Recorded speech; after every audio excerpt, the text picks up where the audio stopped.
Hello everybody, welcome back to Wappleville.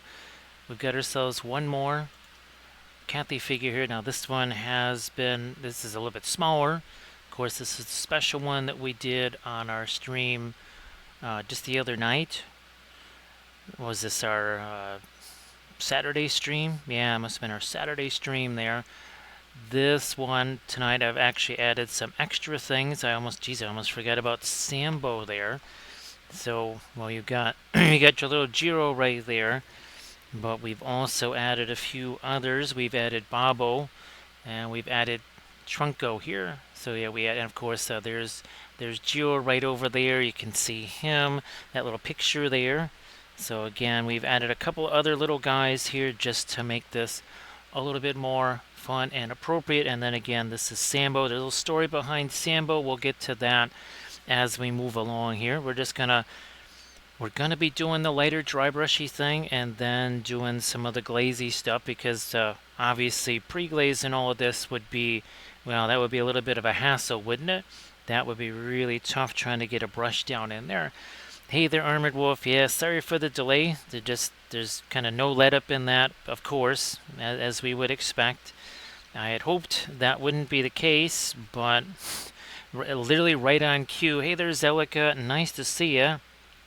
Geez, Zelica, I hope that your last stream went really well. And of course, Zelica, when more folks get in here, if you wanted to share any links or anything like that in the chat, please go ahead, do that.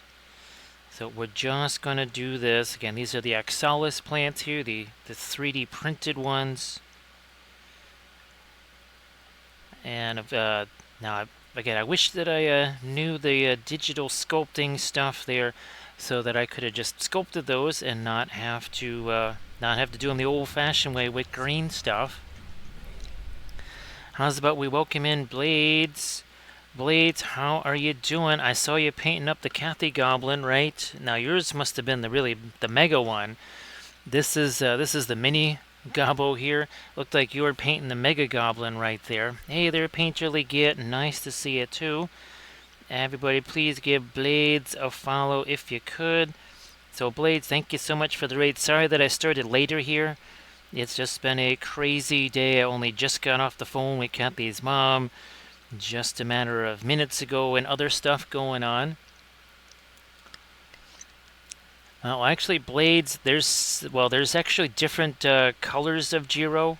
Well, there's one, I think we called him Mimo, I think.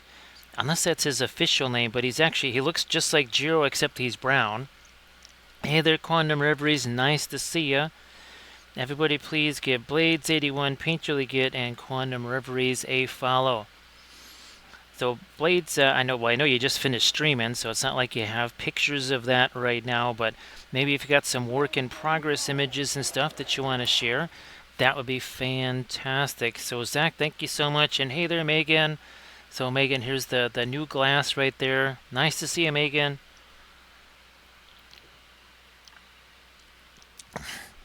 So yeah, Blades, I'll send you pictures of, well, you actually have seen Mimo and some of the pictures that I've sent you of the ugly dolls. Actually, he's usually right around sitting in front of Sambo with some of the other, well, as one we called Sweet Potato, because it was actually another one of the brown ones. Oh, and then Chucky, that was another one, who was, I guess, supposed to be like a deer or something. So here is here it is. There's the Saturday stream that we did. Obviously, that is the plus-sized STO file that we printed up and painted special on Saturday. So thanks, Zach. Appreciate that. And Megan, great to see you here. Great to see you. Now here we're doing this, right? The later dry brushy stuff. And then we come back in with some glazy things. Now, this one right here, so that's Trunko right there. So basically Trunko, which you guys saw, and you also saw Bobo at Adepticon 2. Let me get that little thing off of his face there. So there's Bobo with one of his cookies right there. I think actually you've seen Cookie Chef Bobo, right? Yeah, that's good old Cookie Chef Bobo. Yeah, let's put you guys back over there. Oh, thanks, Major League Get. Huh. Now, there's no little small Sambos around. Sambo is actually well, and this the story of Sambo, right, is that Cathy gave him to me on my birthday, and we just happened to look and see that he had one of those "My birthday is" tags, and his birthday happened to be exactly the same as mine. Cathy had no way to know that; it just happened to be that way. Because you can never have too many squishies, right, Megan? There's no such thing as too many squishies. So thanks, Blades. Painterly get appreciate that. Well, and same thing there, Blades. So yeah, this Bobo and Trunko, I just green stuff those as quickly as I could over the last few days. Sorry, just so that we would have them here. Hey there, Fido. So yeah, there was absolutely no way for it to know that. It just happened to work out that way, which is just really, really, really wild for sure. Now, let's just start to put some of our... Oh, here, let me move this where I can actually maybe get to it. Okay, that's better. Hey there, M-Tellies. Nice to see ya. So, well, actually, yeah, this is a very rare early start here. Yeah, but I was trying to start as early as I could, because, well, I know there's some folks on the East Coast and such that just maybe it would be helpful, or on Eastern time anyway. Thanks, Quantum Reveries. Appreciate that. Now, there won't be any object source lighting on this one. And we're doing our kind of glazy stuff here. We'll go with some plaid, I think. Do we have one of these that has some plaid on it? No, this one doesn't. Maybe the other one does, wherever that one went to.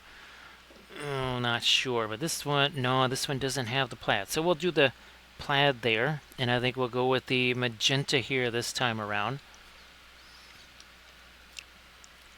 So, yeah, Blades, again, I sorry that I saw you streaming there, but also I was on the phone with Cathy's mom, so I couldn't listen to the stream and also be on the phone there. So sorry about that. Otherwise, I definitely would have joined you there on stream. Again, just doing the glazy stuff here. Yeah, there will be some times where I just kind of need to go look and see what weather is doing outside. So if you see the I'll be back screen, that's me just going to check on that stuff. Because I thought maybe I could get away with just one day without all that stuff. But not going to happen.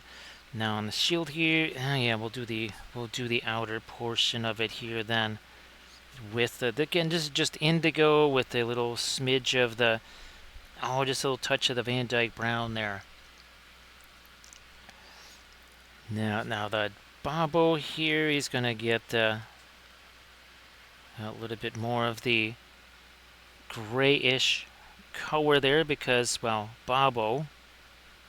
And then, of course, well, Sambo is going to get some of the asphaltum, Van Dyke brown.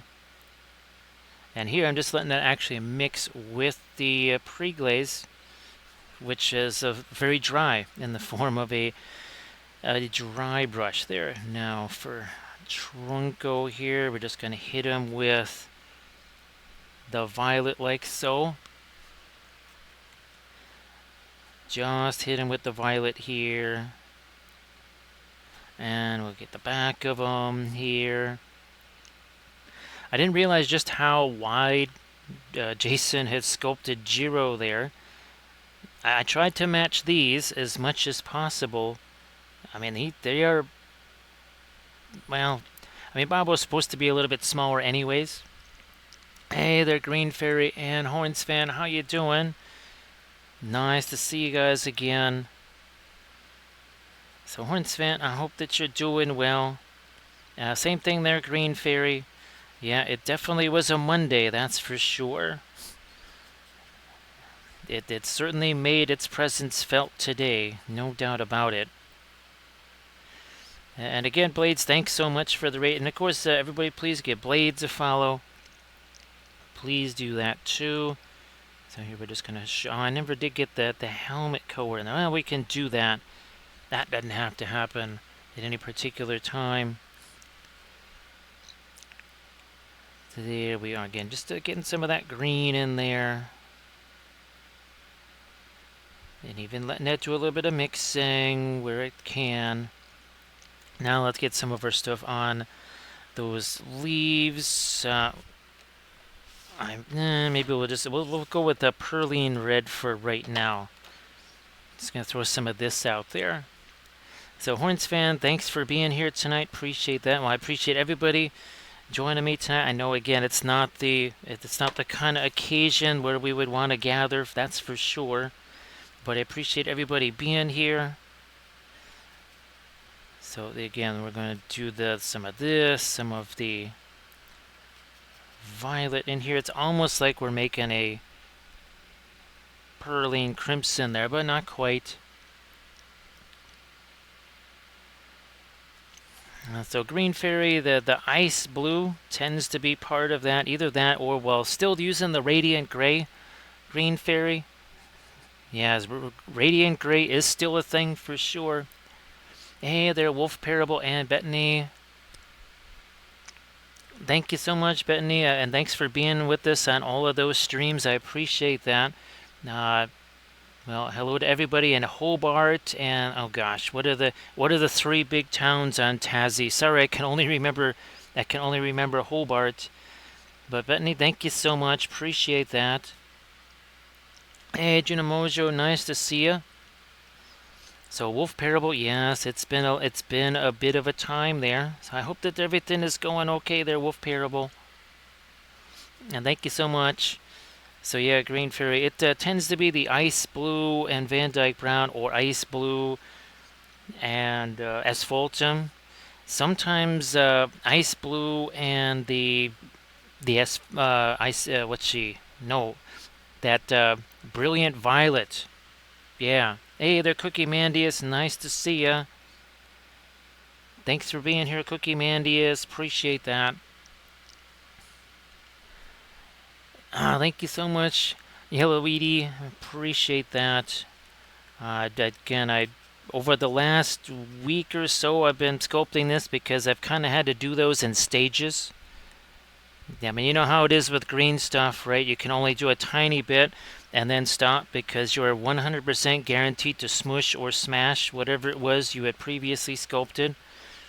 So I kind of could do like the bodies, then I could do the legs, maybe the arms, then I had to do their faces. Hey there, Irid, nice to see ya. Everybody please give Irid Cam Wife a follow, also Cookie Mandius. So Cookie, if you want to share anything, same thing there, Irid. Yeah, Wolf Parable, I really am sorry that all the streams have been so much later. It's just kind of the way things have played out. It was actually kind of a stretch just to get this one as early as I did. I'm hoping at some point to be able to go back to at least every once in a while those earlier streams there.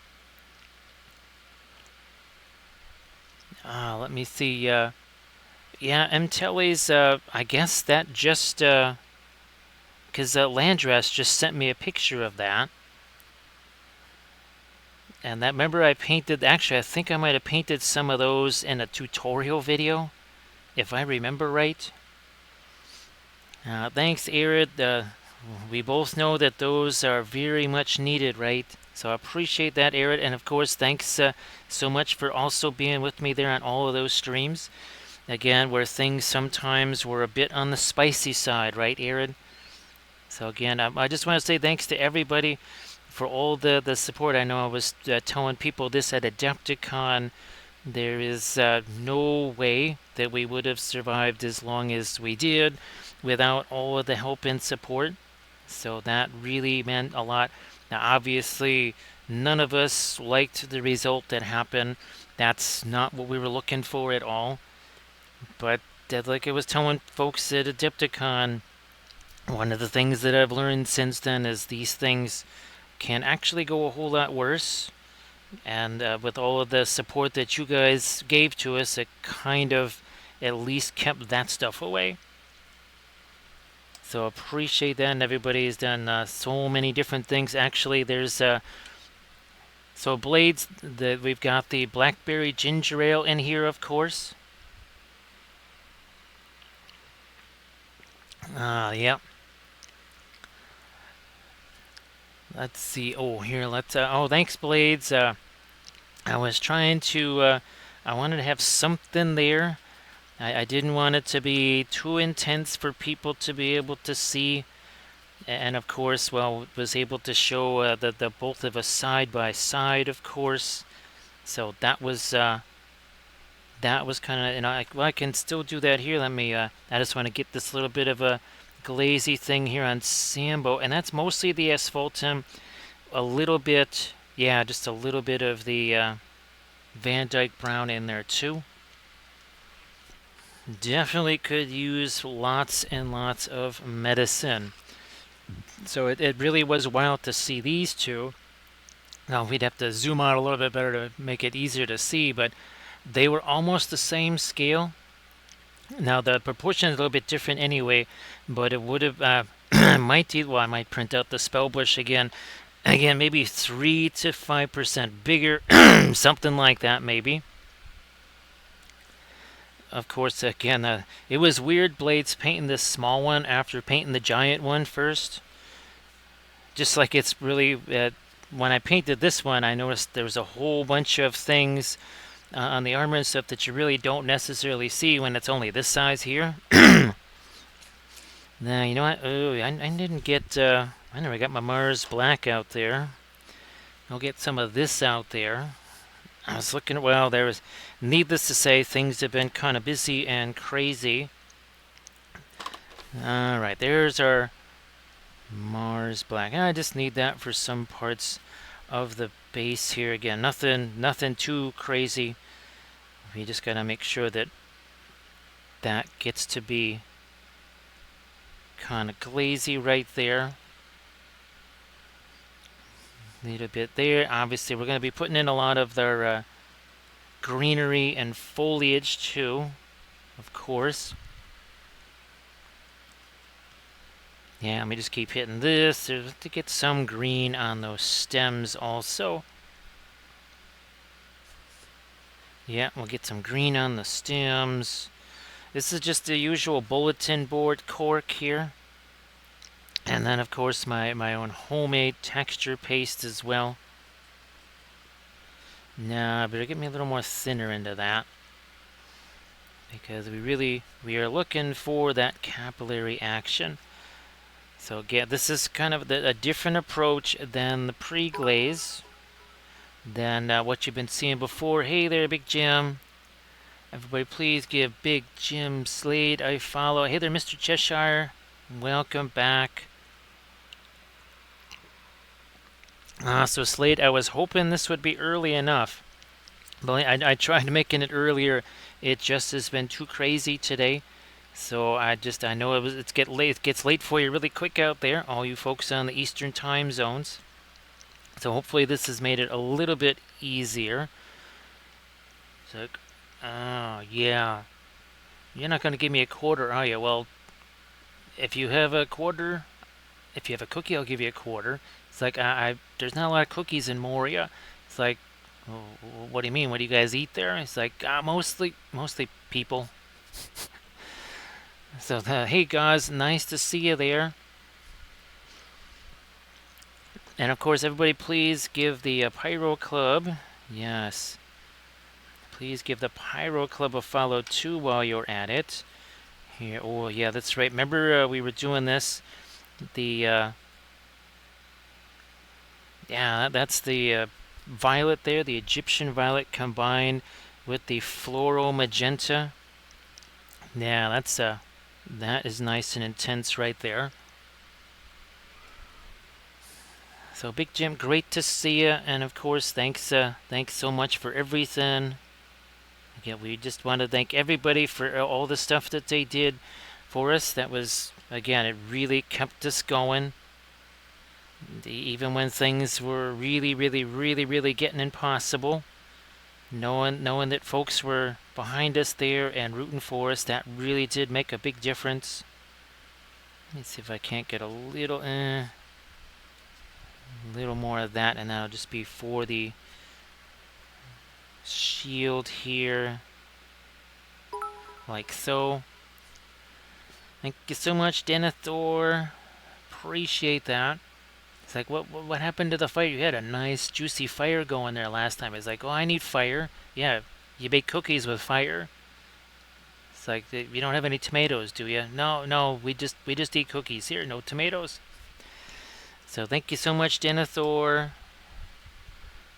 Appreciate that. Ah, and thanks, Big Jim.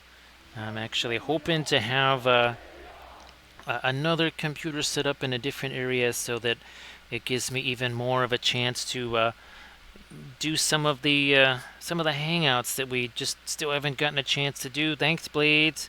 That's almost it's almost 2 dozen right there. Thank you so much, Blades.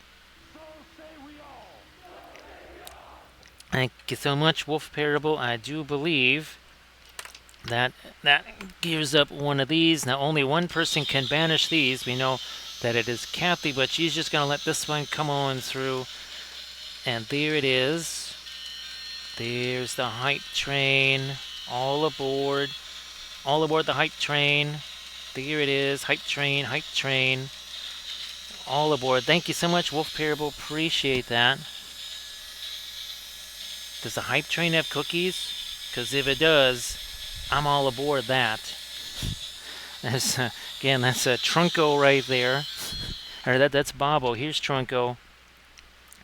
So where is he on here? There. So there's Trunko right over there. So thanks again. Appreciate that. So that escalated quickly, as they might say. All of a sudden, poof! There's the hype train. How's about a little bit of... Oh, now this is the other thing, Green Fairy. That the neat thing about this approach is that I can actually... this is actually semi-opaque right here. I'm actually taking some of our lighter, like stone color or whatever, and mixing it up with this, so that I can kind of put that in here, also there, and now we'll let that go. Now we can maybe start to... maybe we can start to find some lighter colors on the armor and such. We can start doing some lighter things on Bobo and Trunko and everything. Alright, there's our... yeah, we'll get a little bit of the radiant blue into that. And now here we'll get some of this on Trunko. So again, folks that were at Adepticon, they saw the giant Trunko. Well, actually, the little guy is Randolph. That is actually Randolph there. So that the little guy is not actually Trunko. Trunko actually is he's actually very quiet for his size. Randolph is incredibly loud for his size, as you can imagine, because usually ugly dolls work in all opposite things. Thank you so hey, thanks, Horns fan. Appreciate that. Hey there, Mizzy. Nice to see you. Everybody, please give Captain Mizzy a follow too. So great to see you there, Mizzy. And thanks again, Horns fan. So that means, this could be kind of dangerous right here. This could actually be sort of dangerous because, well, as you might imagine, with this, right, that hype train thing going on there, guess who might be interested in that? He's like, it's a cookie. It's like, you're not going to eat me, are you? It's like, are you a cookie? It's like, well, sort of. It's like, well, consider yourself eaten. Oh, and by the way, there are more emotes. There are some more emotes. There's actually, I think there's some Cathy emotes, and of course, well, here, let me move this. There's also, man, that guy just tried to take a bite out of me, man. It's, this is the first time I'm glad I don't have eyelids, because I didn't blink. Hey there, Muse's Touch, how you doing? We'll welcome in Muse's Touch this way with Bobo. There's Bobo. So hey there, Muse's Touch, how you doing? Thank you so much for the raid. Yeah, Cookie Mandy is it's like, I'm not paranoid. Why are you all against me? Thank you so much. Ooh, we just let's see, who was our follower here? Let me just scroll back to see. We just don't want to miss that. Oh, thanks, Wargaming Recon. Appreciate that. Thank you so much. Ganna says, you have returned. I see with the. So these aren't. What kind of creatures are these? It's like, these guys just hang around. Wherever I go, they go with me. It's like, they're much smaller than hobbits. Thank you so much. I appreciate that, Zach. Now, of course, he didn't mention a certain Shireweed, so does that mean he's also not going to roll? Oh, look at that. Look at that. It's a big Gandalf 6 right there. So thank you so much, Wargaming Recon. Appreciate that. Hey there, Ryan. Nice to see ya. So Stretch is, Stretch is definitely one of the, what would you say, one of the versions of Bobo right there. So thank you so much. Appreciate that. And thank you so much, Balrog John. Balrog John, we gotta get Balrog John something appropriate right here. Thank you so much, Balrog John. There you go. There's the Balrog right there, just for Balrog John. We thought his name was Bernie, but I guess his name is actually John. So thank you so much. Appreciate the bits there. Thanks, Wargaming Recon. Appreciate that. And of course, we have ourselves another hype train here. So we're going to do this too, because that's what we do. We're going to be bringing in all the hypes. All the hypes. There it is. So that's not just one hype train. There's 2 hype trains. There it is. 2 hype trains. All aboard. All aboard. All aboard the hype trains. So yeah, we've got, and we'll tell the story of Sambo once again. So obviously, Jiro here, right? The big Jiro that you always saw Cathy with, that was hers. The large Trunko, that was mine. This is Randolph right here. He's kind of a smaller version of Trunko. And then, of course, we have to tell the story of Bobo here. So don't look into his laser beam eyes. Here he is. Here he is. So the very first tournament that I ever did, this was a Warhammer Fantasy tournament. Needless to say, the person I was playing was that guy. And instead of telling me what his army did as I had asked, because I'd never played that before, he kind of kept some things, shall we say, secret until it was too late. Cathy could see all the way across the room that I was less than pleased with what was going on. So she brought little Bobble over here, and she just set him on the table and had him walking around like this. The moment she set Bobo down on the table, down came Comet of Cassandora, which had been cast by the basically baby Bobo, the skink priest Bobo. Thank you so much, Muse's Touch. Appreciate that. And at that very moment, everything within a 36-inch radiant was vaporized. It was gone. There was nothing left, which basically was all of his stuff. So I actually ended up winning that tournament because, well, that counted as a crushing victory because, well, again, Bobo and his laser beam eyes absolutely annihilated the High Elves. So yes, don't stare into Bobo's laser beam eyes. That's not a good idea. You don't want to do that. Well, that's also how he gets you to make more cookies for him too. So that's the other thing that happens. Again, these cookies are in a serious amount of jeopardy, right? Recoil's mom, how you doing there, Mom? Great to see you. Everybody say hello to Recoil's mom. So thanks, Horns fan. And again, thanks so much. Appreciate that, Wargaming Recon. Here, you haven't gotten your appropriate toast yet. There you go, Wargaming Recon. Appreciate that. So Rico's mom, thank you so much. And of course, thanks for being here. Well, when things were spicy, right? Rico's mom, thank you so much. Now, here was our Saturday stream again.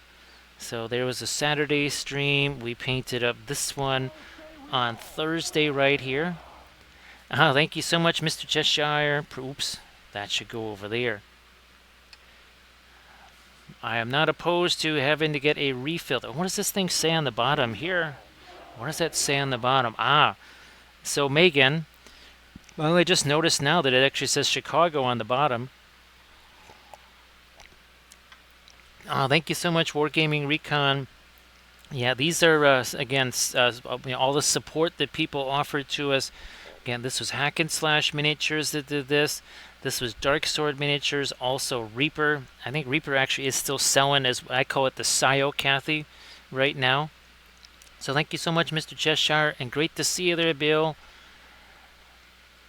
Yeah, Bill, this was 5 turns. 5 turns that was waiting to come down.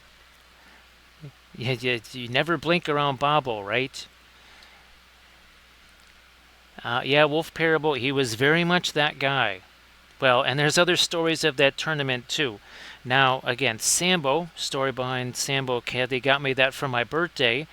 And lo and behold, the little tag that says my birthday is, sight unseen, she had gotten Sambo, and his birthday was also the same as mine. So that's the story behind Sambo right there. So thanks again, Mr. Cheshire. Appreciate that. So Muse's Touch, we've been getting these since I think about 2006 maybe. Now obviously a lot of kind folks have also sent them to us.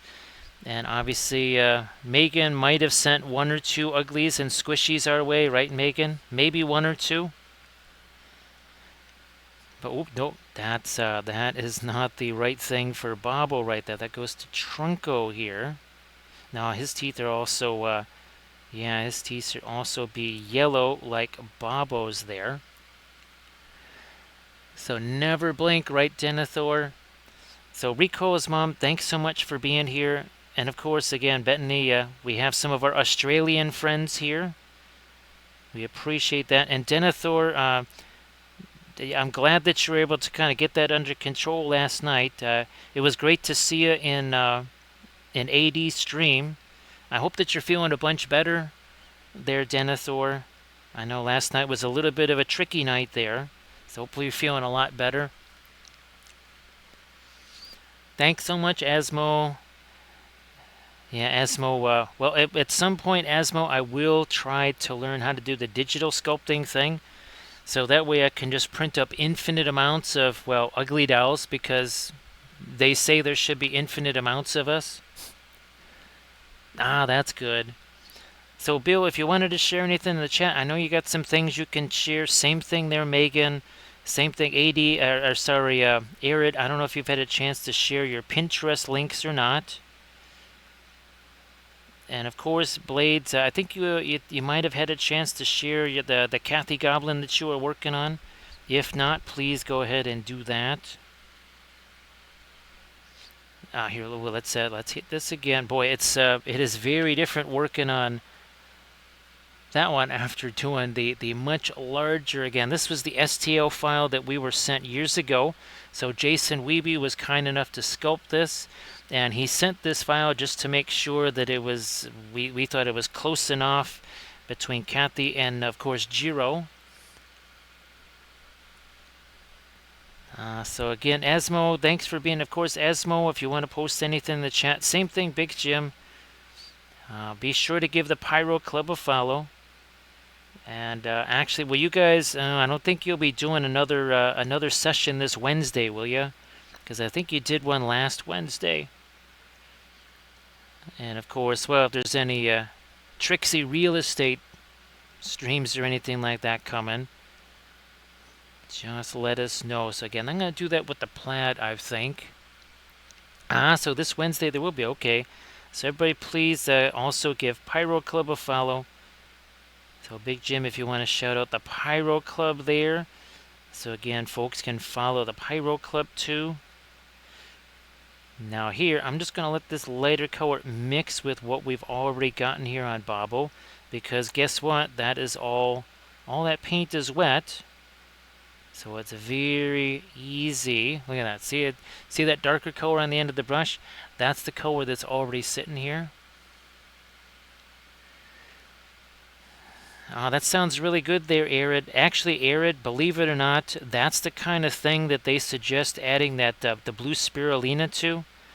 And I've been putting that stuff on fruit, and it actually does taste really good. Now, I mean, it's a sea salt, but it it's really designed to put on fruit, which is, I never thought I'd be doing that, but it actually does taste pretty good. It's supposed to be a superfood as well. I mean, we'll see. Cathy's sister swears by that. So and she's the cook. She's the professional cook. So we will accede to what the professional cook says. So that'd be fantastic there, Slade. And again, Slade. Oh, and thanks, Horns fan. Appreciate that. Actually, Horns fan. Yeah. Oh, hey, Horns fan. You gotta remind me. You know what we need to do? We need to create. Oh gosh, what is the Atlantic Pacific Central? So the APCC. Actually, Horns fan, I need to make the APCC logo. I'll just use AI to create the logo. Because don't you, I think we need that, don't you? Yes, we definitely need that. We've got to have the APCC, and that would be a very fun, very appropriate, what would you say, a little emote, right, for the channel here? I think so. Yeah, Horns fan, I have to remember to do that. Oh, geez, actually, I have to start, I know I showed it to Armored Wolf. Of course, it's one of the things where AI is kind of wonky sometimes. But I was actually working on a Linseed Brotherhood ring that looks like the one true ring. And it actually says Linseed Brotherhood Forever, but it looks like it's written in Sindarin on the ring. And it's, of course, in fire because object source lighting, right? So I might be trying to make some stickers of that. So yeah, Horns fan, it's never too soon to be thinking about college football, right?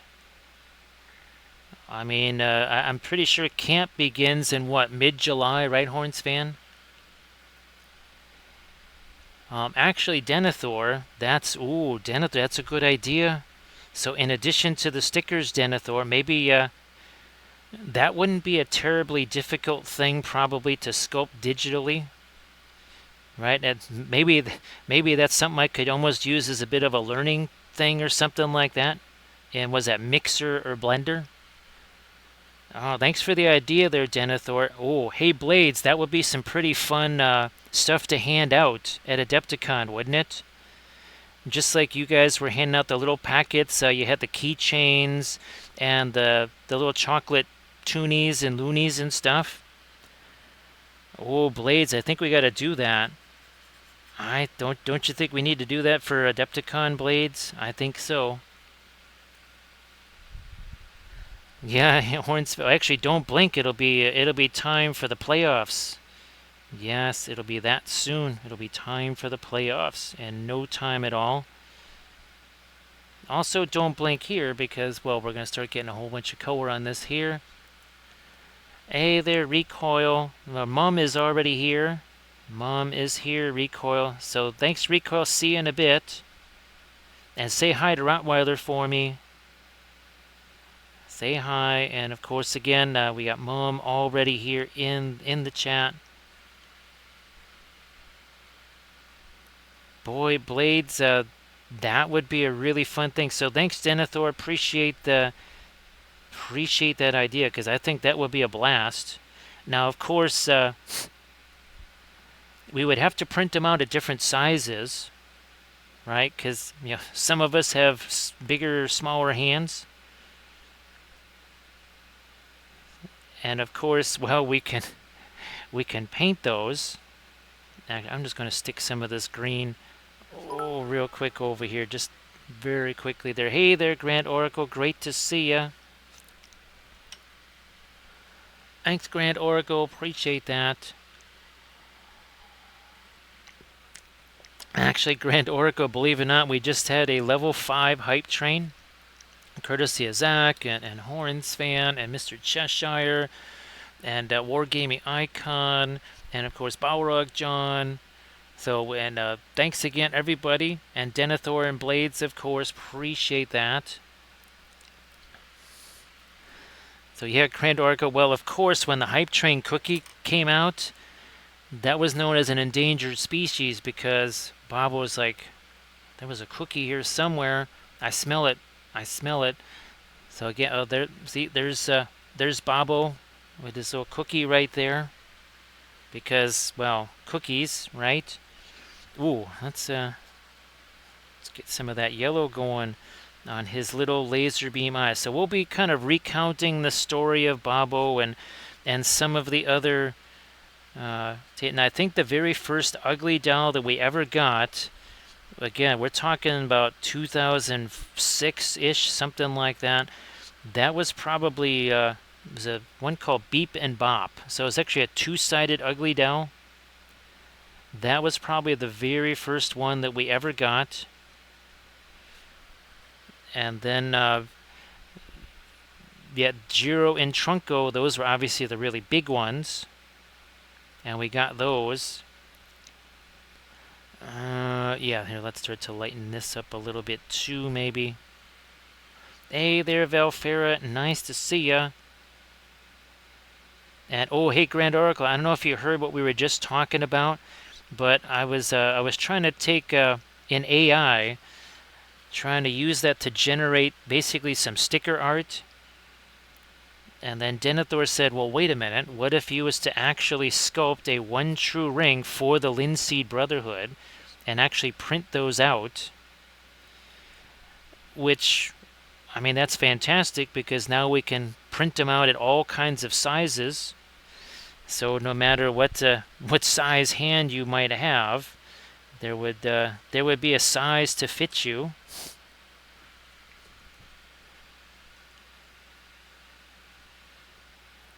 So and of course, well, it would be very interesting painting those, Denethor.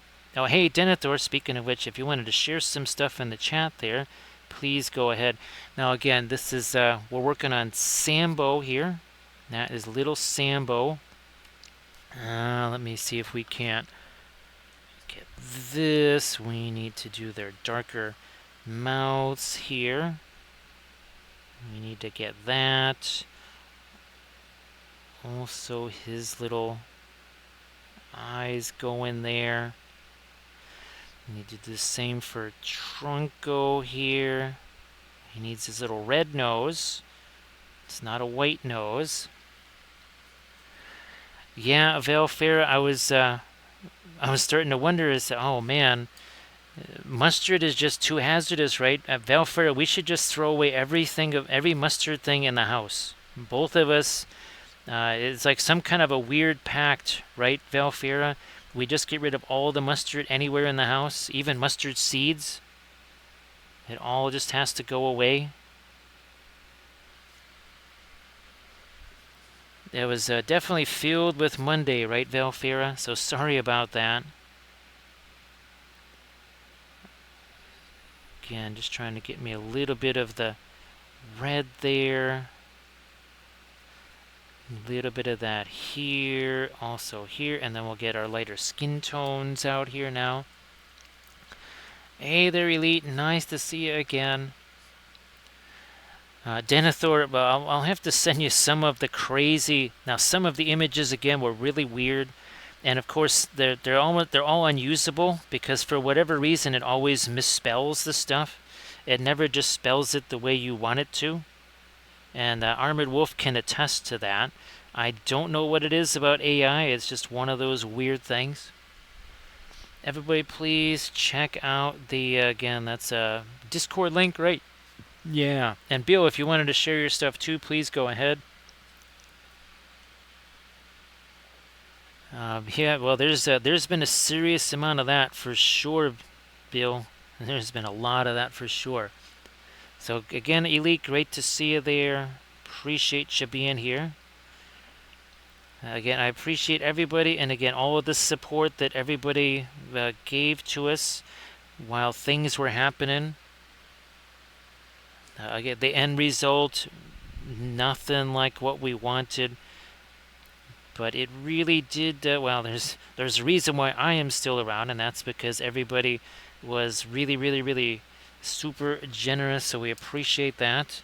And of course, all of the support that people still offer to this very day is very much appreciated. And thanks again for all of the subs and the cheers. There's something that Amazon is doing now.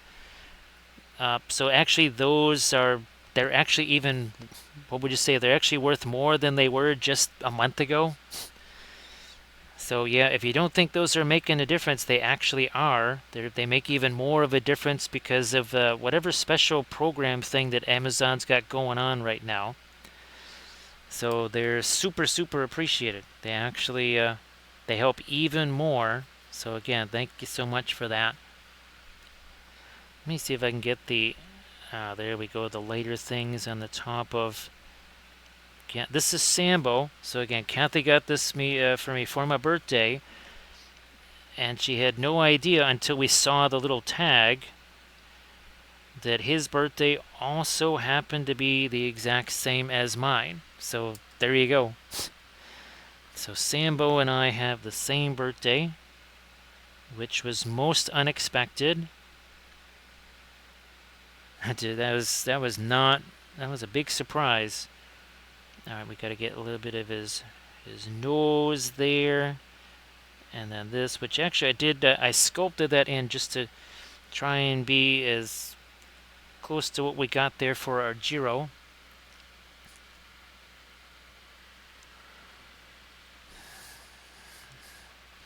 So Elite, those are the ugly dolls.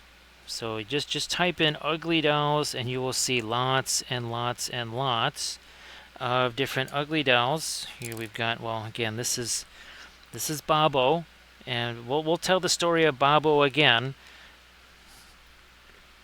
Bobo also exists in miniature form. So this is a Skink Priest Bobo right here. You'll notice that his coloration is kind of the same. Also, he has the same yellow eyes, just like Bobo over here.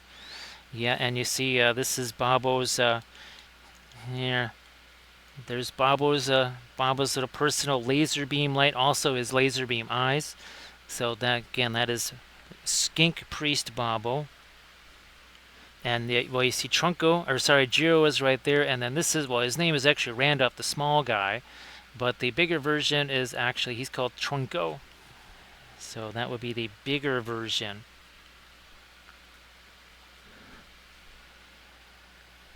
Now let's see if we can get to some of our lighter stuff here on the skin, like this, some of that, here a little bit more. So yeah, I'll see if, well, again, I have to, it's all predicated on me being able to figure out the whole digital sculpting thing. And I will try stuff like Mixer, Blender, see what I can maybe learn there. Again, I make no promises, but I will give it a try. Let me just go a little here, a little bit more of our light there on that skin tone. And we're going with the more the magenta here this time around. Here, let me get some of the light down in here, and then we'll get the darker glasses around it. It's just so much easier to do it that way for sure. Okay, we'll get some of that over here now. Let some of that start to blend. It's so much different than the gigantic Cathy that we were just painting the other day. Right, that's the Mega Cathy right there. Hey there, Lethal Shadows, how you doing? Everybody please give Lethal Shadows Gaming a follow also. Caress the brush, don't crush the brush.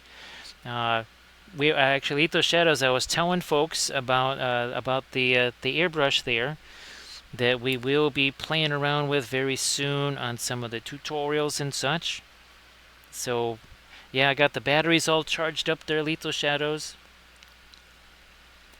So yeah, Lethal Shadows, I was desperately trying to start this stream as soon as I could, so that especially the folks on, again, the Eastern time zone would have a little better chance of being able to catch this.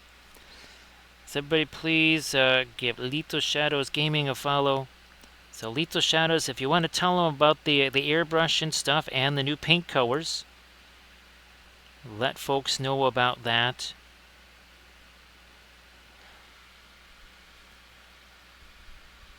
Oh, that's good to know there, Lethal Shadows. Actually, I was going to send you a question about that tomorrow because, well, let's just say it could see some extended use. And if that is the case, well, that would be fantastic.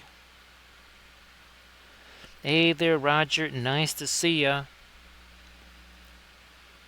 So Muse's Touch, the original file that, again, Jason Weeby sent us that because he wanted to know if we were okay with how the sculpt was done.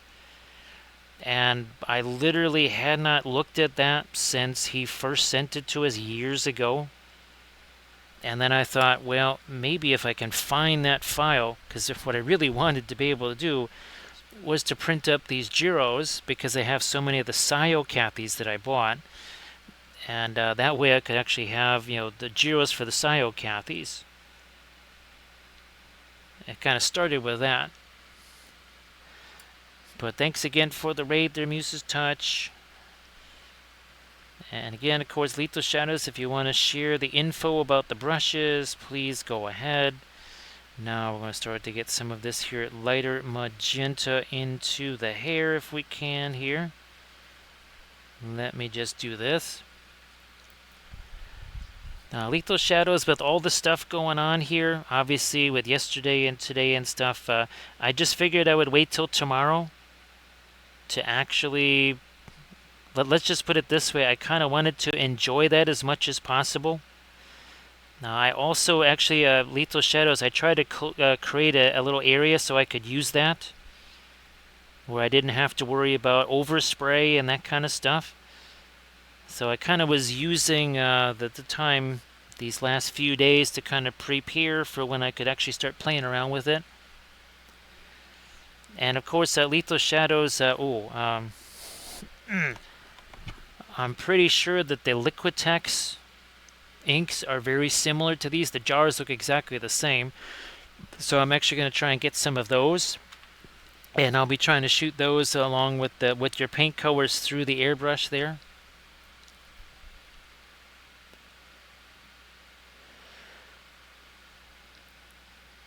Denethor. Well, we always say that the Linseed Brotherhood is for everybody, but actually, well, Denethor, what about both? If I'm sculpting that Denethor, it wouldn't be if I'm just basically like writing out the words and then using that as sort of a carve tool or something. Actually, that's a good idea, Denethor. We'll just remind me though.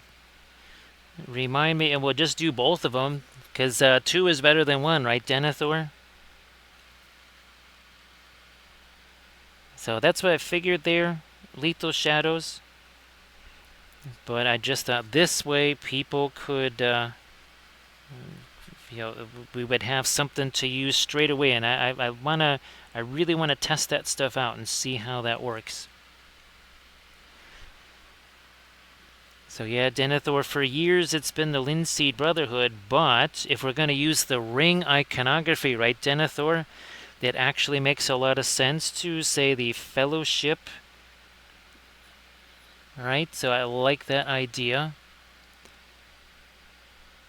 Denethor, if you don't mind, just remind me every so often, in the forthcoming streams, just so that I don't space on that and forget, because you know that I will. It's almost virtually guaranteed that I will. Wargaming Recon, I really hope so. Because, well, I mean, the regular life wants to be super stressful, right? It wants to keep you all stressed out, anxious, worried, and all that kind of stuff. And hopefully, if this can be one place where folks can hang out and sort of leave all the stress and the crazy stuff outside the door, that'd be sensational. I'd really be glad if that was the case. So yeah, we'll do both of those, Denethor, because they both sound pretty nifty to me. I'm all for that. And actually, yeah, I was actually thinking about making a, well, what would you say, an emote. Yeah, I was gonna try to make an emote out of just the AI image because it's such a small little low res image anyway.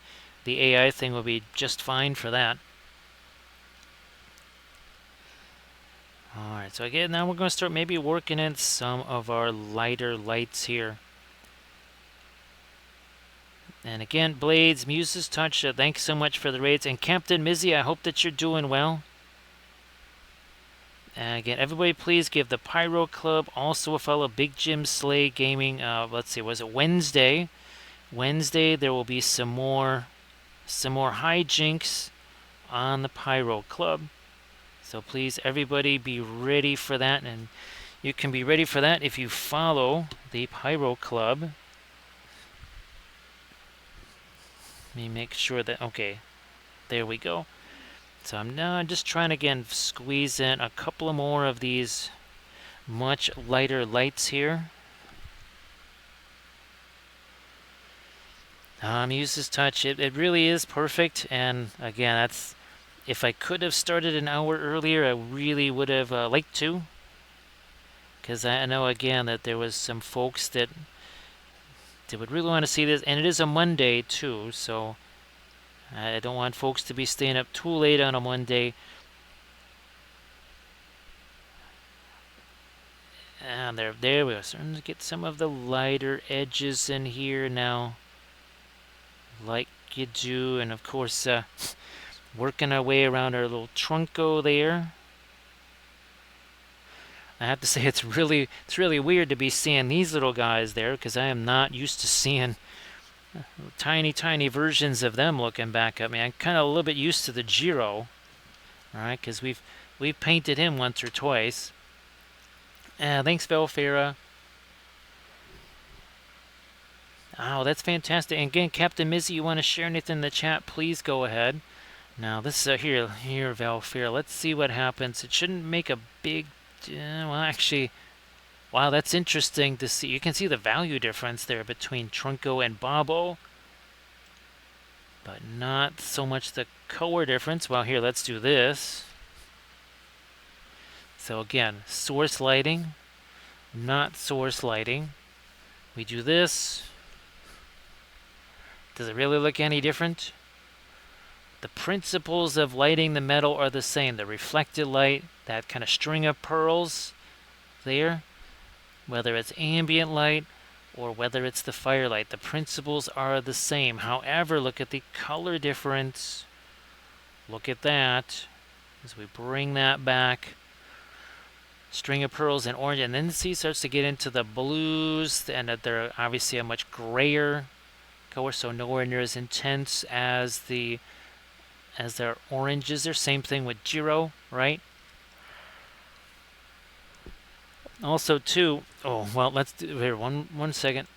You can see that those are the same value. Same value. What happens to folks when they're trying to do the object source lighting, especially on something that's lighter, they end up with object source shading.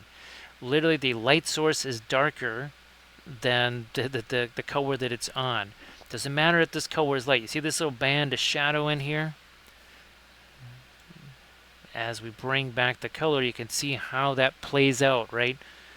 Same thing here on that helmet. Blues over there, oranges over there. So your mind sees that and says, "Oh, phew, well, it must be object source lighting." So you basically have to kind of trick the viewer, essentially.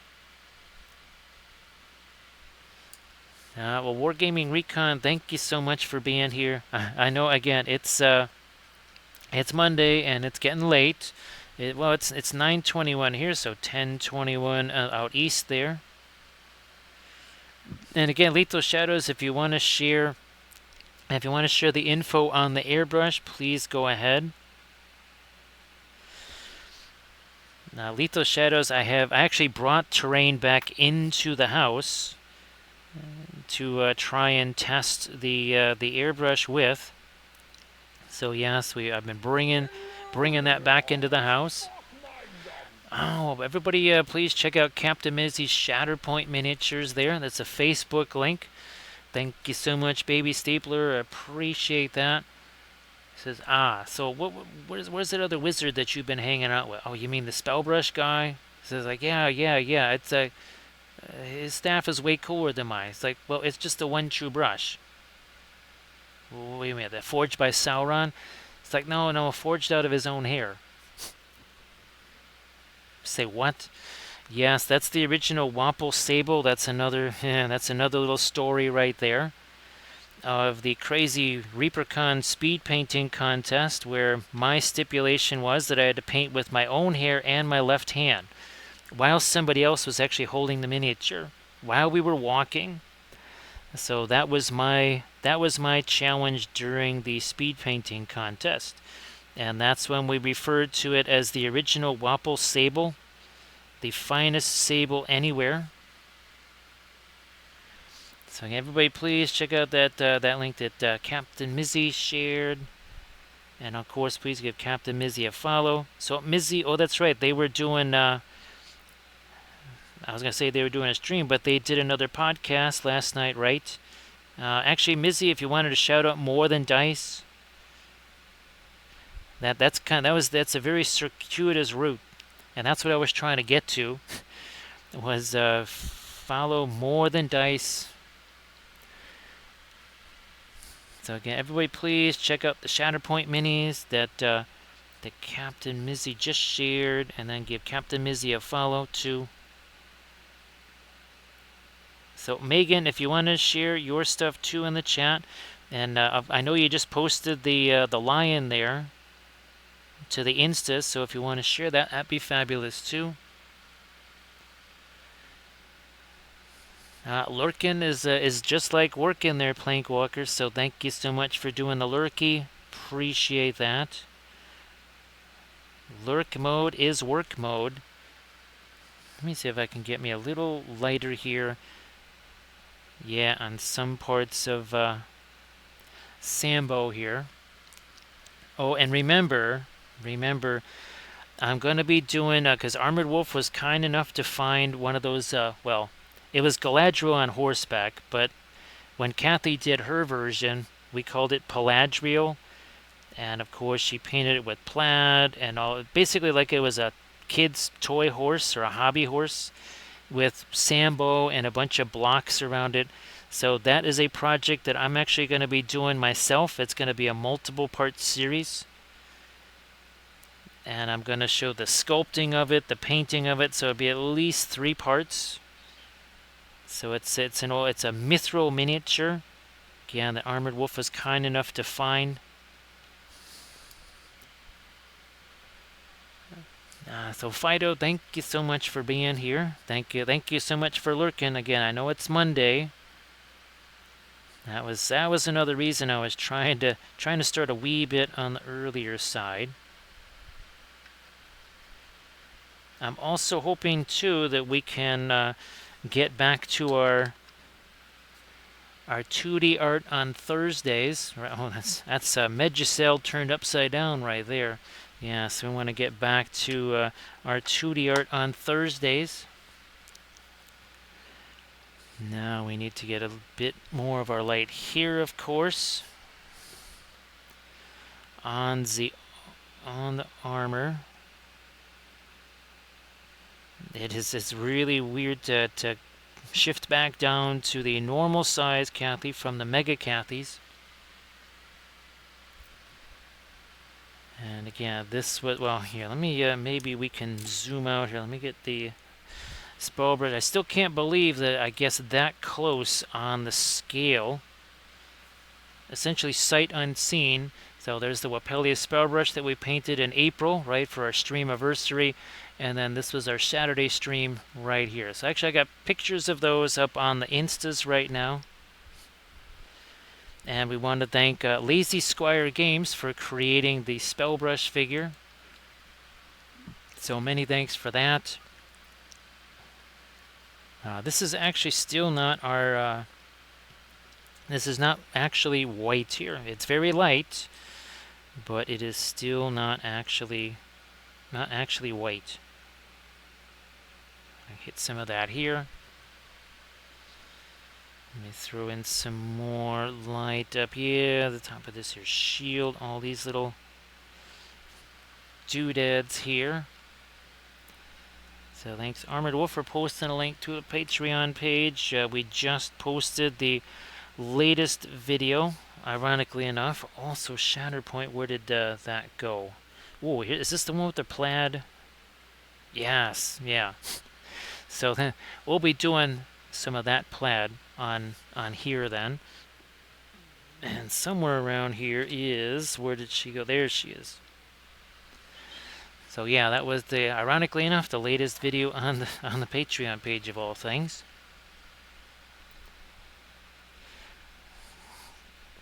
More of our lightest light here. Again, that whole string of pearls, that chain of highlights works its way down.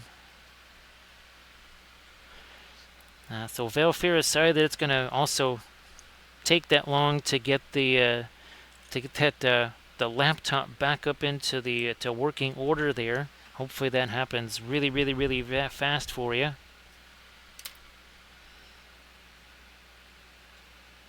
But boy, these electronic devices, right, Valfair, they exist to torment us. I swear that's what they exist for, just to torment us. Because they know we can't do anything without them. So they're just going to, well, have some fun, again, at our expense, I think. All these little, of course, this is a cast miniature versus the print. And there's, well, obviously some mold lines that run through things. Thank you so much, Pura Vida. Appreciate that. So Pura Vida, I hope that everything goes very well. And they say, I think maybe... Oh, that's where it is. Thanks, Pura Vida. More medicine, more better, right? Thank you so much.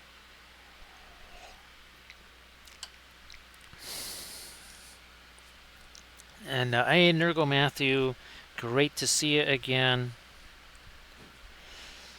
So happy Monday to you there, Nergo Matthew. Yeah, great to see you. I hope that your Monday was at least a decent one. Who knows? Maybe it actually was a good one. Because sometimes Mondays can be okay, especially if you avoid mustard, right, Valfera? That's kind of the key, is avoid the mustard. So thanks so much, Pura Vida. So yeah, we did the, obviously you saw we did the big, as we call it, the Mega Cathy on Saturday. This is more like regular Cathy here, with some additions of Sambo, Bobo, and of course Trunco over there. Oh, and by the way, 1 hour ago there was no paint on this. Just saying, we're just throwing that out there, right? Right, Grand Oracle, Green Fairy. We don't want to forget that.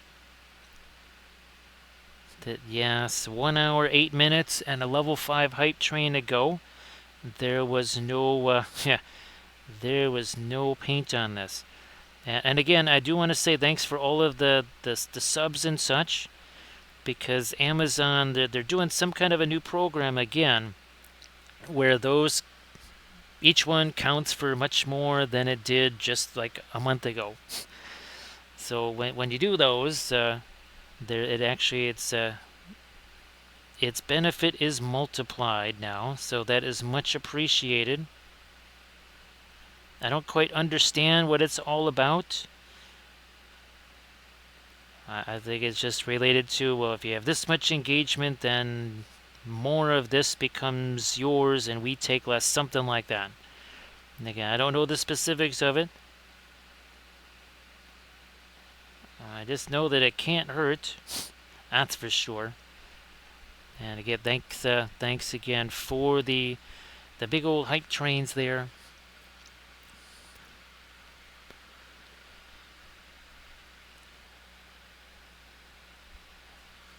Use this touch.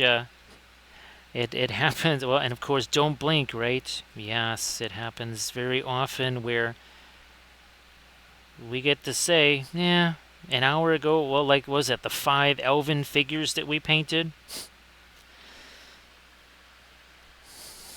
Yes, I think it was not 1, not 2, not 3, not 4, but 5 of our Galadrim elves. We painted all in the same stream. And I think it was about a 5.5 hour stream. No, it was maybe about 5 hours, 40 minutes, something like that. Elite, I think that Jason put that on there just to obviously, Cathy's light, right? The inner light that Cathy kind of shared with everybody. I think that's what the sun was about. Now on the bigger one, you can kind of get a better chance to see the iconography on the shoulders there, right? So yeah, that was I think that was the idea behind it.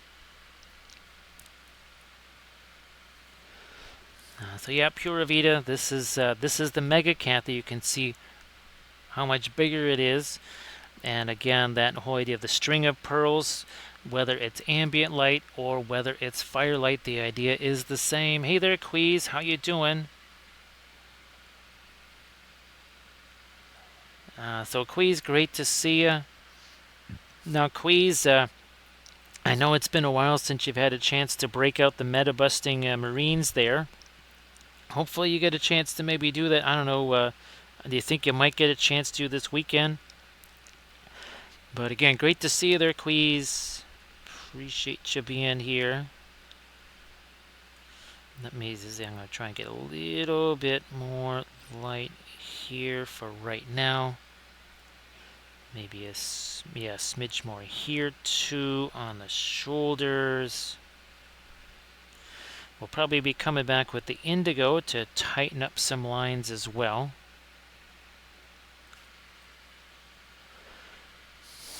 So Queez, I know I've been asking you this, with any changes to the meta, is there anything that you wanted to add to the armies? Even if it's just one little small thing where it, let's just say you can ruin people's dreams even that much more efficiently. Did we? Yeah, let's go back to our Trunco here. Let's go back to our Trunco. And again, here's the, okay, this is actually Randolph here, but Trunco is a much larger version of that.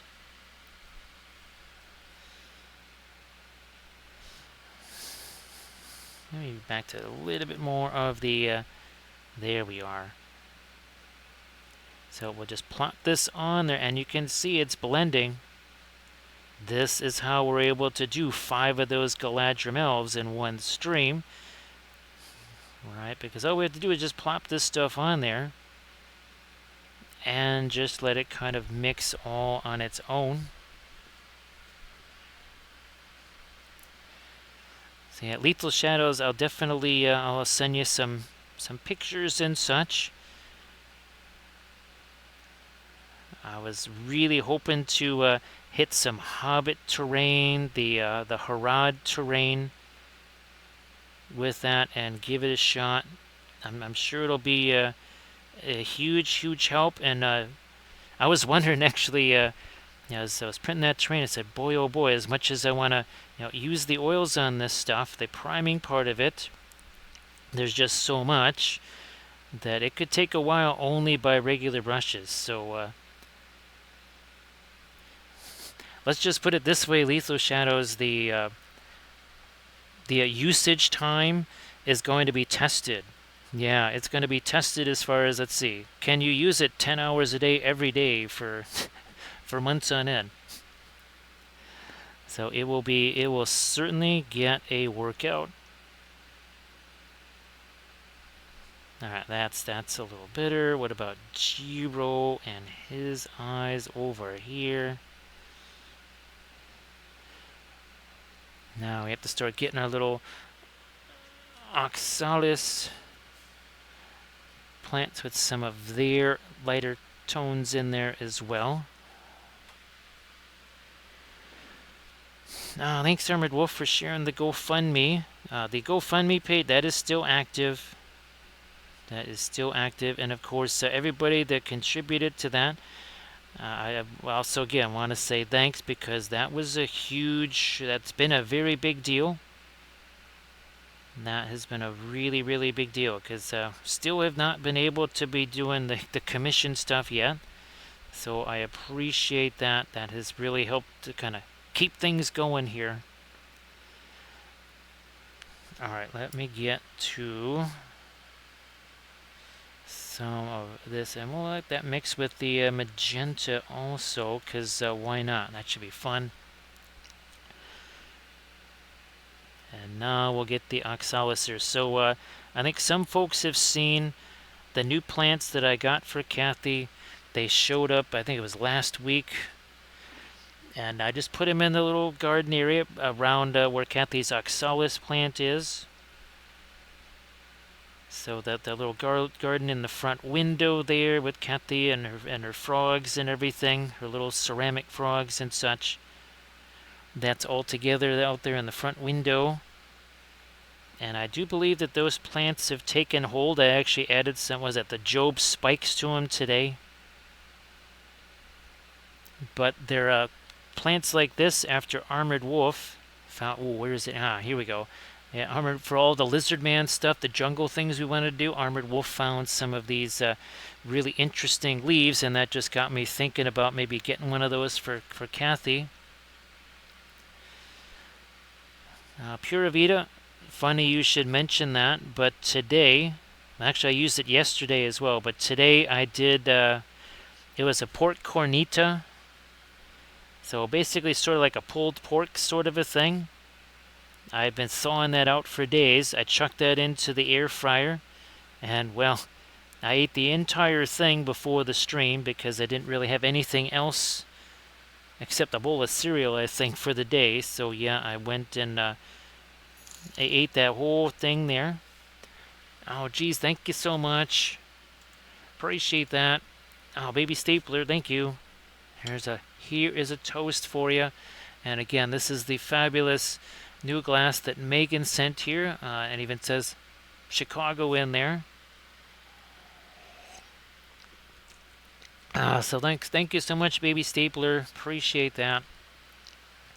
So yeah, that was unfortunately, and yeah, it still is today. That was the other reason I wanted to start earlier, so that it could actually be, well, the day. Again, not a day that any of us is happy about. So see there's some of the new emotes. Pura Vida, the Westgate, obviously Jiro, the Weeping Angel, Don't Blink, and Bilbo Bananigans. So yes, there are a host of new emotes to give a whirl to there. So everybody please do that. And of course, everybody, again, please give Blades 81 a follow. Again, Megan, if you want to share your stuff in the chat, please go ahead and do that. I'm not sure if you had a chance to do that just yet.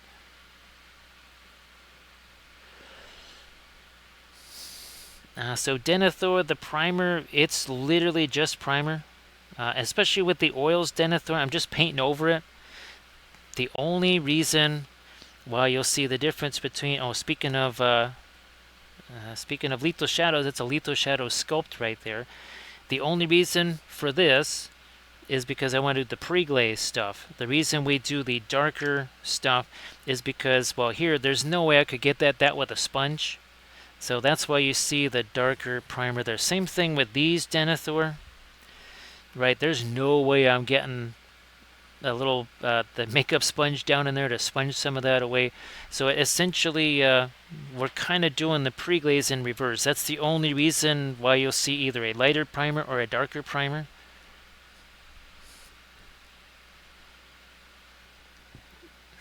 Let's see. So Elite, are you talking about maybe some like some work tools, right, for doing the miniature stuff. So I wasn't quite sure what the accessory pieces were referring to. My apologies there. So yeah, everybody, there's a ton of new emotes. I think it was something like 6 of them that I made, and there'll be some more. We're gonna do a Gandalf one. That's one for sure. And then I'll try to do the Linseed Brotherhood Fellowship of the Oils. So Denethor, if I say that often enough, I'll remember it. So if you hear me repeating it a bunch of times during the stream, I'm not trying to be annoying. I'm just kind of trying to set that in memory. Boy, look at how this. You can see how the plants start to stand out a little bit. And it took me the longest time to realize these are the leaves. Those are not flowers. Those are the leaves. The flowers. Oh, and by the way, these flowers seem to change colors. I swear there's times where the flowers are white, then they're pink, then they're almost like a light violet, then they're back to white again. I don't know if that's a thing with oxalis plants, but again, I'm very glad that Make It Epic Basing chose to make the oxalis, again, because it was always Cathy's favorite plant.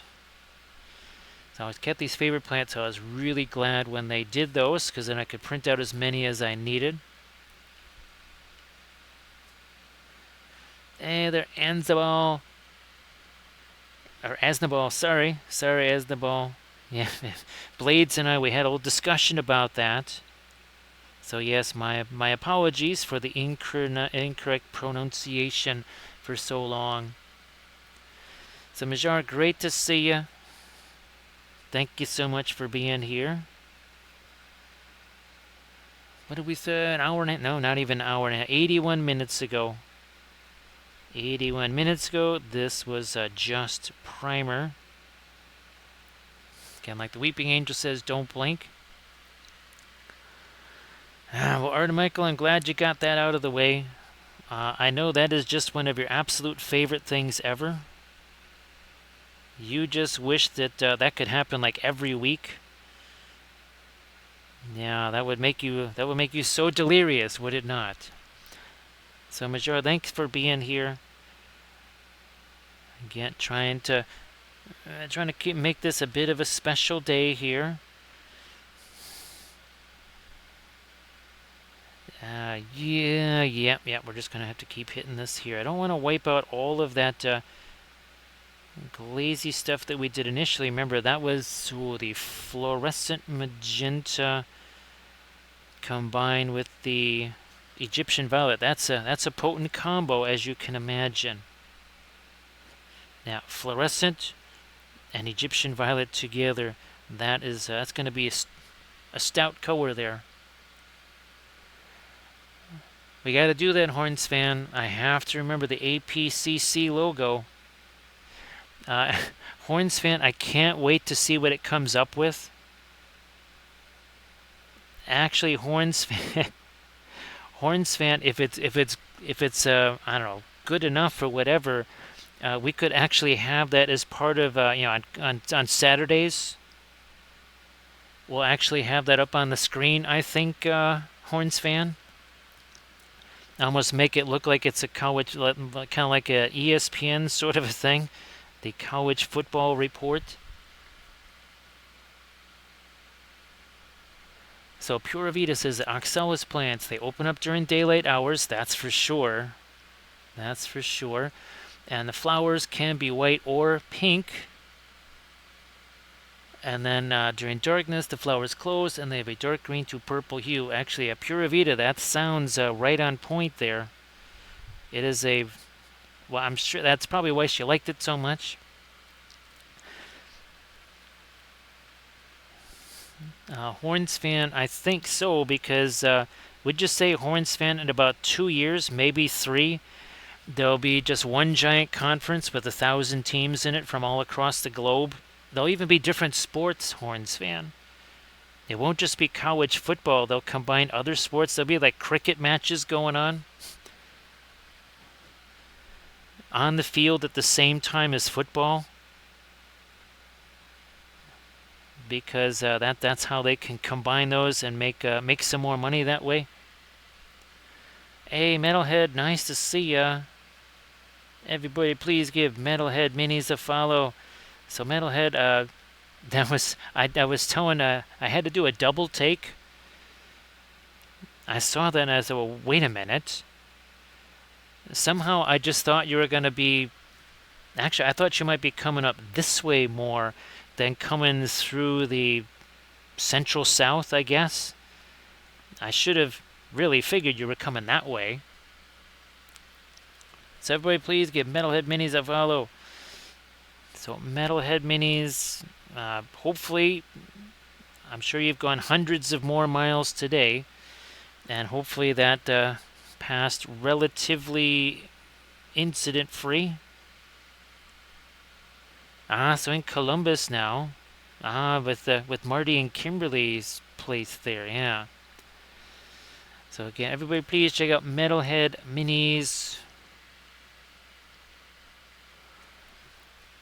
Actually, Horns fan, I mean, all kidding aside, I know we're joking here, but are we really joking? I don't think so. I don't. I think it's going to happen, right? Not that we want that at all.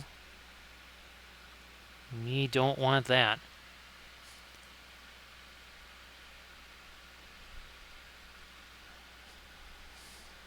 Well, of course, hey, Horns fan, have the White Sox continued to ruin their chances for history?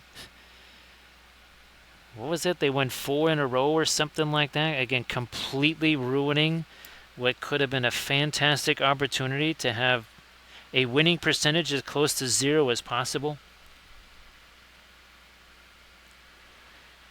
So Wednesday morning being in Vermont. And of course, I appreciate you being here, Metalhead Minis, because I know it's an hour earlier there. So I know it's late for you there, and you got to get on the road again. So again, appreciate you being here. I think it'll just be a relief to get there. Now, I assume that the same route coming back there, Metalhead.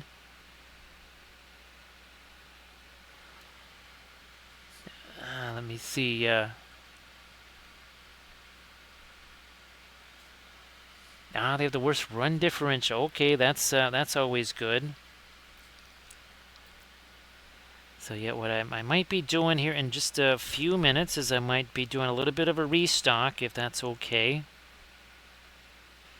Might be doing just a bit of a restock here. Because, well, with the level 5 hype train, we sort of tore through our medicine a little bit.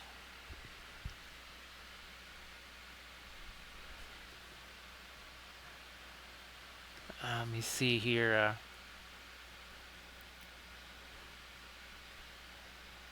Again, Art of Michael, if you wanted to share anything in the chat, please go ahead. I do believe, yeah, you think you were able to share something in the stream last night, right? Alright, now I'm also going to try and again get some of the lighter color here in these flowers at a certain point here. Let me, really rather use more, there we go, the radiant blue in here. Actually, I think that are we gonna have to make We Believe stickers there, Horns fan, with like a 190 winning percentage or something like that? Actually, Horns fan, if they finished, if they can't actually finish under the Mendoza line, I'll make just championship shirts.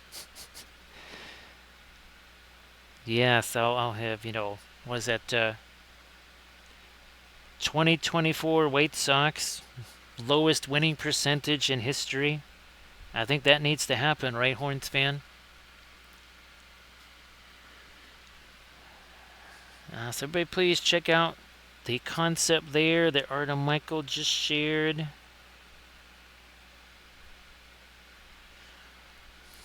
I wonder if I might even get some of our Trunco coloration on our Cathy there as well. Yeah, turn that frown upside down somehow, right, Horns fan?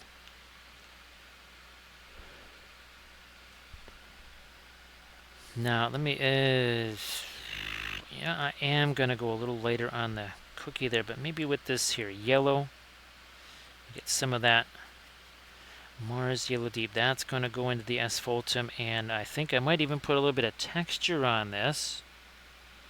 I mean, it is a cookie after all. And then we'll put the little chocolate chips in there because, of course, that's Bobo's favorite. Yes, that is Bobo. And, of course, Bobo is legendary.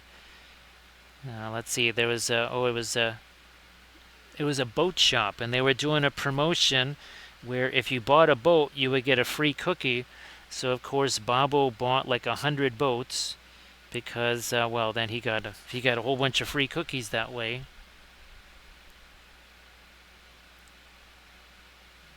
What was? Oh yeah, there was also a storybook that I think I'd gotten for Cathy, and it was a story where Bobo gets this gigantic cookie that he doesn't want to share with any of the other ugly dolls. So they start chasing him around with it. It starts rolling down the hill, and obviously it creates chaos as it runs over things, and it ends up shattering into 1,000 pieces, and then everybody ends up eating the cookie.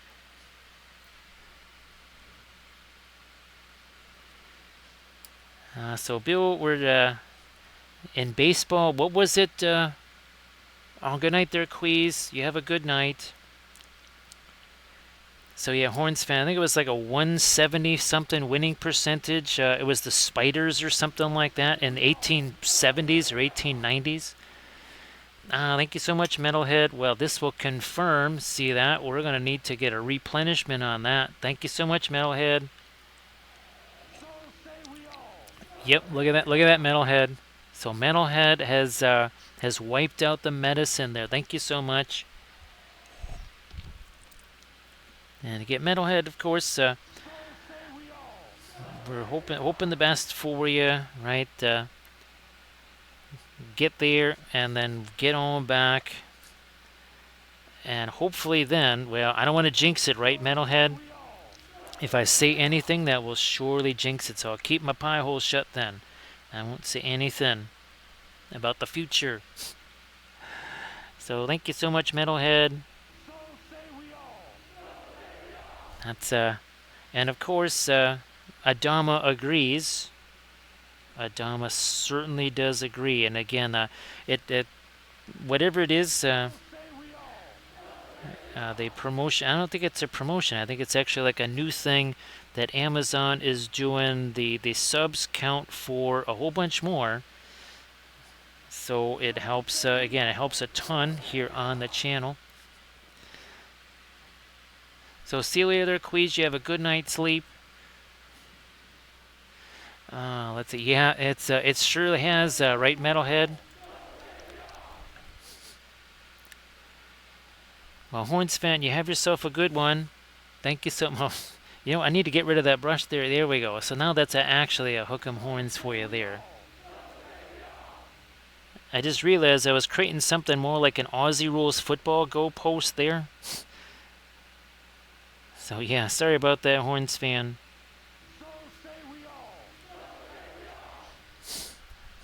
Yeah, I mean,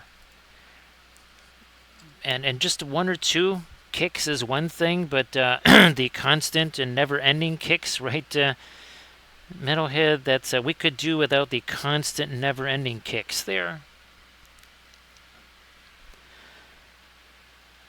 I think it's for the subs, Pura Vida. I could be wrong. Again, it's a kind of confusing. Huge surprise, right, Pura Vida? That Amazon would do something, and it's kind of confusing what the heck they're saying. But I think it's the subs. I don't think it is the cheering or the bits.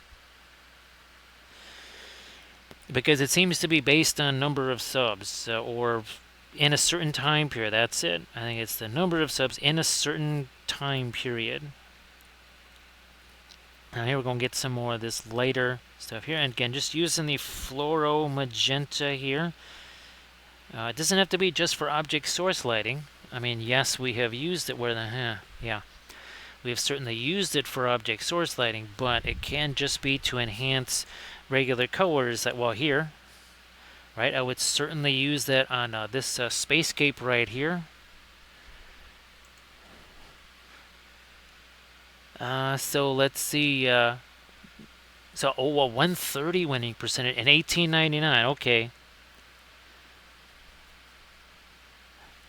So, yeah, the Cleveland Spiders back in 1899 had a glorious 130 winning percentage.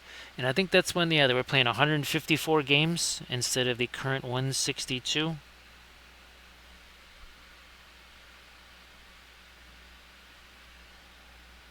So, yeah, I guess I think you've got to, you do the 100 per month for 3 months, then you've got to do something like 300 per month for a year. I don't know what it is, whatever, to get beyond that. Oh, thanks, Pura Vida. Uh-oh. Look at this here, Pura Vida. Oh, there's one little drop in there. One little drop. So thank you so much, Pura Vida. That is appreciated. So yeah, so we will actually, Pura Vida, I might just run and do that now. I might just run and do that now. So if you don't mind, well, we'll get our I'll be back screen going here. But yeah, we gotta replenish this here because that's all gone. Looky there, yes indeed, between Metalhead and Pura Vida there. So don't worry, we shall return. Let's see here. Let me find my screen there. So we shall return. Don't worry about that. There we go.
So hopefully I didn't miss nothing. And there you go. There's the restock. There's the restock. You know, the one thing, Pura Vida, that I haven't worked on yet is those animated emotes. Because I see you got the little stompy Godzilla kind of thing there, Dino. So again, that was we replenished our supply there so that we could continue without. Again, we got to have a supply of medicine, right? We must have our supply of medicine. So Zach says if you clear the 3 months and then the good return from subs last 1 year, then you then you have to requalify. Huge surprise there, right, Zach? But thanks everybody for helping to. So that's much appreciated. Well, it's going to help in the here and now, of course, and we'll see what Amazon says, where they say, "Hey, wait a minute, what the heck happened here? What's with all the subs?" So thank you so much. Oh, somehow, yeah, it was one thing here, of course, being able again to work on the Mega Cathy, and that's we're just going to have to call it that.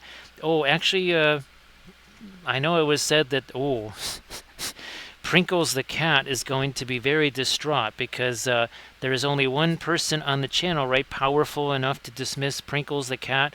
He's like, oh my goodness. Okay, I'll clean my own litter box. It's like, you better go do that. It's like, huh? I was a god, but there goes Prinkles. There goes Prinkles the cat. Now, where's there it is. So, do I want to go any? I might do a little bit lighter stuff there, but let's start getting the green on the edges of our oxalis here. Let's make sure we start getting that too. We don't want to forget about that. I think we'll also have to maybe get some more gold there. Yeah, I get some more gold on that. Yeah, Metalhead Minis. I still gotta start the stupid kitchen floor. Well, technically I have already started on it because the other day my shoe ripped up another part of the tile. So I count that as actually forward progress. There, Metalhead Minis. Yeah, my boot, the heel of my boot caught on another chunk of that and ripped up another chunk. So I'm counting that as on the plus side. Yep, that's going into the positive ledger there. So I cleared out about 3 inches of kitchen floor tile there. Yeah, Metalhead. What do we dream of? We dream of completing home repair projects. Oh, actually, Metalhead. Yeah. I'll get to see what I look like wearing safety goggles because I've got one of those the roto stripper tools there for getting all the rust and paint chips off of the front railings. That was something actually I wanted to do because Cathy really needed to hang on to those, and it was getting a little bit dangerous, right, with all the chunks of rust and everything there and paint popping off. Hopefully that's something I can work out a little bit of aggression with too, right, Metalhead? Well, same thing with that kitchen floor. You can better believe I'm going to be attacking that with some vigor. Yes, indeed. That scraper and the hammer and everything. Going to be ripping those tiles off of that floor. Now, Artemichael, it's what you call multitasking. Yes, it's home repair and whatever the heck else I was doing, which was probably trying to walk downstairs with a bunch of stuff. Now, the minor detail that I almost fell across the floor, that's, again, sometimes you got to make sacrifices.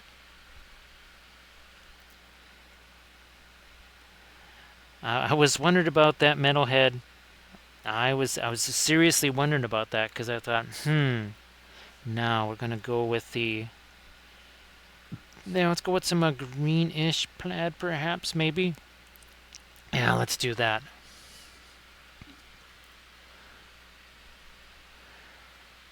So Pura Vida, basically, the original version, his name was Pringles. So there was the first one, didn't have any wings, and that one's name was Pringles. So then when we made the new one, that was also right around the time when we did the Christmas cookies there, Pura Vida. And one of the Book of Wapple statements with the Christmas cookies was always respect the sprinkles. So original Prinkles was going to eat your Pringles, but now this one will eat your cookies. Hey there, Midwest Miniature Guy. How you doing? So we'll get you. Oh, actually, we'll do a. You're going to be treated to a film noir here. Yes, indeed. And thanks, Midwest Miniature Guy. Everybody, please give Midwest Miniature Guy a follow. We are painting the Cathy tribute miniature with a few special guests: Sambo, Bobo, and Trunco, along with Jiro right here. So again, and we painted, as we call it, the Mega Cathy on stream on Saturday. This is regular Cathy, but again, we added some of our other favorite ugly dolls here, like Bobo and Trunco, along with Jiro, and of course, again, Sambo. So let's see what interesting to see what these guys look like now in. Oh, they're starting to draw together as they get more shading, right? Now it really is just a color difference between them, now that they all have some shading. And then, of course, here, we'll do this again. So we got out our Mega Cathy here. In particular, look at we call them the chain of pearls here. So look at this, and watch what happens when we do. Here, let's also zoom out. There you go. And when we do this, well, that doesn't look all that different than that. In fact, they look exactly the same, because the lighting principle, whether it's the ambient light or whether it's this firelight here, is kind of the same. It's hitting the same spot. It should do the same thing. Also, too, look at Jiro here. This almost looks lighter than the firelight there, right? Because it's a color differential. When you see the blue come back here, this is going to be much more stark. Look at this. Warm, intense oranges here against the cooler blues over there. Look at Jiro here. You see this little demarcation line of shadow there? This is what happens to a lot of folks when they're doing the object source lighting. They end up with object source shading because the light source ends up being darker than the color. And they say, yeah, but they're wearing a white robe. Doesn't matter. Go into a somewhat darker room with a white shirt on, shine a flashlight on you, you will see your white shirt gets very, very, very dark. So there you go, Midwest Miniature Guy. And everybody, again, please give Midwest Miniature Guy a follow if you could. Where'd Cathy go? There she is. Yeah, it's wild to see that, right? Just play out that way, Pura Vida. It kind of never gets old. Okay, now that we did that on our Jiro here, now we're going to start using that on all of the Axelis. Oh, let's zoom back in here. There we go. Actually, Pura Vida, I kind of like that word.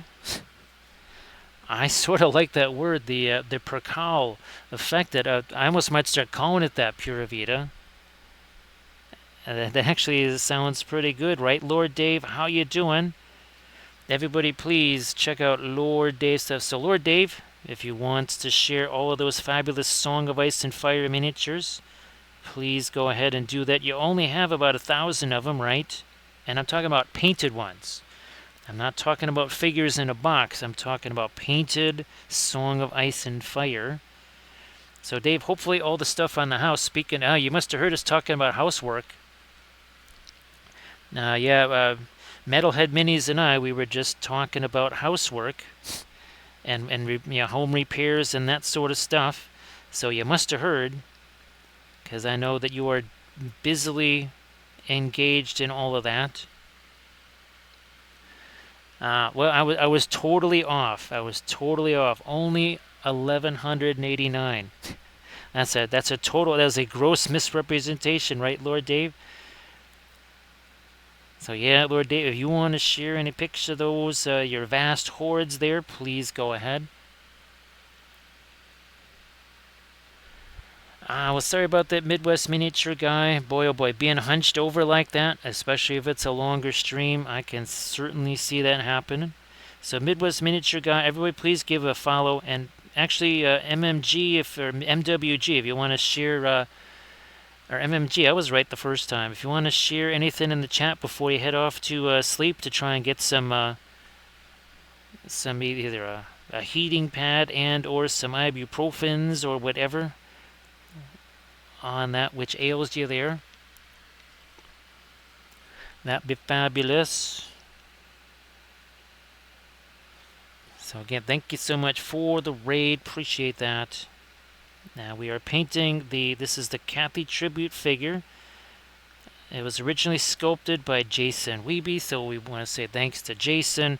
We also want to say thanks to Dark Sword and also Reaper Miniatures. They were kind enough to sell this, and basically Dark Sword and Reaper, they made very crucial contributions to us when all the stuff was really going bonkers. And actually Reaper is still selling the Scio Cathy, as I call it.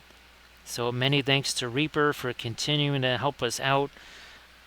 That's a big deal because, well, the other thing too is obviously I'm trying to help out Cathy's family because they've had a lot of things happen to them in the last year. So I still, even today and yesterday, I called up Cathy's mom and sister.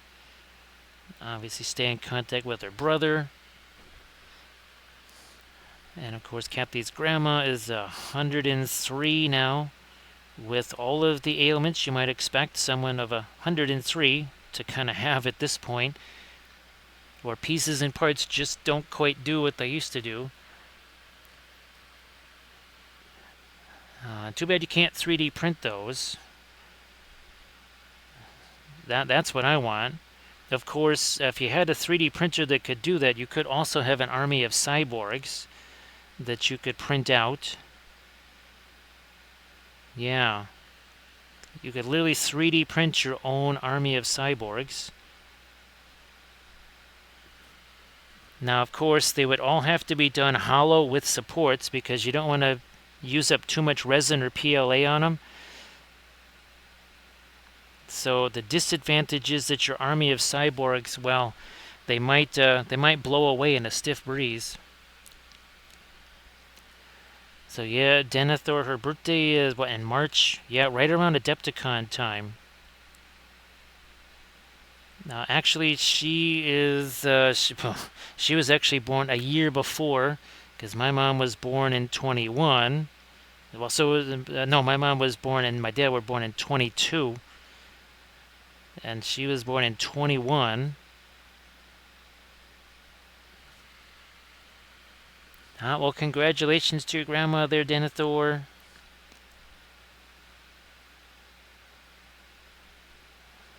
And here's hoping that yeah, grandma is able to get the best out of life, of course.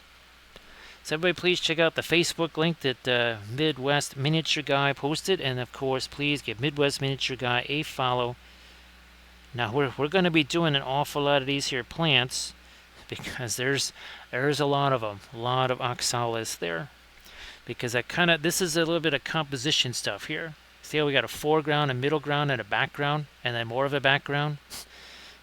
Foreground, middle ground, background. And that's kind of a, here, look at this. Foreground, middle ground, background. Same thing here with your miniatures, right? Let me see, we got that here as well. All right, so kind of a foreground, a middle ground, and then a background, but it's all self-contained on the figure itself. So that's where your bases really have a kind of a story to tell. Look at, here's even Alex the Cave Troll, right? Foreground, middle ground, background. So there's Alex. Like, you don't have any lambus bread over there, do you? It's like, you better be careful with that stuff. You eat too much of it, it's going to be a problem. He's like, phew, don't I know it. Maury is never going to be the same again, I'm telling you. So where did you go? It's like, whew, you're telling me, man. It was messy, but it was worth it because I'm dark and terrible, and you'll love me in despair, right? Promise? Wow, Denethor, that's that even better. Well, that's That's kind of an important thing, right, right, Denethor? Because sometimes more of the independence is lost, and that just kind of tends to be a little bit of a, I don't know, it kind of tones down the spirit a little bit. So it's a good night there, Captain Mizzy. Again, glad that you are here. And of course, again, you want to share anything in the chat, please go ahead. Everybody, please give Captain Mizzy a follow.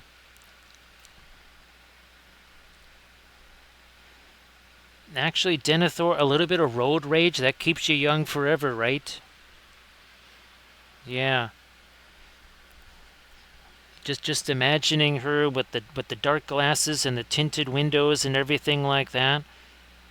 And someone tries to cut her off, so she rolls down that tinted window and, shall we say, maybe flashes them a gesture of disrespect, and maybe uses one or two colorful metaphors and then drives off, leaving them quite stunned.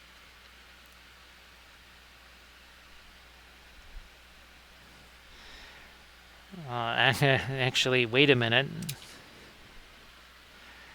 You know, we emphasize cookies here, but this is a cuisine channel, so if you got lollipops, we'll eat those too. I also like lollipops and raisins. And yes, they have the same effect on me too.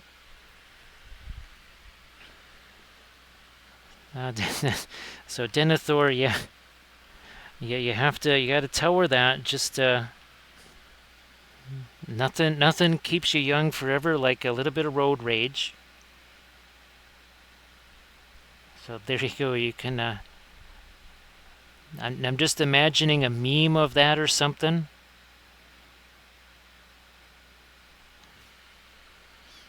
Thanks for doing that clip there, Bithron. And Bithron, of course, if you want to share all your fabulous terrain and Marvel Crisis Protocol, please go ahead and do that. So, like I said, there's one or two of these little, and again, they're leaves, they're not flowers. I'll never forget the first time I was doing these, and I saw these, I'm like, what are those doing in the Oxalis plants? Because I literally water that plant every single day, and there's two of them. And I had not seen any flowers till it was the first day when we went to paint one of these, and I went, that's what the heck those flowers look like. So everybody please check out the Instagram link that Bithron just shared. What are we doing here? Yeah, a little bit more of our there's a couple more batch. Oh, and then there's another batch down over there we gotta do. Oh, and then I gotta do the lightest bit of that green too. Majar, thank you so much for being here. Appreciate that. I know it's late there. I know it is late. So I appreciate you joining us, and hopefully we'll see you again on Thursday. Like I said, I don't think I'll be doing the 2D stuff this Thursday, but seriously hoping to get back into the 2D stuff as soon as possible here. Bithron, how many figures do you think you're able to get put together between MCP and Conquest?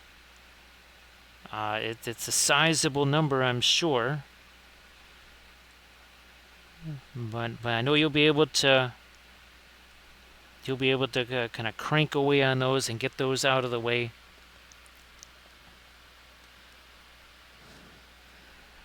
So again, everybody, please check out the Insta link that Bithron just shared. Thanks, Pura Vida. Fortunately, we restocked from the big flurry, and thanks again for all the subs there, Pura Vida. I'm sure that is going to be a massive help with whatever their new system is, which I know Zach looked up. And again, Zach, thanks for looking it up. Also, thanks for the subs too there, Zach. Appreciate that. Now that helped to generate that level 5 hype train. So that is very much appreciated. Yeah, actually, I thought it was almost 4 dozen there, Bithron. Yeah, if you had said it was in excess of 40 or something like that, I would not have questioned that number whatsoever. So that is now the first round was the blackberry ginger ale with the rum, and this is the basically cranberry ginger ale with the rum. So that's why it's more of a red, and the other stuff had a deeper look to it. So notice how this is much more red. So that's the cranberry ginger ale there. My favorite is definitely the blackberry ginger ale. However, even as Blades can attest to, it ain't easy to find that stuff. I mean, she found some stuff and was kind enough to bring it down at Adepticon. I haven't seen it at my store in months now. And what's hilarious is that my tiny, tiny, tiny little grocery store has that more often than the big honkin' grocery stores or Target or whatever it is where people get stuff. Yeah, because, well, let's just say we don't have anything like that around here. There's no chain restaurants, there's none of that kind of stuff, just little neighborhood places.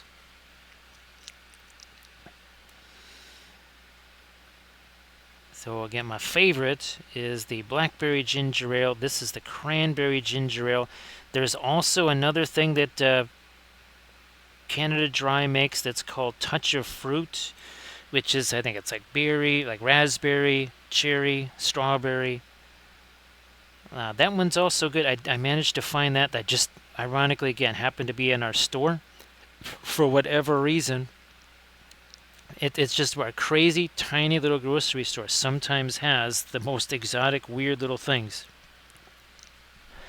that you actually won't find in one of those big box stores or whatever. Yeah, again, there's no Walmart in this neighborhood. There's no big grocery stores or anything like that. It's all local neighborhood stuff. This might be a really big city, but neighborhoods are, well, it's almost like Mayberry. Now we need to lighten this up. Oh, you know what? We'll just take, that's the radiant green. You know what? We're gonna go for it. We'll add some of our fast matte white into that too. Just reasons.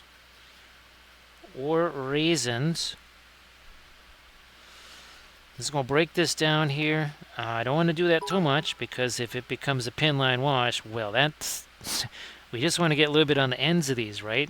If it's a pin line wash, it's gonna be going all over the place. Thank you so much, Pura Vida.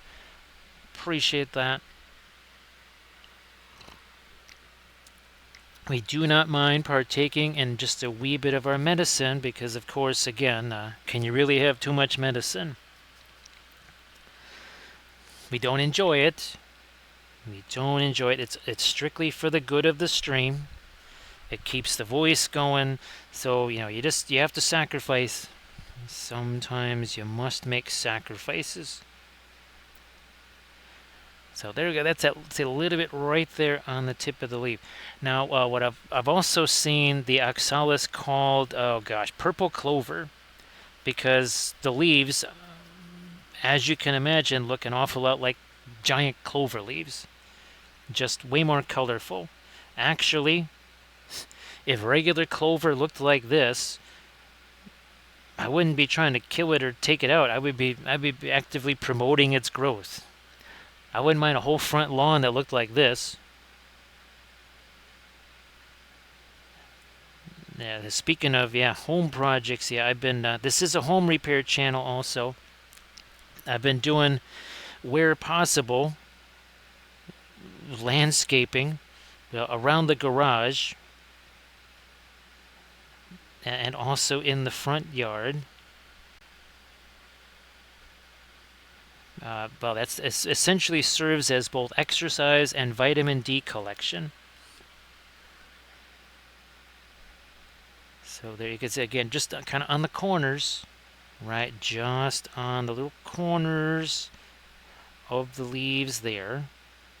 And of course, when we get down in there, I'm not even going to do that at all.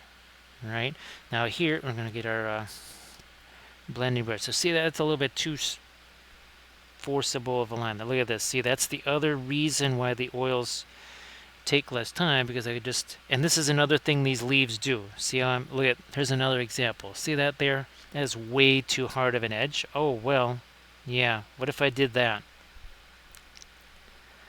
What if I did that?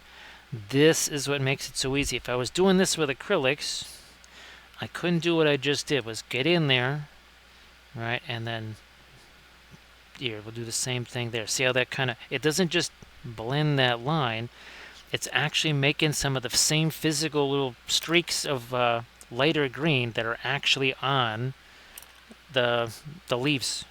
It actually makes it look more like the leaves.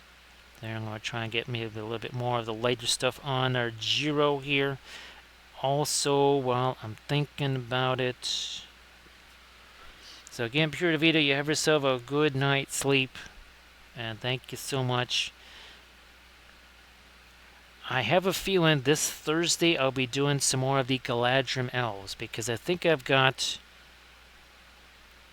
Oh, well, yeah. I think this is what we'll be painting on Thursday. Right here. Another one of our Galadrim Cav. There. Heron Blade, how you doing? So Heron, I hope that you're doing well. And yes, that was another one of those gift subs there. Now, thanks, Denethor. Like I said, if I can learn at least the rudimentary digital sculpting, there's another one, Arthur. I was actually going to put him on here, but I figure we'll save it for another one. So it's again another one of the ugly, and he's this size, right? He's the same size as our little Bobo here. One of the things we would always find him like upside down, balanced on his one arm or something like that, just in these weird, basically acrobatic positions. So from then on, Arthur was called Arthur the Acrobat, and he is one of the very first ugly dolls that we got. Gee whiz, almost 20 years ago. So don't be surprised if you see an orange ugly doll. That would be Arthur, and he would basically be doing little acrobatic things around Cathy. Let me see. Oh, we've got we've got Birdie and Jeeves, and also Woody there. Oh, and Mr. Giggles. We have Mr. Giggles. Why, we haven't seen Mr. Giggles in a while. Why do we call him Mr. Giggles? Because he's a very fun guy. He's a very fun guy. Look at that. Also, I mean, all kidding aside, this was the first time we were able to have success with cobalt blue. Not cobalt teal. We know we love that. This was the first time we had actual success with cobalt blue, and it was as a glaze. It did better as a glaze than it did as anywhere near 100% color. Because this, right there, that's actually a glaze of cobalt blue. It actually was more efficient covering than as a glaze than it was as say 100% or whatever. Go figure, right? We are constantly learning new things with the oils, and I appreciate all the folks, obviously Orion, Pun Expected, Grand Oracle, all of the Green Fairy, all the folks doing experiments with the oils, because I can only do so many myself. I mean, sadly there is only one of me. And if other folks are also, well, again, part of the Linseed Brotherhood / Fellowship, and we all kind of collate that data together, think of how much faster all of us learn together than if it was just me in isolation. Because again, Cathy was the first one to start painting miniatures. That was back in basically in the summer of 2001. The spring and summer of 2001, Cathy was the first one to actually paint miniatures. Looked like she was having so much fun. I said, well, mind if I join you there? And of course, the family that paints together stays together. So between the two of us, right, someone would learn something, the other person would take that, add something to it, the other person takes it, adds something to that. So between the two of us, basically we're learning twice as fast. And the same kind of thing has happened with the oils where, okay, Armored Wolf finds those really interesting reels on Instagram about Puro Orange, Payne's Gray, Indian Yellow, whatever. And we take those things and we are able to turn that around into new knowledge, which all of us benefit from. And then people, they'll take that, whatever new nugget that we learn, they'll take that, and then they'll say, hey, Jim, have you tried this before? Have you seen this material, this paint? Heard of this brand? Which means that, again, as a fellowship, right, as a brotherhood, we're able to take the oil paints infinitely farther in infinitely less time than, again, if I was just screwing around here on my own. Obviously, advancements would be made, but nowhere near as fast as what we have. So again, all the folks that are part of the fellowship here, we appreciate that. I mean, even this stuff here with the darker primer, part of that was necessity, right? Because we had miniatures. Well, okay, looky here. Look at this one. The likelihood of getting a makeup sponge anywhere down in any of this is 0. Actually, technically less than 0, like negative numbers. But using that dark brown primer, well, makes it possible. Even just in the last 2 days, I've had 4 different people tell me, they say, hey, you know what? That darker primer with almost the pre-glaze after the fact, they are able to understand that, and it's a way more comfortable way for them to work.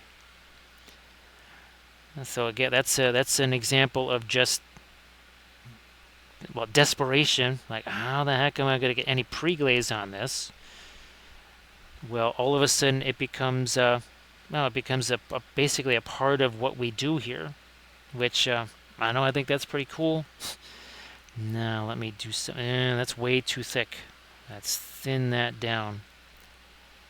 Let's thin that down. Put that here. And then we'll get our darker line into this too. First, let's get this lighter stuff in here. There we go. Thanks, Pura Vida. Ooh, Pura Vida, I don't know if you saw this one here. 1 second. Let me grab this. But I know you have to get to sleep there. So this is the Titan Forge chariot. We painted a bunch of the Highland miniatures, but yeah, this is the Titan Forge version with the mummified horses on it. So I know that you saw some of these being painted, because, well, we did 3 of these. Heck, you probably saw all of these painted. But that's the Titan Forge version. And again, speaking of, there's technically going to be a new Cathy miniature, and it's totally unintentional. Check out the Titan Forge May release on their Patreon page. And you will notice there are some gnomes riding basically Irish wolfhounds. And if you look at one of the gnomes, one of those gnomes not only bears a striking resemblance to Cathy, I mean, it's scary. It almost is like taking this in gnome form and sticking it on a wolfhound. That's how close it looks. So needless to say, we will be painting some of those, because again, it looks so much like Cathy with the glasses and everything, and the pigtails. We will be doing one of those. Well, more than one of those. And since it's an STL file, well, you can imagine we'll print it out at a very large non-gnomish size, because that should be fun too. Alright, let me get we still gotta get the chocolate chips on Bobo's cookie over here. Van Dyke brown. Okay, maybe a little bit of the Mars black too. All right. Some chocolate chips for Bobo here. And again, Cookie Chef Bobo. He's the one that makes all the cookies. We would have more, but unfortunately Cookie Chef Bobo eats most of them before he's done with them. So yeah, so it's kind of like how Prinkles the cat eats all of your, well, sprinkles. Bobo, or Cookie Chef Bobo, eats most of the cookies himself. Pura Vida, the tater, as we call them, the taters, they like M&Ms, they like Skittles, they like Reese's Pieces. Actually, oh yeah, I meant to tell Blades that I ate all of those. It's basically like Swedish fish, but they're in the shape of maple leaves. Yeah, the Ugly Dolls ran across those and ate them all, like in 2 days. I've kept them hidden since I think Adepticon, but sadly, yeah, they all got eaten, so they're gone. As of today, the Ugly Dolls ate them all. I'm going to try and get the eyes down in here with the lighter stuff. There we go. Then obviously we'll be coming back into that with the darks too.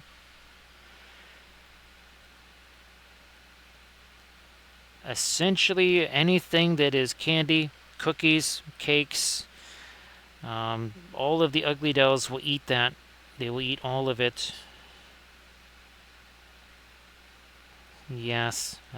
Again, if you're going to have that stuff around, you better eat it fast, because otherwise the Ugly Dolls will find it and they will eat it all. And then there won't be any left. So no sense saving it. Just eat it. Don't leave any of that stuff around. Yeah, I'll definitely have to come back with the Prussian, or sorry, with some of the indigo there to darken some of that up. I don't want to make the again, the Ugly Dolls don't really have lips necessarily.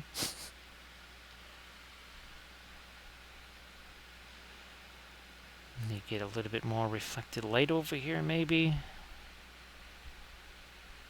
Yeah, let's try some more reflected light over there. And here's the nice thing we can see. Oh, there's a little too much. Take the blending brush and we knock some of that down. Maybe a little bit of our light over here too.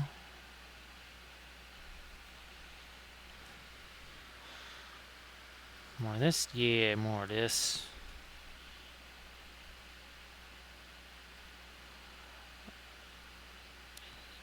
I think I might still try to go, you know what? Yeah. I'm going to take this. That goes into our floral magenta. Not all of the fluorescent colors are, shall we say, created equal. The orange, the magenta, and the green tend to have the most impact, no matter what colors they're mixed with. The yellow, not too bad. Things like the violet, though, and the blue, those are way down on the scale. Those are not going to have quite the same impact. So something like the fluorescent blue, I mostly use that just to enhance other colors. So you need to be using, well, something like a phthalo blue or a Prussian blue, something strong like that to start with. Pura Vida, that's I could definitely see a video like that. So yeah, think the Cookie Monster, only way worse. That would be Bobo. Yeah, Bobo could certainly eat more cookies in a fraction of the time than the Cookie Monster. Which again is also a terrifying prospect, is it not? Especially given his size versus versus the Cookie Monster. He he can really pack away those cookies, that's for sure.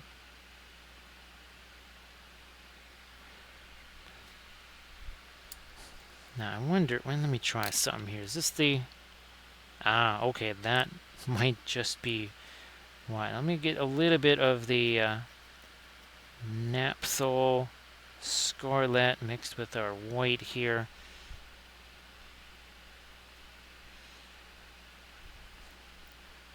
And we'll try and again scare up some more light here on the skin in a few places. More on the nose. So maybe some more reflected light there too. Bithron, yeah, well, he makes a lot of crumbs, doesn't he, Bithron? He makes a lot of crumbs, but with Bobo, there's no crumbs because, well, he eats all the crumbs. Yes, Bobo, he can. Well, that's kind of how he negotiates. He says, "Oh, I see you have a lot of cookie crumbs there. I can help you with that."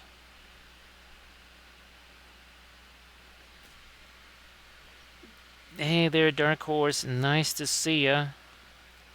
So yeah, Dark Horse, we actually started 2 hours and 20 minutes ago. Because, well, we wanted to make sure that folks in the Eastern time zone would have at least a little bit of a chance, even though it was still kind of on the later side for them, especially being a Monday. So, Dark Horse, great to see you there. And Dark Horse, well, we've been telling a lot of Tater stories here. So lots of stories about all the different ugly dolls and such, especially all the ones that are on the base here that we sculpted. Yeah, Pura Vida, if you see some of the pics, well, we used to call it one-to-one bust painting because I was actually the one that would bleach Cathy's hair and then do the coloring on it. So I remember well, I did the bleen, we did the blue, and then there was kind of the magenta with the streaks of purple that she wanted. Yeah, and we always called it one-to-one painting of busts, one-to-one scale. Now, the good thing about painting that type of bust is there's 0 mold lines to worry about. Yeah, there were no mold lines to file down on that bust. So yeah, Dark Horse 2026, 2 movies. Obviously, Andy Serkis doing the well, acting and directing, and obviously Philippa and Peter. The team is back. Now the dicey thing is, of course, that well, they're taking something that's just like 2 chapters in a book that is mostly Aragorn saying how bad Gollum smells, and they're turning that into potentially multiple movies. So we'll see how that goes. But certainly, I've got some hopes for that, right? Right, Dark Horse. Now, of course, Armored Wolf does remind me that not all humans are created the same. Now, again, Caleb, he needed some mold lines to be filed there. Yeah, so there was a few defects in that cast. Yes, that was, he must have been a Games Workshop cast. Oh, he was fail cast. There you go, Armored Wolf. Yes, that's what happens with fail cast. Yeah, there was a little bit of fail cast going on there. He didn't really like it when we took the, when we doused him in hot water to bend the parts back into the right shape, did he, Armored Wolf? I thought we could just use the hair dryer, but that wasn't hot enough.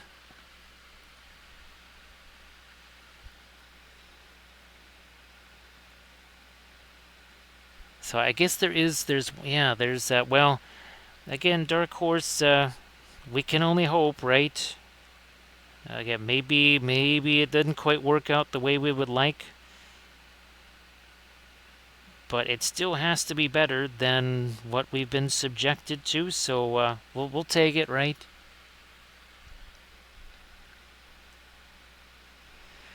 Actually, if it was, is this the magenta? No, that's not the magenta stuff. But if you were to see and I still obviously have the colors that we used for here. I mean, they are that level of atomic. In fact, I think one of the things actually said atomic or something like that on it. Yeah, Armored Wolf. Well, that's what happens. We almost had to treat his head like it was a metallic. Yeah, like we're painting some non-metallic metals there.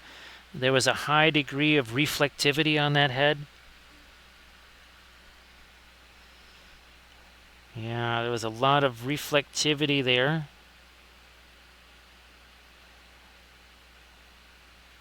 I mean, well, what do you expect? I mean, actually, it was kind of like doing an orc head or something like that. Yeah, it was pretty much like doing an orc. Kind of like one of the uglier ones, I suppose. So poor Caleb. That was, I'm not sure he was ever the same after that, right, Armored Wolf? After that bust painting project. Oh, you know what? We got to get some more of our lighter colors on here, too.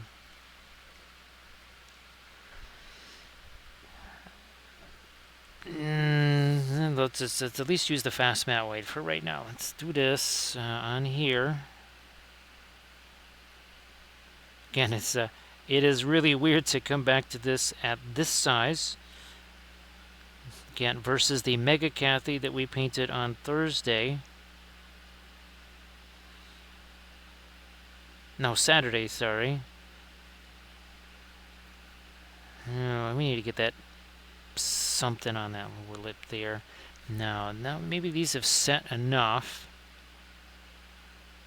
Yes, they are. Okay, good. Now I can finally get some of the light on Sambo's little eyes there. On his nose. Over here. Dark Horse, well, it's not so much now because the UV curing machine is, well, oh, if you shine this, well, yeah, if it's dark and you shine this on some of the miniatures, especially that have the fluorescent stuff, it really makes a wild effect. You look at that and it's like, wow, that's. I did try using the glow in the dark stuff. That didn't. Well, the glow in the dark powder was not very successful. That I have to say. The glow in the dark paint seemed to be more successful.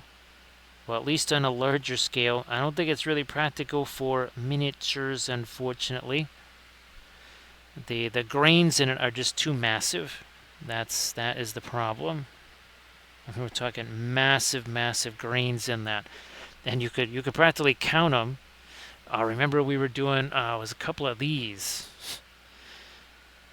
because you need a ton of that stuff to have any real effect. Yeah.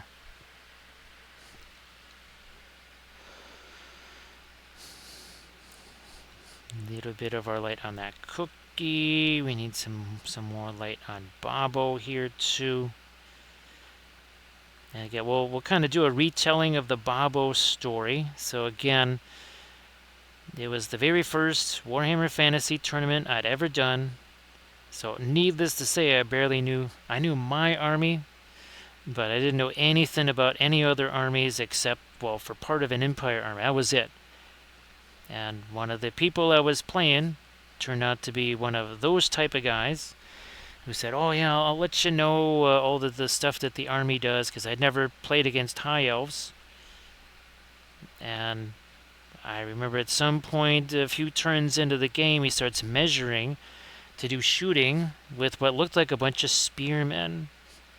And I said, are those like throwing spears or something, or javelins? He says, oh, gee, did I forget to tell you that these guys also have bows? I said, you neglected to say that. Also, they don't have any bows on them. They just have spears. He's like, oh, yeah, they're Seaguard. They have bows and they have spears. So, needless to say, that kind of shenanigans was happening. There was also the, I didn't tell you that the Dragon Knights are also impervious to flame damage. Didn't know about this until they were right on top of the salamanders that were, oh, look, they're right on top, so I'll do the fiery stuff. Oh, yeah, I guess I forgot to tell you. So, needless to say, I was not the happiest of campers in the campground. And Cathy she could feel the disturbance in the force from across the room. And that's when she walked over with Bobo right here and just kind of set him down on the table, and he was walking around, and no sooner did he get set down onto the table than the Comet of Cassandora, and this is old school Comet of Cassandora that Skink Priest Bobo here had cast 5 turns before. Well, that went off dead center in the middle of the table, and it wiped out everything in a 36-inch radius. And by wiping out, I mean vaporized. What was not vaporized in the initial blast immediately skedaddled off the table, which was all of his stuff. So, thanks to Bobo, not only was that a crushing victory, but I ended up actually winning the tournament. And much to everyone's surprise, well, they also included soft scores. But yes, so ever since then, don't look into Bobo's laser beam eyes. And everyone was, let's just say that the terror that Bobo instilled was enough to modify the behavior of anybody. So Bithron, the army list wouldn't have really mattered because I didn't know what it did. I wouldn't have known what the Seaguard were because it would have said Seaguard on the list and I wouldn't have known what the heck they were. I would have had no clue whatsoever. So yeah, unfortunately that wouldn't have helped. So see you later there, Bill.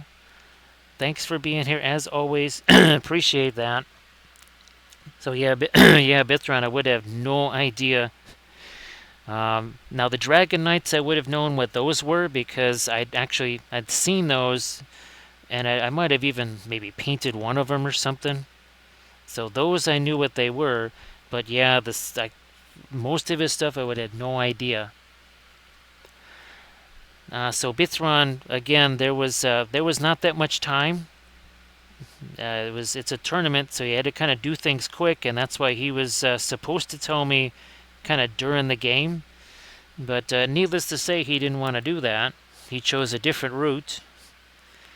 And, well, Bobo made sure that he was punished for that, right, Bithron? So, yeah, unfortunately, he had said, yeah, I'll let you know. If there's anything weird or different here, I'll let you know. And obviously, that was a little bit of a tall tale. And, well, I found out after the game, Bithron, that, again, that's what he was known for. And I also found out that nobody else in the store would play games with him. Again, I had no idea. Yeah, Bithron, definitely in sportsmanlike conduct. In some sports, that might be a red card. In basketball, that would be a personal foul. Same thing with football. So Recoil's mom, I think you've seen the old 2D art, right? And actually, Cathy also did 2D art. She was very much into the, well, we're talking about these on the Saturday stream, the Zoomorphs, right? Did we pass by it already? Yes, we did. 1 second here. There we go. So you see those things up in the corners there, basically wolves. That's the kind of zoomorphs that Cathy did. Now she was doing her own. Mine were just kind of, well, sort of hybrid things and adapted. Also to her knotwork was more like true knotwork, where mine, let's just say we did some fudging on the knotwork. So this is what I used to do, was the 2D art. Got some pastels coming up here, and that's actually an acrylic. You might recognize that. And then this is actually an oil painting I did when I was 13. And here's some more of our watercolors right there. And believe it or not, lots of airbrush on that. And we will be trying to get back into the airbrush stuff again. So that's what we both did. But unfortunately, 9/11, that basically wiped out our 2D art in much the same way that viruses and other such things wiped out a lot of other businesses around the world, and especially here too. So it's kind of like our own personal version of that. And back in 2001, we were both sort of painting miniatures together just for fun. And then our friends, they asked if we would paint their Blood Bowl teams. And we realized that potentially that was a way to maybe get some extra income in between shows. Well, then obviously 9/11 happens, and suddenly now that's our only source of income, is painting the miniatures. Then you have things like, PayPal and eBay, they came along at the same time, and now we could actually sell miniatures anywhere at any time. We didn't need to be at a physical event anymore. So it's been a long, circuitous path to get here. But interestingly enough, right, Rico's mom, we're doing the 2D art again, and that's courtesy of streaming. So obviously it's something that I really enjoy doing, but it's also the thing that keeps the light on and the food happening, all those good things that we all like. So yeah, Cathy she happened to see these unpainted miniatures that I had of some Lizardmen Blood Bowl figures. And she was painting those because she used to paint miniatures with her brother and his friends and all that stuff. And she just said, well, do you mind if I grab some of those and paint some miniatures? And she was having so much fun, I just decided to join her. And well, as they say, the rest is history, right, Rico's mom? And of course, again, I still have, I meant to actually try and have some of her little pieces of artwork as extra scenes here, but we'll be able to do that for subsequent streams, where we can kind of feature some of Cathy's art. And obviously this is here it is. This is the miniature that she had painted, and this is the one that I was fortunately able to kind of finish off the last bit, where I basically put it together and do the touch-ups on it. And of course, Creature Caster was kind enough to not only allow it for the contest, but they actually have that, and they're taking that to all of their conventions. And of course, what is the thing? The Grim Reaper is not after your stuff. He's not interested in your house or your clothes. Fashionable as my ensemble is, he's not really interested in that. But what he wants is that the creativity, the knowledge, that sort of thing. So when Creature Caster was nice enough to do that, it was sort of like the artistic voice was able to speak again through the generosity of Creature Caster there, taking the suzerain of desire to all their events. So we really appreciate Creature Caster for doing that. That was a really nifty thing that happened at Adepticon. And we remember when they were just one little table in the dealer's room. So now that they didn't forget us. So that was, again, very, very nice of them. Now, you see what I'm doing here with this here Prussian blue? It's not just tinting the color. you can see that just got a whole lot smoother, right? That whole edge there just got a whole lot smoother. Look at this here. Now, yeah, look at this here. See that? See how rough that edge is right there? We're going to do this. Again, that's with the Prussian blue. It's doing a couple things. It's tinting that more towards the blue, but it's also softening that edge. We shall do the same over there. So again, it's softening up those edges. So Rico's mom, that's why we always joked about it, and I know like fathers and sons, they kind of get into miniatures and they do that stuff together, and we say, the family that paints together stays together, but that really sort of can be true, actually. It really can be. So again, you kind of share those things together. Obviously, what was it, 2004? We called that the year of the dioramas. And that was when Cathy realized that instead of trying to sculpt rocks out of Sculpey, what if we just took actual rocks and pressed them into the Sculpey and then baked it? Well, guess what? That was a real fast way of making rock texture. So much faster than trying to sculpt the rocks one by one. And again, we could do any kind of technique. We just, well, technically any paving stone that was out in the street or the little paving rocks, we said, well, that's public domain, so we would pick those up on our walks in the neighborhood.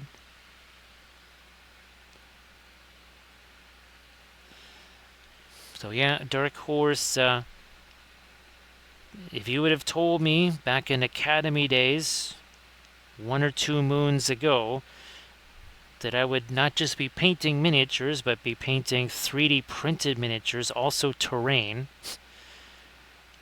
I would have said that's whatever you are, whatever medicine you're imbibing on, I might have some of that too, because it must be really powerful stuff.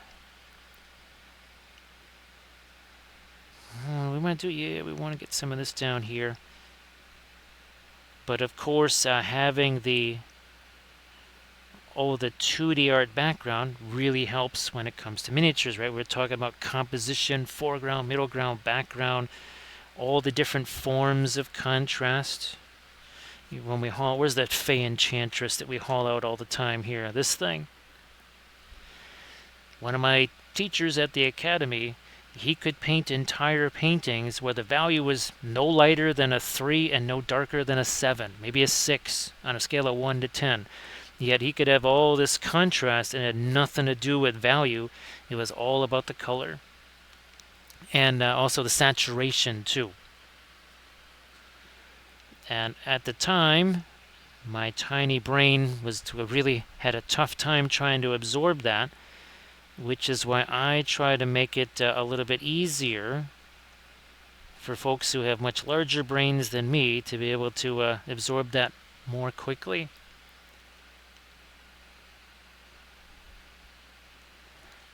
Dark Horse, boy, you know what, you get a little too, shall we say, proud of yourself or something like that, the universe can say, huh, you kind of think you're all that. Here, I got something for you.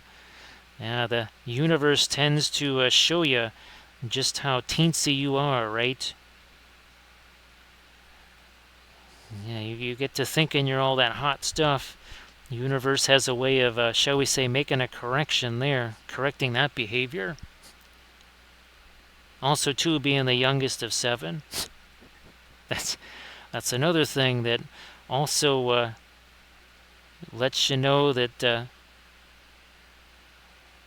totem pole, well, that's a thing. And when you're on the lower end of that totem pole, and now we'll have to come back. Oh, that's right. Let me look at our. Yes, a couple. Oh, there we go. See how we got some of the really light stuff in the middle of those there? Thanks so much, Mom. Appreciate that. That's kind of well, thank goodness for the streaming, right? Because it's sort of it sort of allows that to continue. And of course, and again, Cathy was the first one to do the Twitch streaming. She had been doing that almost 2 years. I was still doing YouTube, Facebook Live. And when the virus stuff happened, I said, okay, you gotta show me everything you've learned about streaming in the last 2 years in the next 7 minutes or less.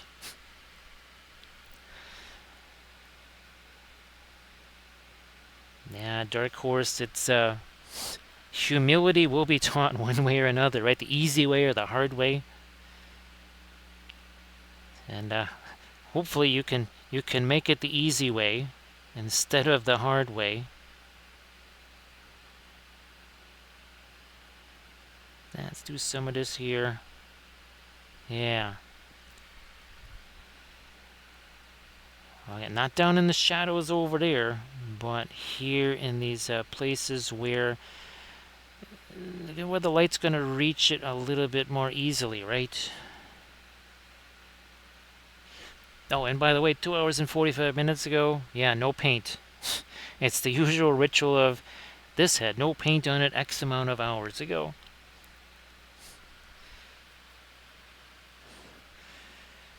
I guess that's the other thing too, is since we're learning so much here, every single day, something new is learned. Maybe it's a new idea, a new concept, a new color combo.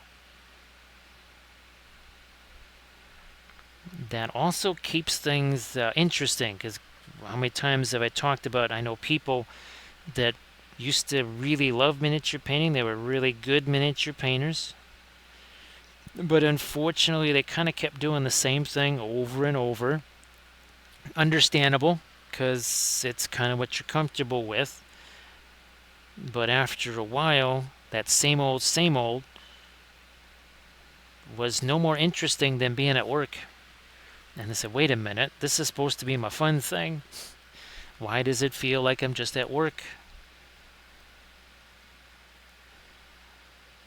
So that's another thing too. If you can kind of keep things new, it's can be scary learning new things or trying new things. That's for sure.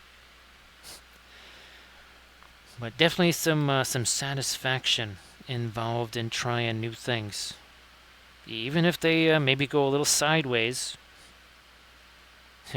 You watch those tutorial videos. There will be videos where things go sideways. And none of that stuff is edited out or taken out, because people need to see, oh yeah, things go sideways.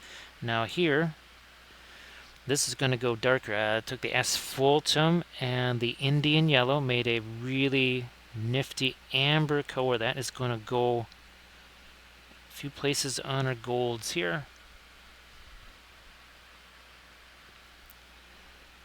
Few places on the go. So we've been again playing around with color saturation, color temperature, right? Some of these these warmer gold-ish colors, and now here there's this amber that we're putting into here. Of course, Bobo, he's got the kind of the neutral gray and then the yellow eyes. Trunco with the violets. So we're going to try and get a little bit lighter on some of his violets too, and then of course Jiro with the pastel green next to the rather spicy magenta there, floral magenta at that. Let me see if I can't lighten up both of those noses there. So we shall take the Naphthol Scarlet here. Maybe some of the Hansa yellow light, just to keep that from becoming too pinkish. And okay, not that much fast matte white. Maybe a little less than that. Let's try this here. Okay, maybe a little touch of the Perline red too. Is this light enough? Not quite. That's alright. Make it a little lighter here. Let's see what this is going to do now. Do I need to thin that down more? Nope, that's just about where we need it to be. Well, Pura Vida, thanks again. Thanks again. I really appreciate that. We'll give you one last toast here. Again, thanks to everybody for all of those, all the subs there. Well, also the bits. Also the bits. I don't know if there's cheering and bits are considered the same thing. Maybe they are. I think so. Maybe it could just be two sides of the same coin, sort of. Have I got this little... you know what?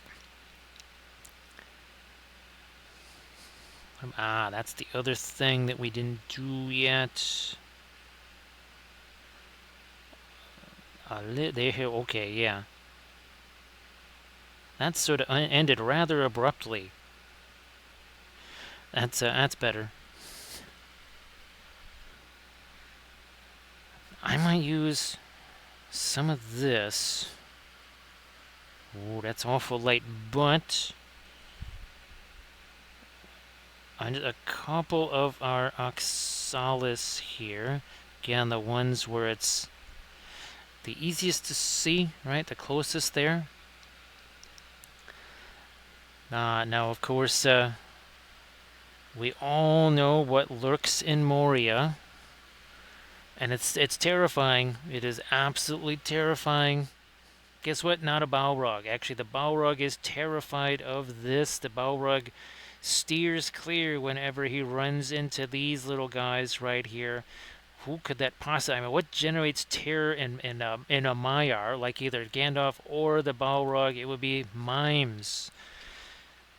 Yes, that is the mimes of Moria there. Again, the most terrifying in all of Middle-earth. Forget dragons, forget Sauron, forget Saruman, forget the Witch King. Nah, never mind. It is the mimes of Moria. And of course, the mimes of Moria are very fashion conscious. They wear many hats. They wear top hats, of course, berets, also chef's hats. Now, they might be fashionable, but they're not really the smartest critters in Middle-earth. As you can see, the chef there, he has the very toasty baguette in his bare hand instead of his oven mitt hand. Again, not the wisest way to go. But see, Charles de Gaulle, he was the smartest guy on the team, so he had 2 stars and a dapper mustache. Speaking of stars, Pierre and Francois here, they thought they were the stars of the team. Stuff like blocking and tackling, well, that really that wasn't their vibe. They were master sommelier, so of course, you get a Pinot Noir or something like that. That is again, that's a fine Merlot. That's what they're interested in, not the rough stuff. Not really their vibe at all. These guys go back to a time long ago when there was no such thing as 3D printing. There was no such thing as plastic goblins, really. So those were done the old-fashioned way, as in tear them apart with a pliers or something like that, and then re-sculpt it as best as possible. We're using green stuff, which, ironically enough, is the very same stuff that we used. And I will, when I do the Instagram post on this, you'll see all of these guys are green stuff. All of these guys are just made out of green stuff. Do I have a little... Oh, look, there's even a little ball of green stuff right there. So yes, again, the mimes of Moria are horrifying and terrifying. Basically, there's not even the hardiest, strongest warriors in Middle-earth can bear to see the sight of the mimes. It could also be the stinky cheese wheels. Yes, I do hear tell that Stilton cheese is, of course, the preferred cheese of the mimes. So yes, they roll around those cheese wheels. And again, the cheese is somewhat fragrant there in Moria. So when Gandalf says, "What you can always tell with your nose," yeah, that's, well, use your nose and you'll be able to find out where the stinky cheese is in Moria. Of course, also where Alex the Cave Troll had the run-in with the 20 loaves of lambus bread.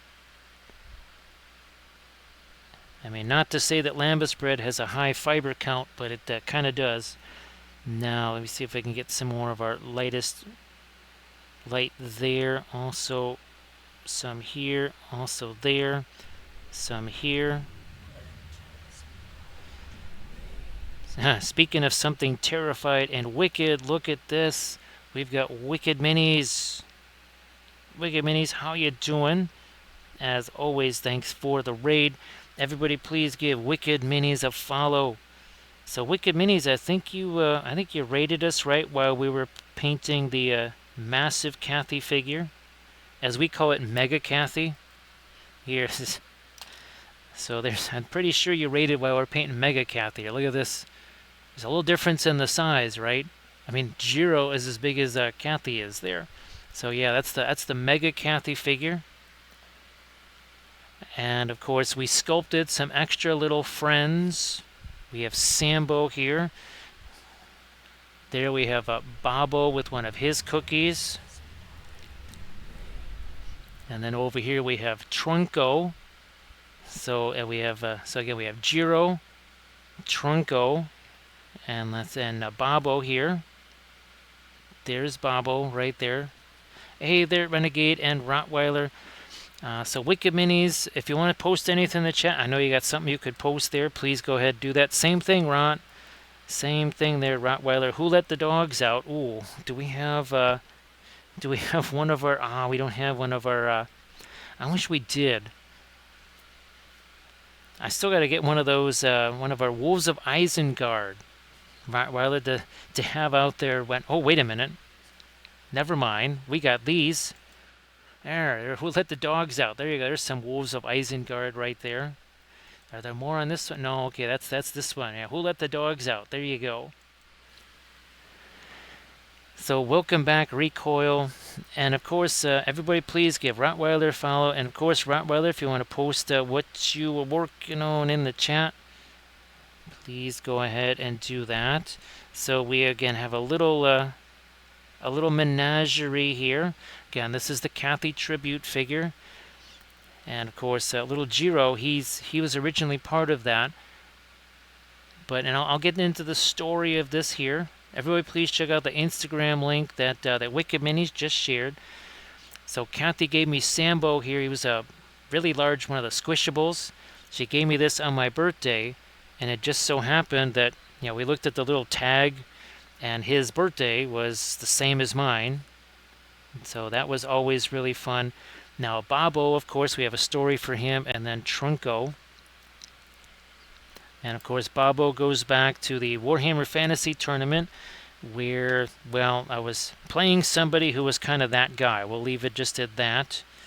And needless to say, things had not gone well, and from all the way across the room, Cathy could just tell something was amiss. And she ended up bringing... Oh, thanks, Recoil. I did restock since you were last here, so we do have that. Thank you so much, Recoil. Appreciate that. It's a good thing, too, there, Recoil, because, well, yeah, guess what? We got to buy resin again, because, well, all the mega stuff we printed used up mega amounts, so thank you so much for that. So I was playing against the High Elves, playing against High Elves with my Lizardmen. And Cathy, she basically took this very Babo right here and just kind of set him down on the table, and he kind of walked around. No sooner did that happen than the Comet of Cassandora, and oh, look at this, see the similarity? So that's Skink Priest Babo there, he had called down Comet of Cassandra. This is old school Comet. Old school Comet of Cassandra 5 turns before. And, well, when that happened, that destroyed basically everything on the table except for my stuff. Because all of his stuff was in the center of the table. And yeah, let's just say what didn't get vaporized immediately skedaddled. And I won a stunning complete victory. And then ultimately the tournament. So that is the power of Babo. So Renegade, thanks for being here.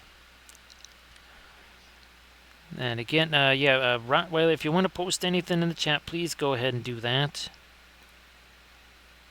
So that was a. Let's just put it this way: everybody feared Babo. You know, was it with Galadriel, right? All will love me in despair. Yeah.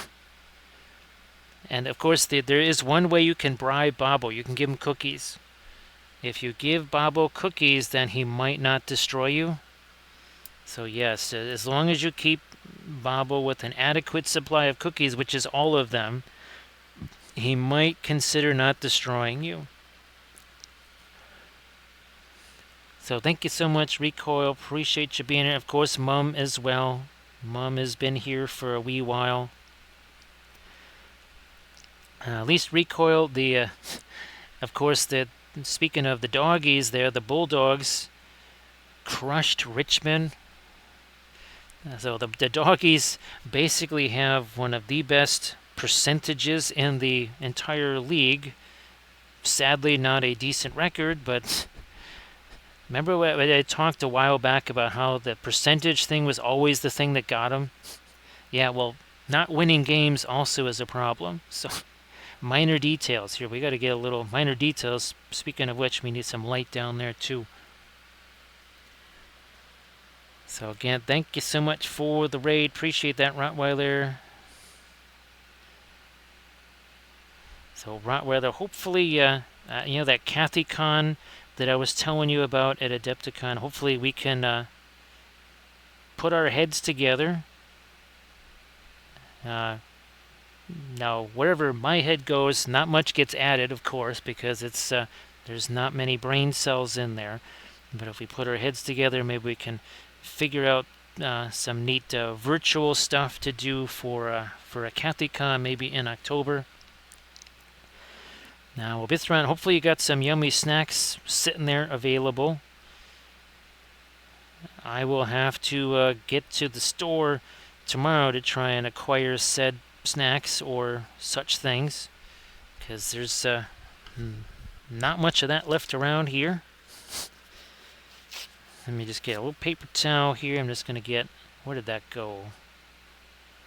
Oh, there it is. Yeah, just get that off of there. Oh, that sounds, actually, Bitrun, that sounds good. Maybe I need to get me one of those. It's been a while. Typically, Friday or Saturday is a day when I make one of those for myself, but I don't know. I might have to snag me one of those tomorrow at the store. Well, if I can get there. Might have to be Wednesday. Oh, you know what? We got to get some more. Yeah, we got to get some more of that lightest light down in there. Yeah, let's see if we can't do that. Let's do that here. So again, we painted up the Mega Cathy on our Saturday stream there. Oh, and well, here, let's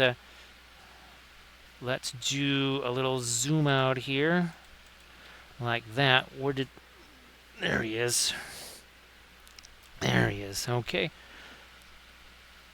And I kind of guessed right, believe it or not, they're just about the same size. So they're the family that paints together, stays together. Also, huge surprise that there's object source lighting, right? I mean, that's like, people are stunned, shocked, I tell you. There's object source lighting. Now let's make that Cathy look a little bit bigger again. That's better. Hey, Roland, how you doing?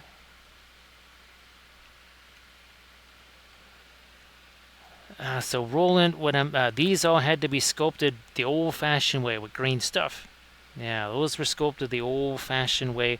What I am hoping is to either learn not ZBrush, but Mixer or Blender, one of those, at least to be able to do some kind of, well, rudimentary sculpting like Babo or Trunco here or something along those lines. Uh, if we had a Tuesday or 2 or 10, there might be time to learn such things. But yes, we need more Tuesday in our lives. People that don't know what that is, Tuesday is a magical day. It's added to the calendar, so if you need like a 7 or 8 extra days during the month, you just declare a Tuesday, and that's so if it's May 47th, you know that Armored Wolf and I have declared several Tuesdays, and they're added to the calendar, and they're days that we use for getting extra work done. More normal folks might use those for sleeping or something else, but we would use those days to get more work done. So again, Rico, I really appreciate that. That is going to actually help a whole bunch. Because, yes, we've already been, and I just got, I think 2 days ago, another thing of resin, but now some things you're printing though, they're so huge, they take up a bunch of resin. Now I'm printing a lot of basing bits. Tons and tons of jungle basing bits. Not just for the lizard men, but also for some of the other projects we got going on here.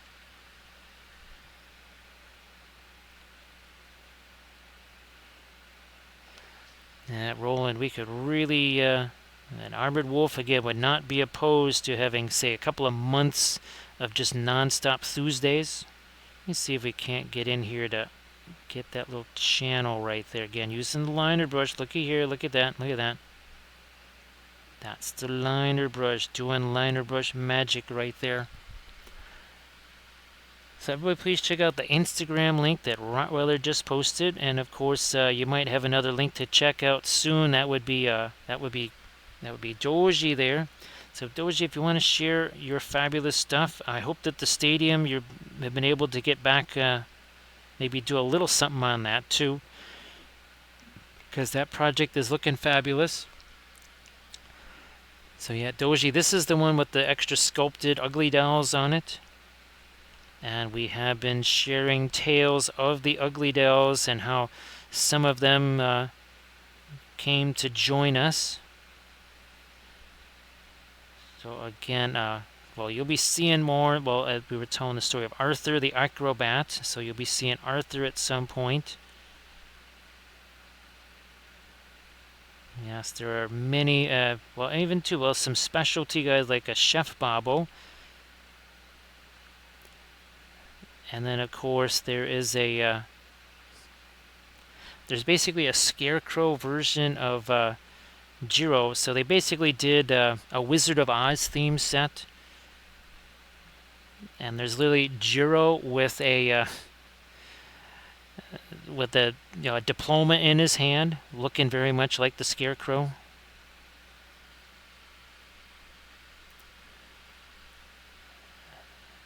That's right. You can get that stuff. We can't get that here. That always looks like, is it the guy from Shifting Lands? He's using that, and it always looks like fantastic stuff.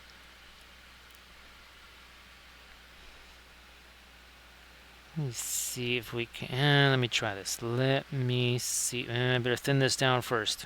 Thin it. Oh, geez, yeah. Holy smokes. Let's thin that down. Whoops. Get some more of that off of that brush. And we're going to do there we go. Now again, Sambo, he's one of those squishables, and he's one of the larger ones. And Cathy gave him to me for my birthday. And then when we looked at the little tag on him, he said, "My birthday is this," and it turned out to be the exact same birthday as mine. Yeah, Doji, those are really some fantastic work that he does, right?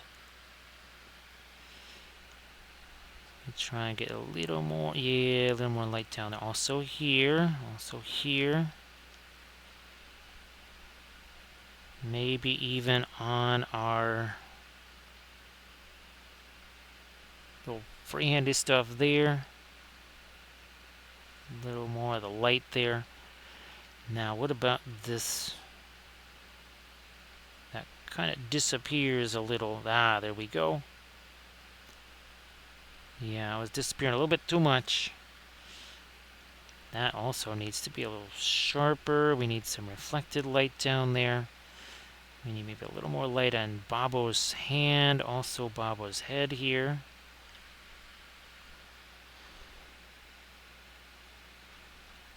So again, appreciate the raids and get Wicked Minis. I hope that you're doing well, and hopefully everybody checked out the Instagram links that Wicked Minis and also Rottweiler shared there in the chat.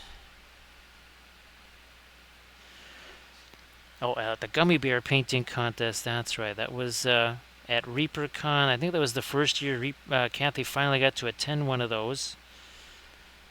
And somehow in the Fort Wapple of ReaperCon, next thing you know, somebody had a package of gummy bears and people were painting gummy bears. And they had a contest, which apparently has continued in some form. Even, I guess, last ReaperCon, there was a gummy bear painting contest. And of course, our CathyCon, such an event would certainly have to be a mainstay. It would be the penultimate event of CathyCon.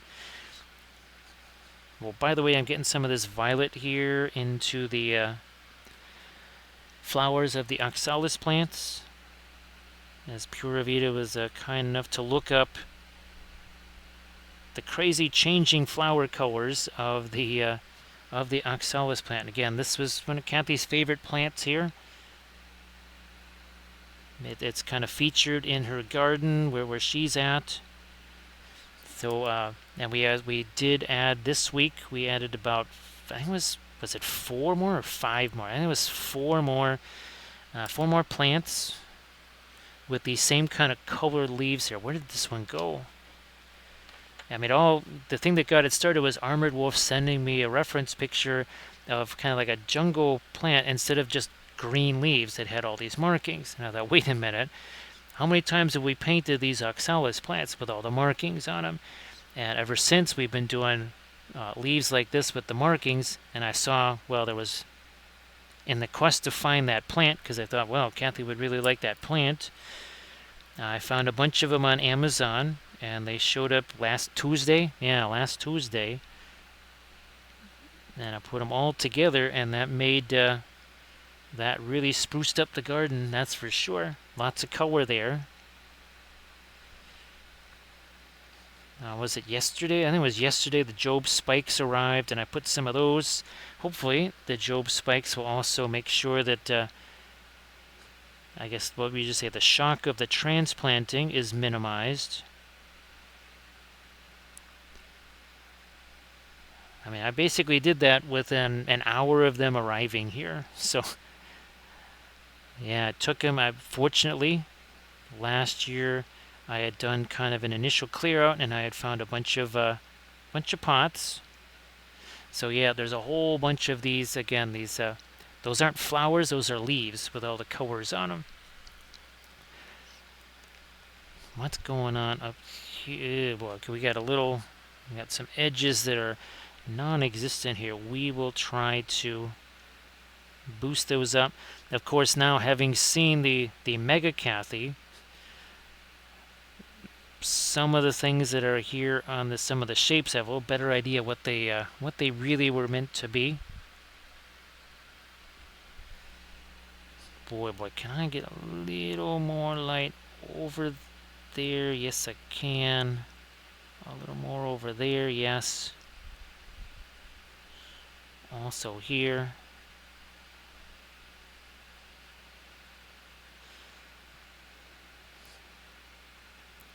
Touch more light down in there. Can only do so much though. And that needs to be kind of restored a little. Oh, and this. Indian yellow. Some of our white. We will do this here. Like so.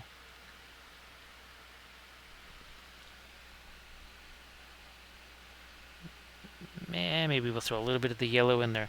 Keep in mind that we will be adding, well, just like, look at, not just grass tufts, but we have the dirt texture in there. Look, there's extra leaves. Remember, oh yeah, those were the oregano leaves. It did look like oregano leaves. Actually, I gotta find, oh, I know where those are.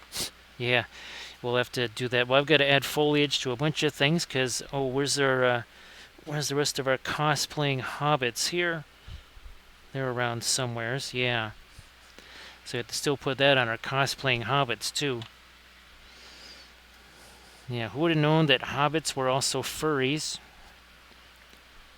They have unusual tastes. Let me get back to this lighter yellow. Indian yellow, some of the fast matte white. See if we can. What is that? Oh, okay. Now this little brush iconography here. It was wild on the Mega Cathy to see the brushes themselves actually do have bristles on them. Yeah, that only showed up on the bigger one.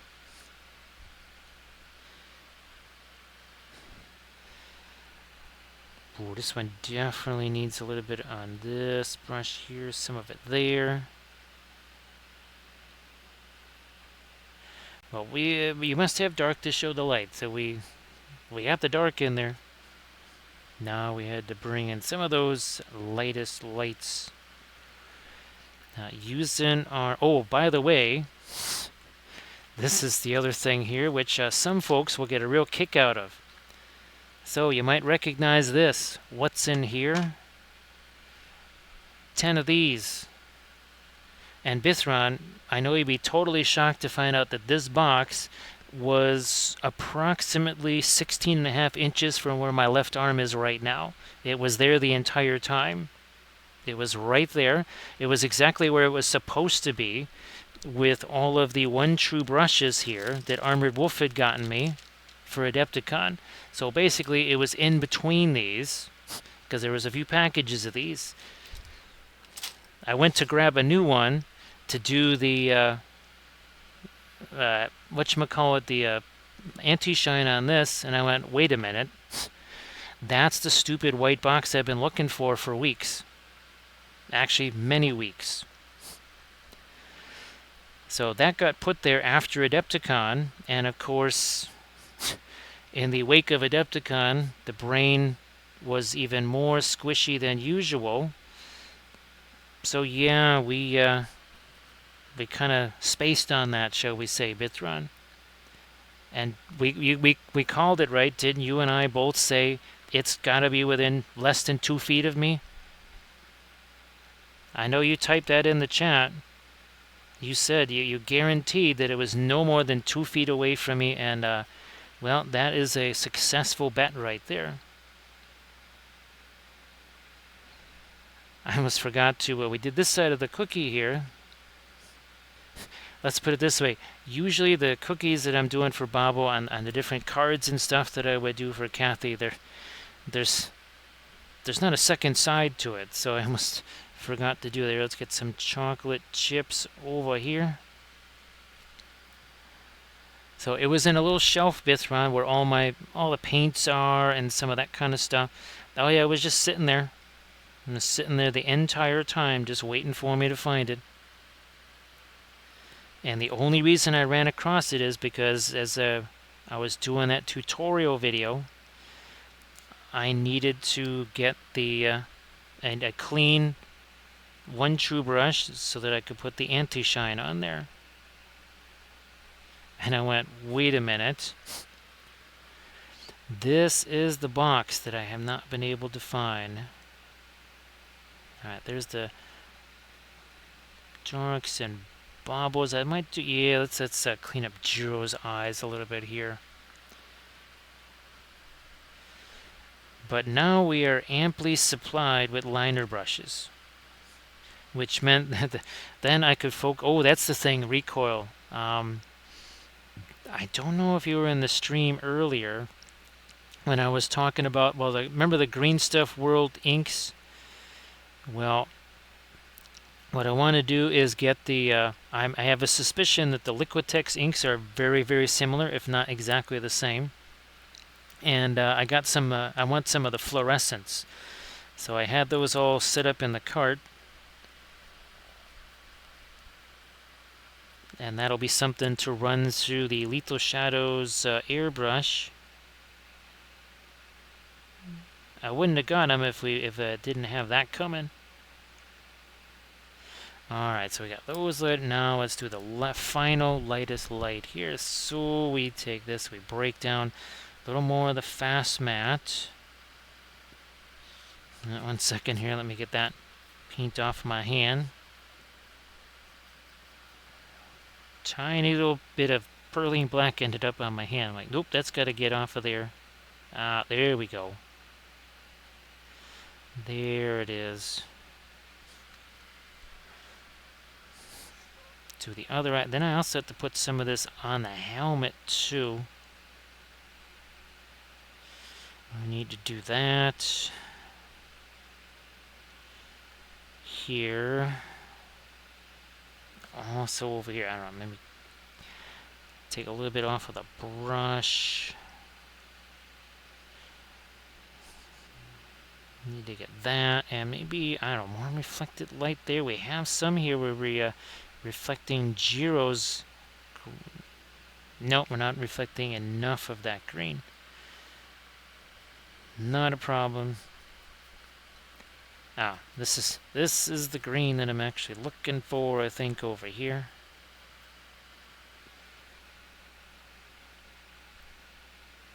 There. I'm looking at this going, well, we're not reflecting a whole lot of green there. How is that? Is there some kind of magic anti-reflection thing going on there? So there we go. Got the green reflected on the helmet much better. We will do a similar thing over here. I'm going to lighten up that green, make it more obvious. That is reflecting Giro's color. There we go. Somehow. Much, much better. There we go. We gotta... That's not reflecting his green, and that's not terribly shiny now, is it?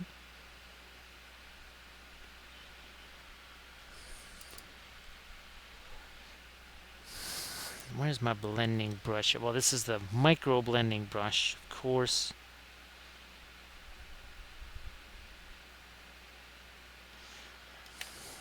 Yep, okay. Now I think I can come back with those lights again, the lightest lights here. Lightest lights on the helmet there. Also here, another little bit down there. Too hard of a line. There we go. I'm just gonna take that brush and tone that down just a little bit there.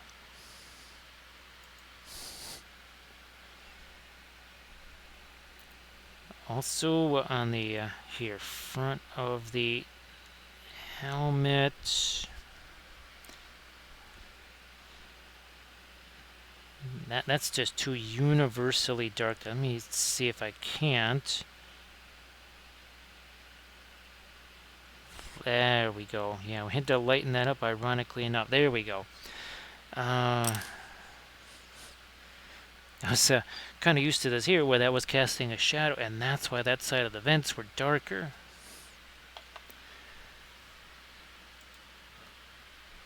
Yeah, when you paint the same figure a couple times back to back like that, and such different color schemes, sometimes you have to kind of think, wait a minute, what am I doing there? Okay, that's another thing we were missing, is the lighter line there. And all of that is going to be flock and foliage.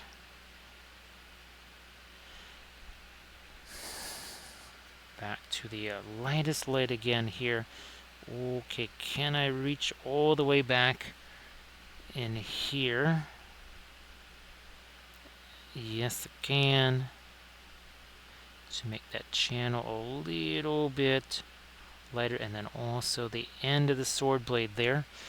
Yeah.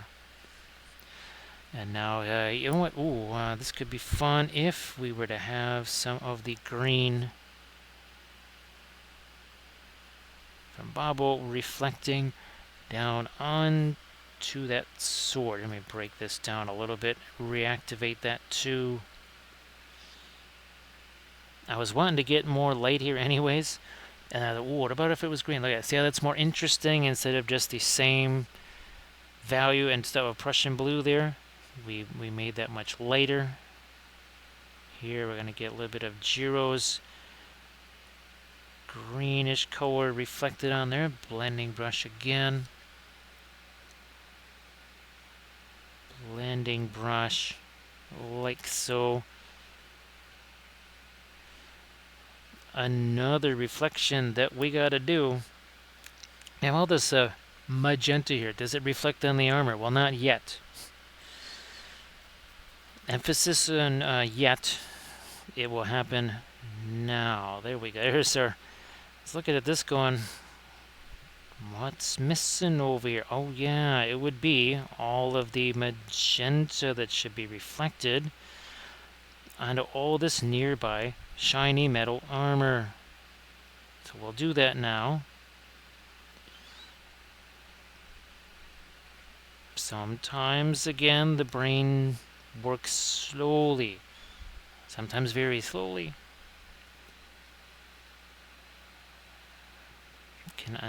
Boy, oh boy, oh boy, oh boy. Let me... Some of that down there. Also over there. I'm gonna possibly carry that out to here. Should make that much more interesting. Yeah, now we got the Prussian blue there. Not over here, right? Because see that pigtail is over, but the head's turned. So I want a little bit of that reaching this spot. Maybe even a teensy touch more. Okay, so yeah, it was just a tiny little bit again to reflect the hair, which is in close proximity, needless to say. Over here, I think we could maybe get that a little. I might go a little later here. We'll take a. Again, that's that fluorescent magenta. Now that's got a little bit of the violet there, just to tone it down a smidge. Is that going to be too light? Maybe not.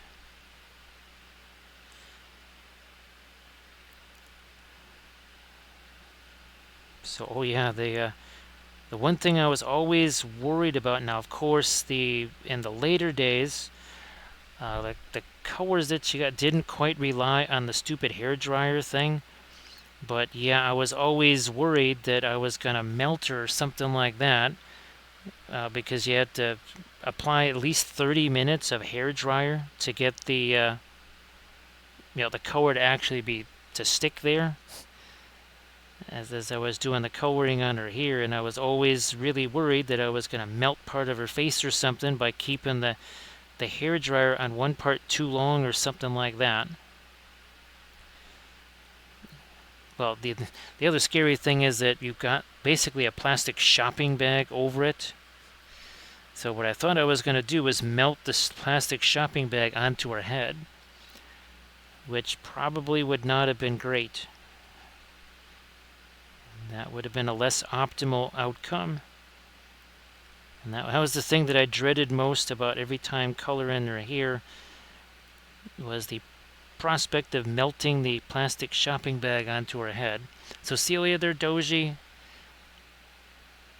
I realize, yeah, it's Tuesday for you. So have yourself a good one, and hopefully, well, it'll be your Friday, ironically enough. Now here, I'm just trying to soften some of these things. There's a whole bunch of... Yeah, okay, there we go. I could practically count these giant brush strokes here on the hair. We needed to get rid of some of those. Now that we've given some of this stuff on the oxalis plants a chance to set, I'm going to try and also push some of that around. We'll use this as basically a a micro blending brush. I might also get a little bit more of the lighter magenta on a couple of the, like these leaves there. And this too, we're gonna try and do with this magenta, almost the same magenta maybe that's in the hair. Get these, yep, those leaves too. Anything else down here? Okay, that's these right here. Those should have it too. Yeah, for sure. Here, let me get a little bit more of this. We're gonna break it down some thinner. Right there. Maybe this leaf too. Okay, fine. I'll do these. I was thinking of not doing those too much more with the lighter stuff, but they do kind of stand out. So basically with these, there were some kind of openings here. This is all bulletin board cork. This is just the second layer of the bulletin board cork kind of turned over on itself. Right, and then I used my texture paste to hide the seam. That is the key, because what I see so often is people using things like, well, not the bulletin board cork, but the regular skinny cork, which is an eighth of an inch thick or a quarter inch thick, whatever the heck it is. And let's just say that's a very distinctive height. And that people just kind of use it, and it's almost like building up stairs, which is great if you're building up stairs. But if you want to have basically a rock formation, what you want to do is have it be more uneven like this. You can also use a razor saw to cut that stuff. So now you've also masked the height of it. Thanks, Recoil. This one, well, I think I sent you the pictures of these little guys still in their green stuff state. I was really anxious to see what they would actually look like with paint on them. And it says, because we painted a lot of gyros, right? We painted a lot of gyros, but it's really fun to actually have Trunco and Bobo and such. And of course, they get to join us on stream too. And there you go. Well, I technically this is Randolph. That's good recoil. I thought so.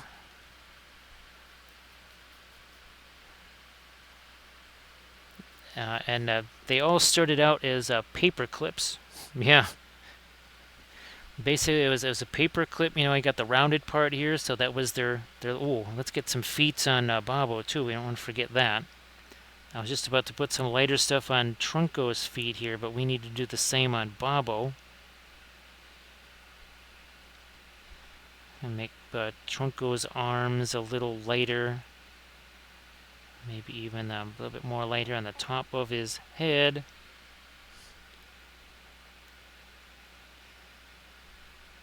So Rico, I hope you get a chance to again get back on your project there.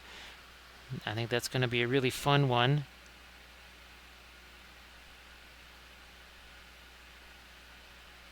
Alright, there we go. There's more of that for Trunco. Now Bobo, his little feet's here. We never did get those, so I'm going to take some of our neutral gray there and give Bobo his little feetses. I did actually sculpt little feets for him.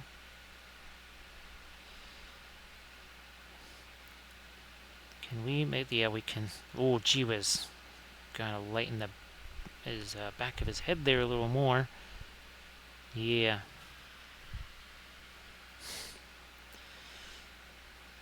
We'll do this now. Get a little bit more there. Also here.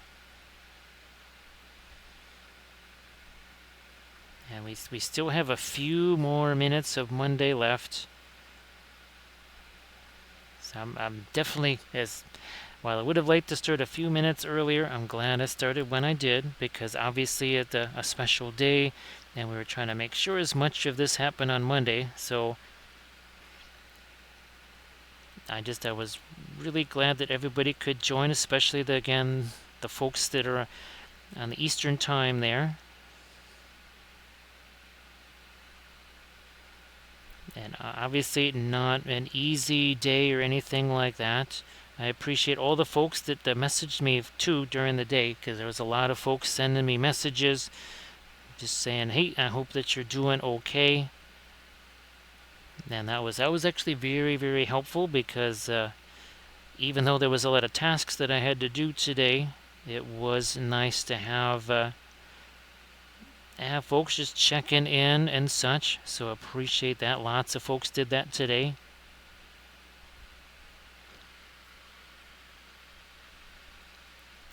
Oh, that's fantastic, Rico. You'll definitely have to let me see what you got going on with that too. You know what? I'm gonna do this. Yeah, okay, that's the not radiant, radiant indigo. Okay, yeah, a little bit that there and a little bit there. And this, let me look at something here. Alright, I am going to see if I can scare up a little bit more of the reflected light there. Yes, yes, that's much better. A little more this way.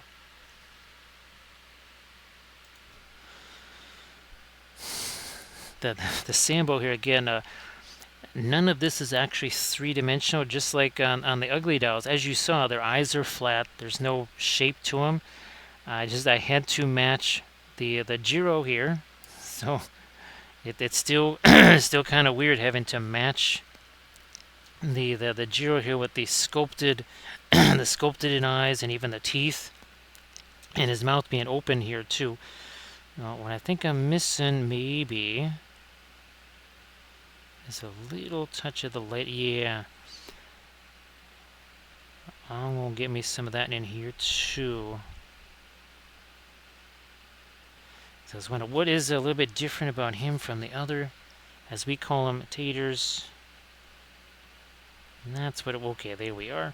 Yeah, now he's starting to look a little bit more like Bobo and Trunco. And for some folks that have seen pictures of large groups of the ugly dolls, you know that we have a bunch of those, and again, a lot of them were presents that people got us over the years. And sometimes there were those specialty ones, like, well, there's a Super Bobo. There's really Bobo in a Superman cape. I think I got one of those for Cathy's sister. Yeah, I'm pretty sure I got one of those for Cathy's sister. I think maybe I sent that to her for her birthday.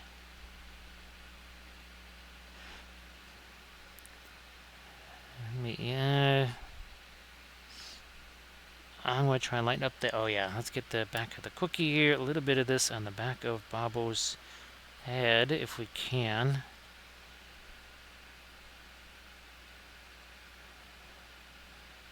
There. Also on his hand here. Just to lighten that up a little bit. And then also on the cookie itself, I think.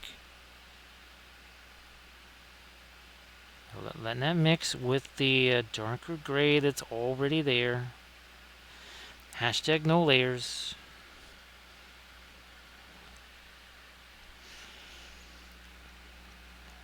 Alright, some of the lighter. Is this light enough? I think so. Some of the asphaltum, some of the white.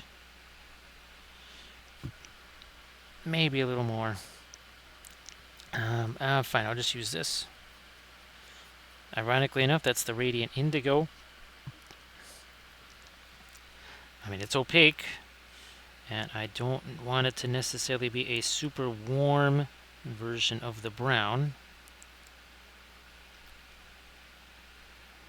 Oh yeah, now the back of that cookie makes a little more sense. Sambo's ears going to get lighter here. Oh gee whiz, much lighter there. A little bit on the end, gee whiz, yeah, I didn't do that either.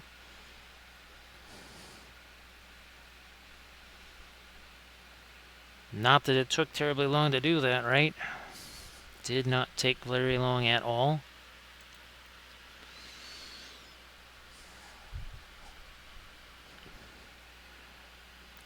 Maybe we'll scare up a little more light on the top of Sambo there. Again, this is one of those, the squishables.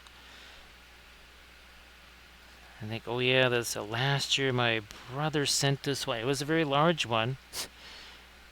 What was it? Oh, it was basically like a soft drink, which we called Bubbles.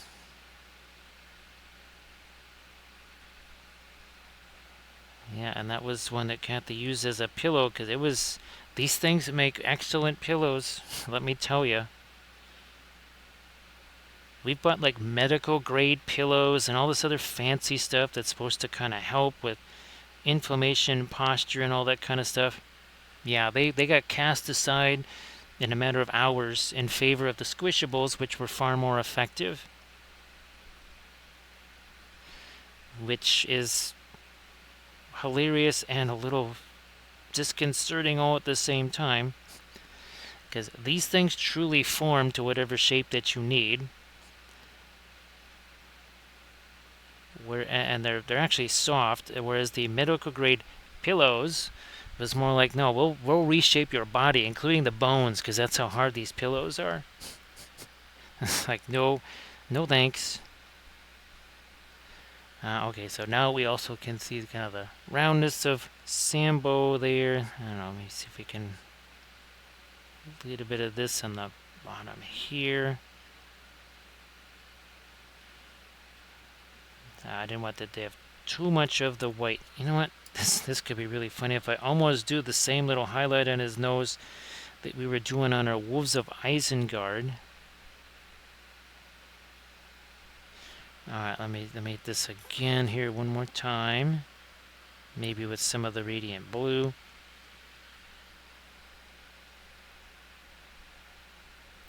There we go. Anything lighter here? Maybe a little bit lighter there. Okay. Same for Bobble right here.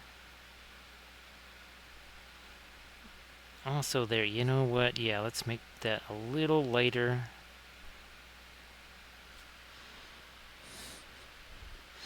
So again, there's our Bobble right there. And we have a new Skink Mage Priest that we will also be painting up as a new baby Bobble. So that's going to be very fun. It's again another reason I've been printing up all that jungle foliage is we have tons of lizard men. There are going to be tutorial videos with the lizards. There's going to be painting streams with the lizards. Going to be lots of lizards coming up here. Hey there, Tiger Shady. Great to see you back again. I hope that you're doing well. Happy Tuesday. Okay, so it is now Tuesday. So yes, I just, again, that was kind of a long-winded way of saying thanks for help making the last portion of Monday a much more bearable one, so we appreciate that. That's what I was getting at there. As we were counting down into Tuesday. I know for a lot of folks it's already Tuesday, but here it just became Tuesday.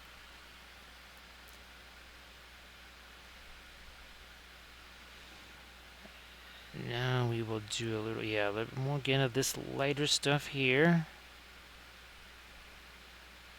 Because Bobble is a little bit lighter, as you saw again. And you can see kind of this again, what Jiro actually looks like.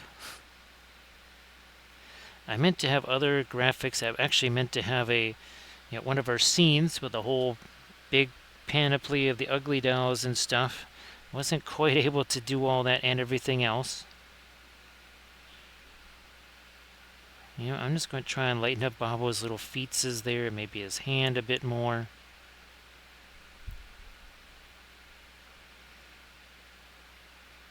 So yeah, now Bobo is getting a little bit more three-dimensional here. Maybe even giving him a little bit of texture. Might do the same on Trunco. Hey there, Thranuel. So Thranuel, thanks again. Just right before I started the stream, I saw you had written there on the Patreon page. So thanks for that, Thranuel. Appreciate that. I was kind of hoping that you'd be able to join the stream so that I could say thanks in person. Let me change my focus here just a scotch there. Maybe change that one more time. There we go.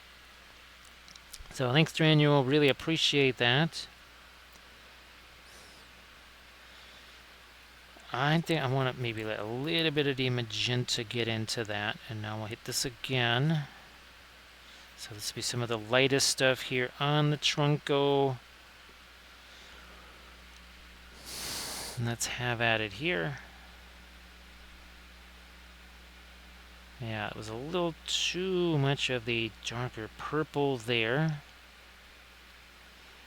Get a little bit of that down into here as well.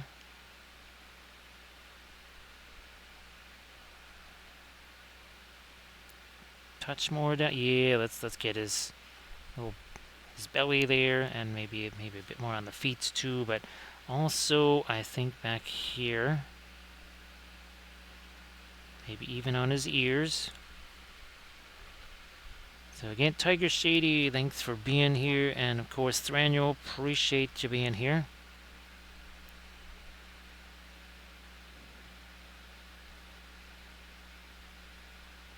Actually, Thranuel, I know you're asking about the Skaven stuff. I think also, too, that Archvillain did do a Skaven-esque release. No idea when that was. It was probably almost a year ago, is when a lot of crazy things were going on, so that's probably why I'm not just aware of it. But there was, I'm pretty sure Archvillain did a release that was very Skaven heavy, so that would be kind of nice if that's the case, because we could maybe print some of those out, right, Thranuel, and obviously do some like the warp lightning basically effects, and also like the sewery type things, like make some sewers. Heck, they might even have some terrain bits or something that they made for that. So yeah, I'm pretty sure it was. And actually too, it's very possible that Titan Forge, if Landrest were here, I could ask Landrest if Highland Miniatures had done Skaven also. So actually, if Highland Miniatures did Skaven, those would look just like the GW ones. So I will kind of look through some of the past releases, see if I can find any Skaven-esque type things there.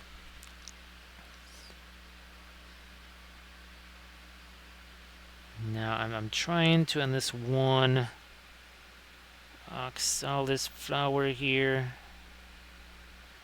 let me lighten that up a little more. Where's not a whole lot of the fast matte white left here.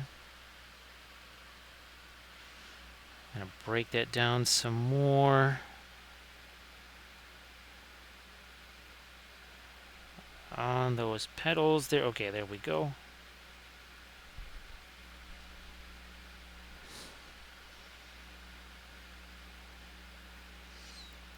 More is going on over here? I'm gonna take some of our, yeah, a little bit of our red there. I want to get some of the yellow in that too. So that's the Naphthol Scarlet, some of the Fast Matte White here. And again, look at this. Caress the brush, do not crush the brush. So Arda Michael says that the Skaven, I guess the retired Skaven are coming back, and then they'll get re-retired again, right, Arda Michael? They'll be brought back, they'll get re-retired, then get brought back again. Now what we need to bring back again is a little reflected light there on the jaw. Can I make that any lighter? I don't know. Let me get that. Maybe there's this little bit of fast matte white. That might be just enough.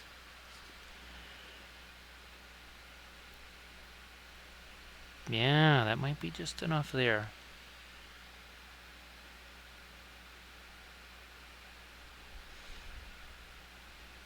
So yeah, Thranio, I'll let you know if I can run across those again. It has to be an Archvillain release from probably a year ago, possibly more.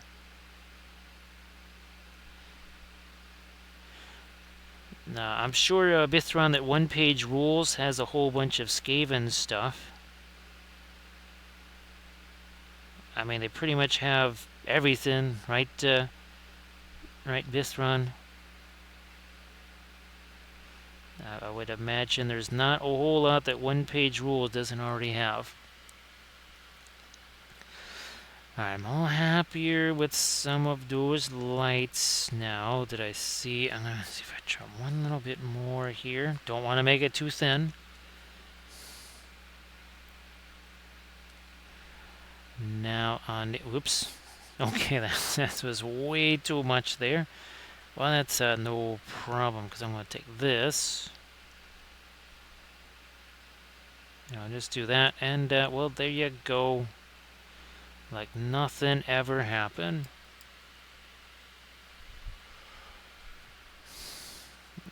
Yeah, Arda Michael, they generally do around 3, right? Titanforge is kind of the same way, because I think they've done, oh gosh, Agama Rising, that's their lizard men. And I believe they've done, I think they're on their 3rd chapter. I think they usually call them chapters, don't they?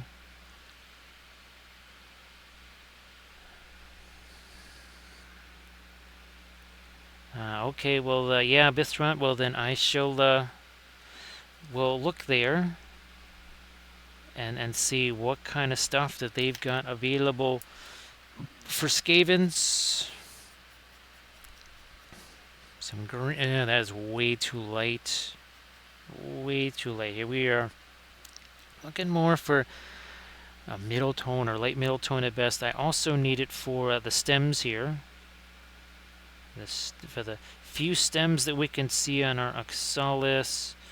And then, of course, we got Jiro's little feetses over there. So yeah, there's a couple of stems here that I need to do a little something on. Now, Thrannual, oh gosh. Are they also going on 25s, right? Because there's no more 20mm bases anymore. Because all the Bretonians and the Tomb King stuff, that all went from 20s to 25s. I'm guessing that Skaven are the same way. Yeah, I just hit that one again. Where's my little piece of paper towel that I cut off here? Get another piece of that. What did that? Yeah. Just take that off of there and we'll hit that again. So yeah, a little bit more of that dark over here. Some of that over here. Some of that over here.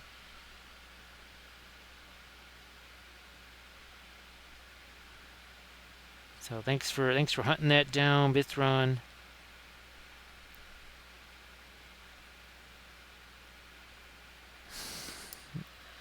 Now, as I'm looking, let me go back to maybe something more like this here.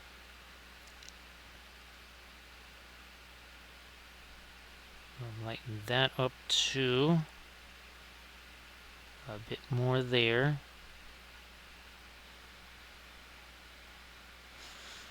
Now I'll come back to the much lighter stuff again.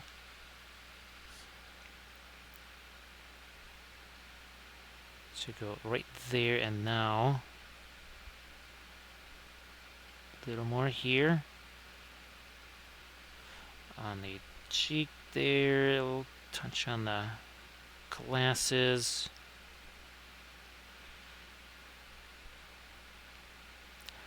I think I'm going to get me some more, let me get some more of the fast matte white out here. That's the gambling stuff there. Hey there, End. Nice to see you back. N415. Appreciate you being here.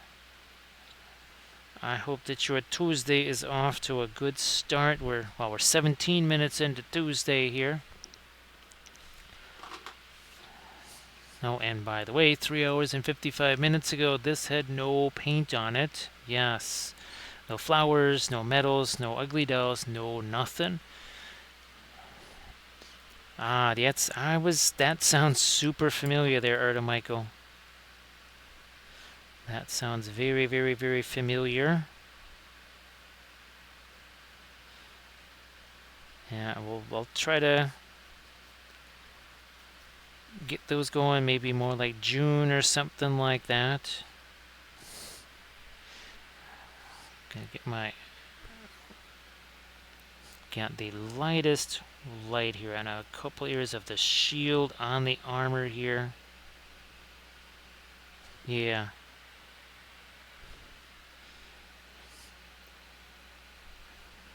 End of the shoulder pad there. The elbow, the shield.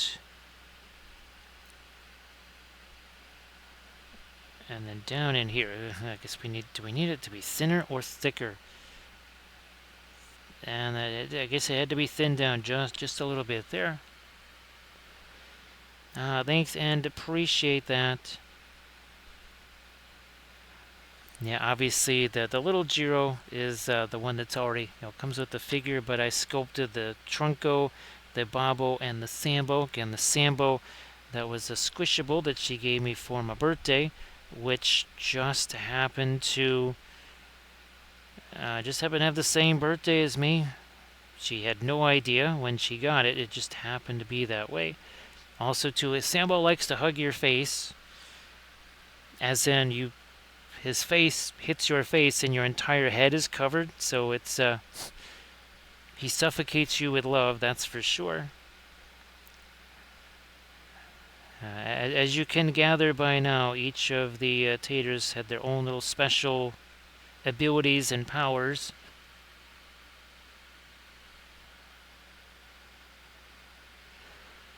Thranio, that will be, it's going to be a little bit difficult to do that. You might also want to have a little bit of water on hand, just so that it's not sticking to the, hopefully you're not using the texture roller with it, because that will be a little bit dicey.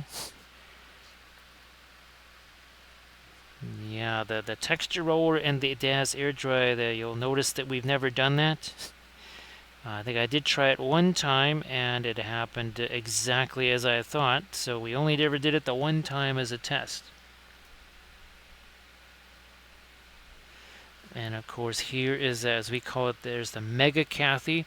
We painted that on Saturday, and then Thursday, this was the Cathy Goblin that Hack and Slash did this one here. Bithron, the sticking is unfortunately only one part of the problem. The other part is the smushing. And yeah, Dare's air dry clay would get smushed even with the Sculpey. Even if you use the regular Sculpey clay, that still is going to get smushed. So that's a bigger problem than the sticking. And that is why, as you can see, that is the gray extra firm Sculpey right there.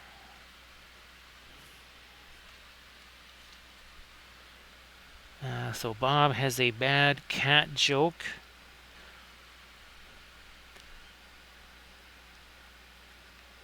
So Thranduil, again, you give it a shot, and hopefully it works out. Hopefully it works out perfect. Hopefully it works out exactly as you're hoping. So Bob's throwing out. It is open mic night at the Wappelville Comedy Club. Yeah, well, let's see. The limericks were generally recoil and surface tension, kind of specialized in the lyrics. Grand Oracle and other friends, they specialized in the puns. Sometimes there'd be a lot of punnage dropped. Now, here, yeah. What we have not had a chance to do here is to come back here, grab some of our Indian yellow. Also, some of the floral magenta. So again, the fluorescents, yeah, we use them for the object source lighting all the time. However, they can also be really, really effective with, say, adding to something like the Indian yellow to create a really intense, kind of a warm gold there.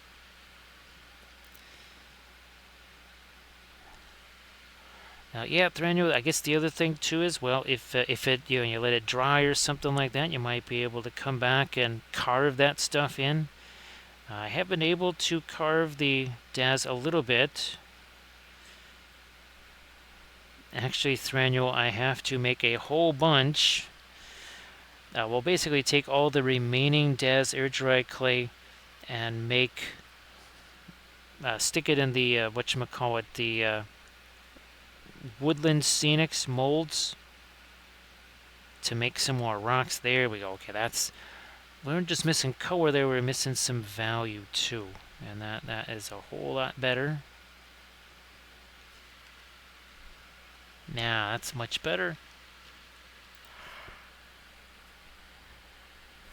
I might also, since we have our fast mat out here, and maybe put some more of this on the couple points of the shield here, like there. Also out here. Yeah. Like that.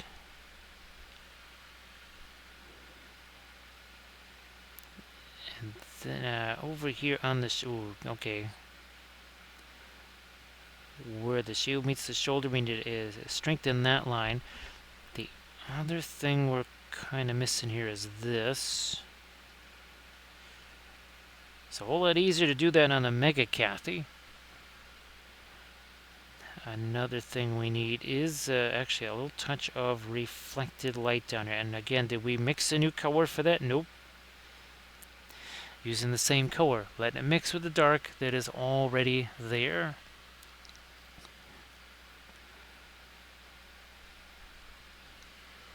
So Thranduil, I would probably do well, several different colors of rats, right? Some that are more, they're like white, kind of like with the wolves of Isengard. Yeah, some rats more obviously white or like gray, and then other ones that are more brown. Obviously, some that are black. So definitely would vary the color on them. And as far as their fleshy parts go, well, we're probably doing the same thing that we do, same stuff we would do for regular flesh stuff. Either the Mars Red, Terra Rosa, something along those lines. Yeah, something like that. Blending brush, where did you go? There you are.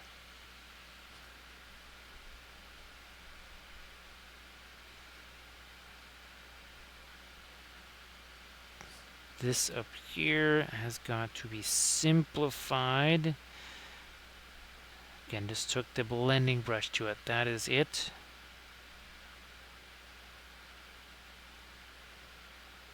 So yeah, what was the old Bithron? What was, oh yeah, the Pinky and the Brains themed Skaven army. That's right, yes.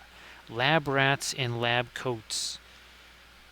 So all of the lab rats were going to be wearing white coats, white lab coats. They're all going to have pocket protectors. Kind of like Arasu. Arato, how you doing? Happy Tuesday. Hopefully you've adapted to life back in Norway.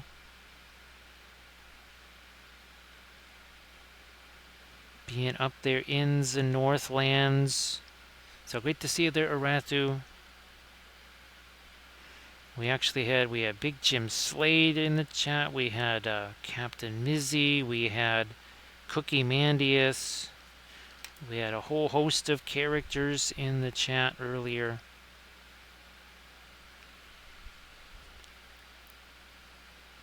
And this is the one where we sculpted the extra ugly dolls and also Sambo.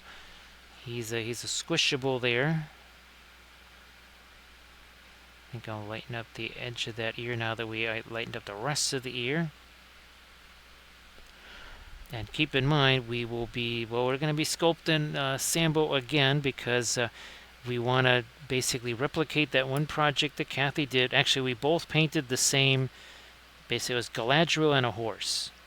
And it was from Mithril Miniatures. And I just painted it, obviously, well, regular. And Cathy painted hers essentially like a hobby horse in a kid's bedroom with a bunch of little building blocks and everything. So I will be doing that little diorama. It's going to be a multi-part series on the Patreon page. Unfortunately, I don't have too many pictures of that.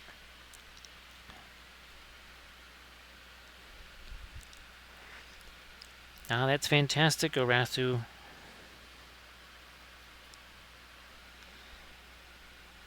But I'm glad you got a chance to do that. Glad that you guys had a lot of fun. And you didn't necessarily have to rush around, right? Because you had a decent amount of time there. So yeah, it was 80 here at one point today. I think it was down in the 40s a few days ago. I'm going to take this. Yeah, that's doing a little bit of cleanup right there. That was a little wonky. We shall lighten this up a smidge here. Again, just look at the edge of these things here, these oxalis plants. Oh, actually, Bitsron, Cathy's family, the last 2 days, they didn't just have like a little bit of grayish skies. They had full-on smoke from the fires in BC. So apparently it's in southeastern BC. There's some big-time fires going on. And yeah, they actually there's like people being told that they got to stay indoors. Yeah, it's not just, oh, the sky is a little bit gray or something like that. They can actually smell the smoke, like they're looking around like whose house is on fire.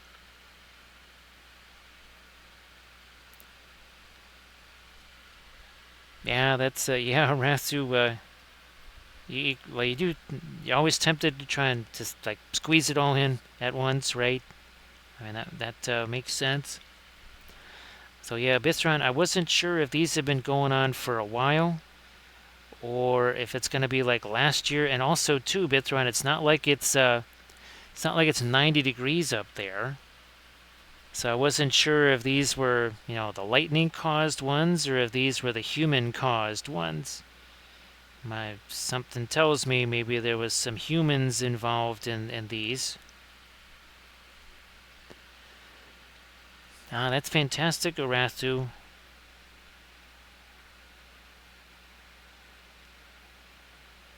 Hopefully they didn't hand you Salieri's razor.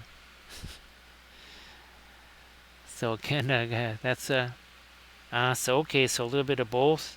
Yeah, I didn't realize it was still that dry as far as all the conditions there. I just figured, well, winter time. And it is still only, it's not even mid-May yet.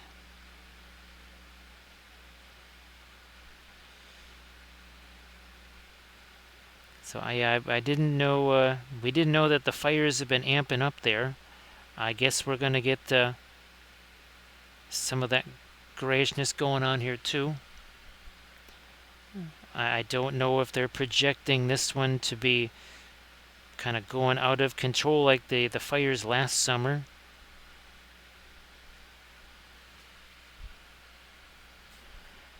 Because I have a feeling that that did impact temperatures here in a few different ways.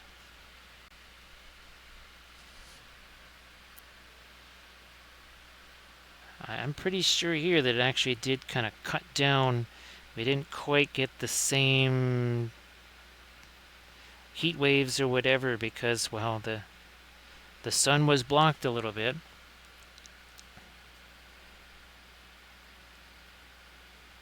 Now, would that be east and west there, Bithran? Because obviously this one is in the western provinces. There were some in the eastern provinces too last year. I want to try and lighten this up a bit more here, see if we can. Oh, that's pretty darn bright there, but we're going to roll with it anyways.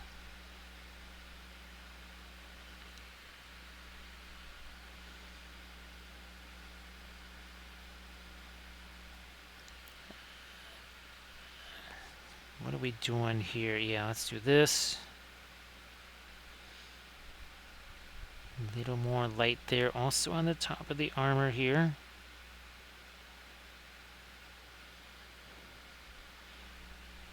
Let's go a little bit lighter on the top of that. There we go.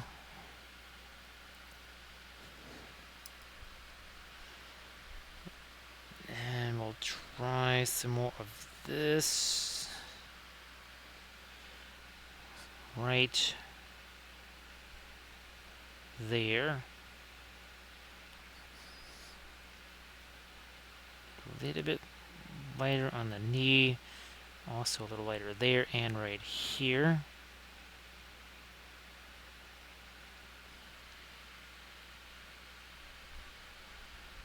Yeah, Bithron ditto on that. It's just funny because obviously I've been talking to Cathy's family the last couple of days, and today Cathy's mom finally found out that's what it was.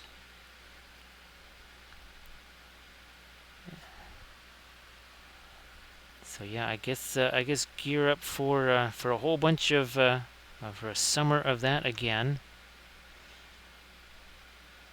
As I was doing some of that landscaping stuff the other day, I could swear that I'm digging this thing up, and I'm like, what's this weird little hole? And I swear there was something moving around there looking back at me, and I think it was a cicada. So, and of course May is when the cicadas are coming out. So I don't know, Bithron, if you guys get the cicadas up there too.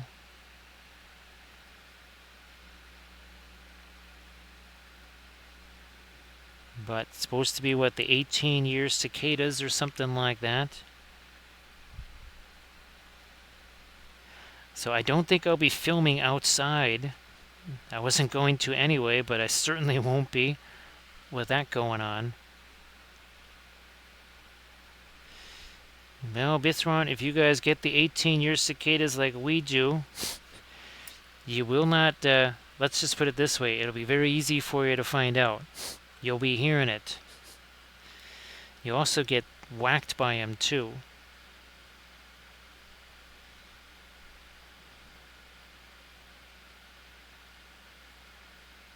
And I think I don't know, it maybe 2 weeks or something like that. And of course, all the animals are just feasting on them. Hey there, Double D's. Nice to see ya. Everybody, please give Double D's minis a follow. So great to see you there, Double D's. Yeah, this is the Cathy miniature that I was working on, and I sculpted some extra ugly dolls here, like, well, like Bobo here. There he is. And of course, well, we did a trunco right there. Bismarck, I think at one point the birds got so sick of eating them that they just stopped attacking them. But there was that one time where we saw it was birds and dragonflies fighting over those crazy cicadas. Who was going to eat them first? So the GoFundMe campaign, that is still an active thing. Thank you so much, Armored Wolf, for posting that. We appreciate, of course, all the folks that have contributed to that. That has been a massive help here, of course. So again, all the folks that contributed to that, it's made a big difference. Especially with all the other craziness that also happened last year, of which there was plenty. Yeah, a little touch more of the, there we go. So now you can see that reflected down onto the armor.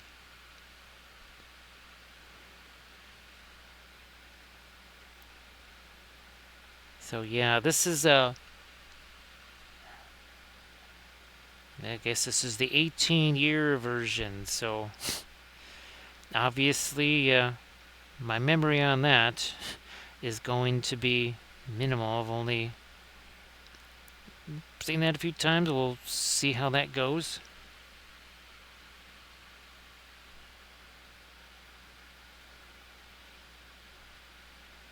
Well, one of the things we did over the summer last year was to chop down the tree in the backyard. And then I was putting the root kill on there, so I wonder if the root kill might have done also a number on the cicadas. Not that it would matter, because the entire neighborhood will be overrun by, the whole city is going to be overrun by them. And yeah, there's no escaping those guys. And if you're walking around, they will literally fly into you. Now, just like Chiro's got some so eyebrows there. We're going to give Trunco some eyebrows there.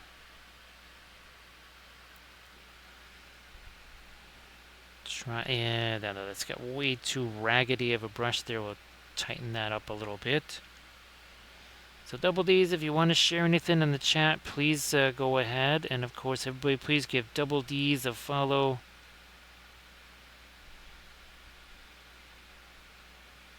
There we are. So I do believe our Thursday stream, I just need something kind of simple that's all ready to go, and that will be this. So that will be our Thursday stream there. Yeah, Double D's, they're just, they're not small, right? They are not tiny little beetles. They're not even June bugs. They're like several June bugs together. And they get the full head of steam going and they hit you. You are going to feel, that's going to leave a mark.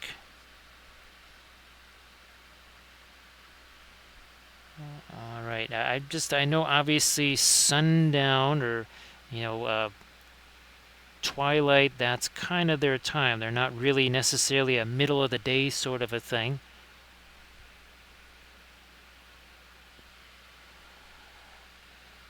Yeah, it is. They're, and they kind of fly like rocks too, don't they, Double D's? Yeah, they fly just about as nicely as a rock does.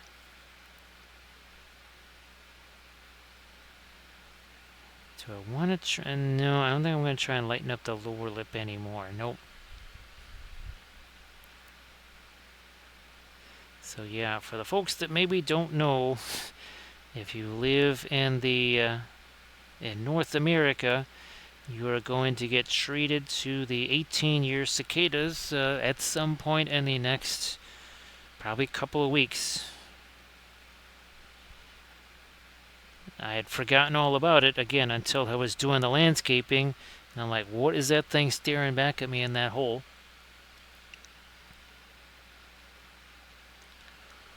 Yeah, Double D's, it's kind of like some of those Space Marine flyers with their wings. They mostly just go straight and then crash into something. Oh, here, let me see if I can't get a little more green on that. Also, yeah, here, let me get some phthalo green, some of the Indian yellow. Let's try that. That's going to go here again. Looking to do just some of these stems, maybe even some of the back of the leaves. Again, these are the oxalis plants here. So these are actually leaves. Those are not flowers. There's your flowers right there.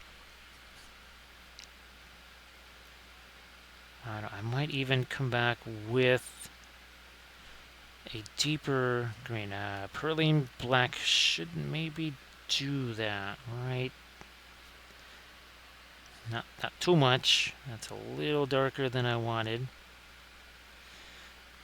That might just work there. The stems on these things are actually really, really light. They're either light green or darn near, it's like a skin color there. So yeah, we're going to darken down that green a little bit there. Also here.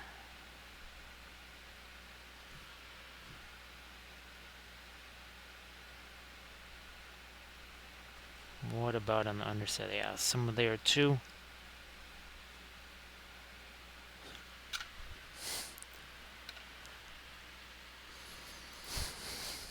Are there any other? There's another stem right there.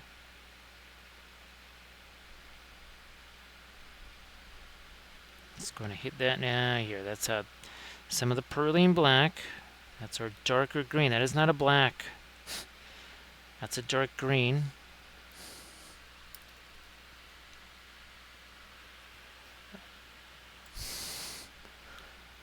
And I might, now let's go back with some of our lighter green here. Some of the fast matte white, some of our radiant green.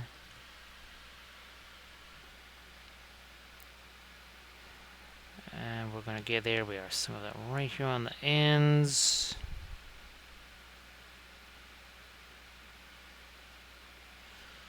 Now these are the leaves that are closest to the front there. That would catch the most light. Like this one here, we didn't really get quite as much of the light on there as I might want.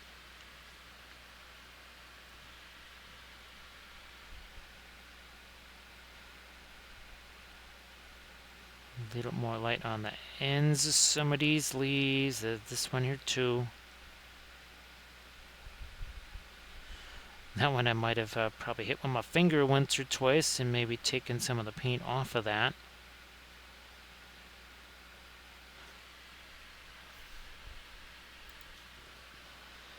Where's that? There it is. There's my lightest green here.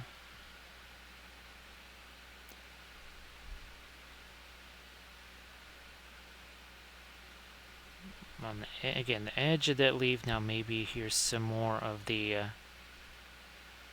green there. A little bit more of the light green from oh, how's it? Will we reflect some of that here too? Again, reflecting that on to the helmet, of course.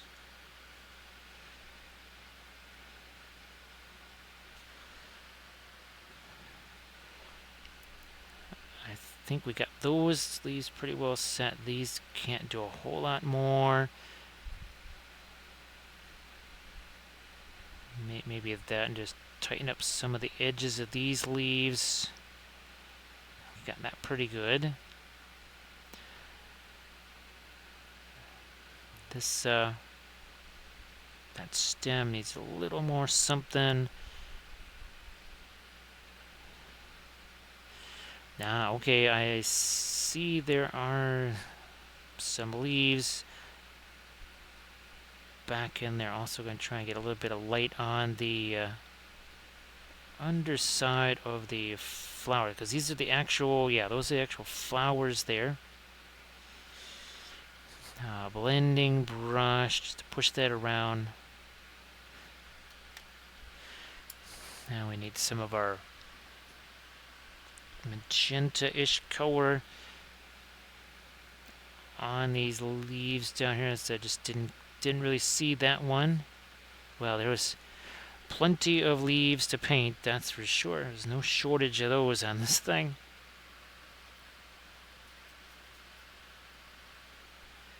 Now this got sort of zapped, ironically enough, by some of the brush cleaner that was sitting on the brush.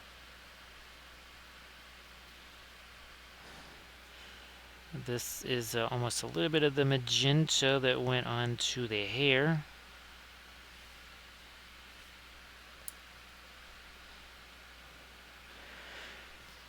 Now I'm looking, I need another reflection here, and well, you can use the Mega Cathy to point out and see that that's this thing right over here. So we've got this, we need a little something right there. So I'm going to use this. A little bit of the magenta, a little bit of the lighter blue here. I don't want it to be as light as my well, highlights over here. Definitely don't want that. And let me make sure here, let me get this. To get that off of Trunco's head there, we're going to approach it from this way, I think, maybe. So everybody please check out the Discord link there. Oh, that's the a Mandalorian. Oh, I want the Shatterpoint ones. So, is that's where the heck is it? So it's not this guy, right? Not the one with the shield. Because Bo-Katan, she's not Clan Kryze, right? I don't remember. Well, it's been a long time. Ooh, Visron. I saw that there's some pre-orders for Shatterpoint stuff. There was a box that has, well, it's got, what's his name? It's got, it has, typically, you know, talking about space pirates and your rogue. It has Han Solo in it. And then there was actually, I think, 3 boxes going out for pre-order or something like that. I only got that one as far as the pre-orders go. And then, oh, I got the Yub box or whatever, the Yub Nub box. So yeah, we got more cosplaying hobbits on the way. Ah, yeah, Chewie, Han, and Luke. Yeah, that's it, Bithron. Ah, it's the blue and silver one. So where the heck did he go? So is it this one here? Double D's? Maybe that's the one.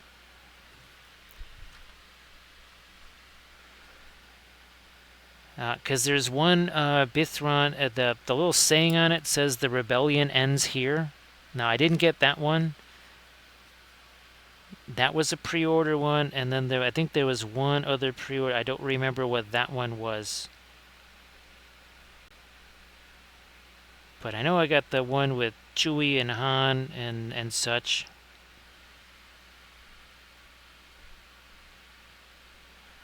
Well, that's great, Double D's. Yeah, I don't know when that'll. Obviously, it'll probably be a month or so before it gets here. But well, we'll probably be painting those up on stream and in some of our videos, right? Just like, where did she go? Yeah, just like this one right here, right? This was our latest painting Shatterpoint episode.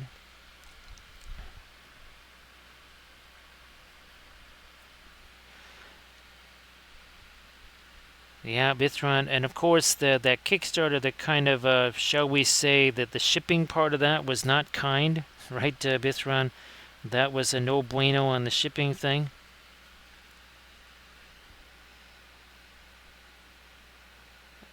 Okay, there, just a little bit. There we go. Okay, that really helps. Now here, of course, that was in sort of in shadow because of the just the source lighting there.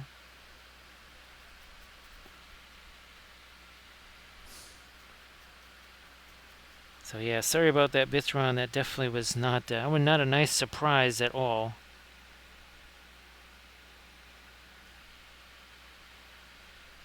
Now I get double D's. Did you also get those? Yeah, I had no idea. The only reason I even saw those is because I knew I had to still get the Yubna box. I think that's what is. I think that's what it's called, right? So I was looking for that, and I went, "What the heck are these?" I actually saw those before I saw the Yubna box. Nah, we're gonna change that back. We will change that back to that. That's for sure, Bithron. No doubt about that. I don't think I need to darken up anything.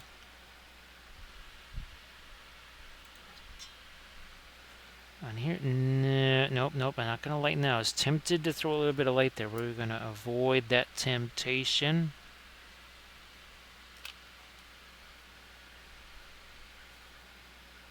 We'll double these. I'm sure you'll have a blast painting those. I'm just using the blending brush here because that is too much of a brush stroke. There we go.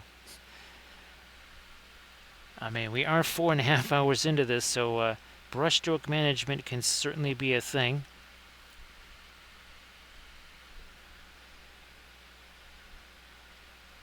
And we will do some of that here too. Also there.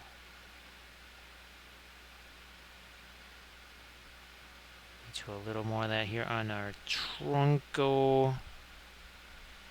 Might even see if I can do a little more light stuff on the top of his eyes, like we did on Jiro, because we do actually have our fast matte white out here. Yeah, double D's. It's really wild. Oh, I also have to get that General Grievous box assembled. Yes.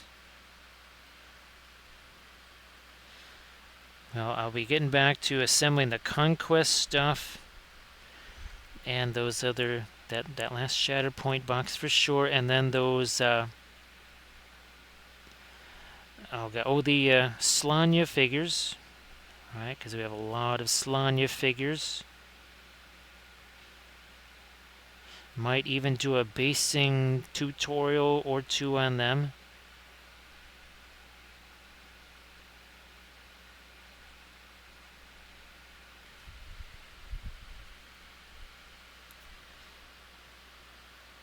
So yeah, the one box again, I really didn't know what was going on with the Rebellion ends here. There really wasn't much opportunity for glowy stuff on those. I mean, I could have some fire next to them or something like that, like we did for the... Oh, that's right, I got to get more of those Halo figures ready to go.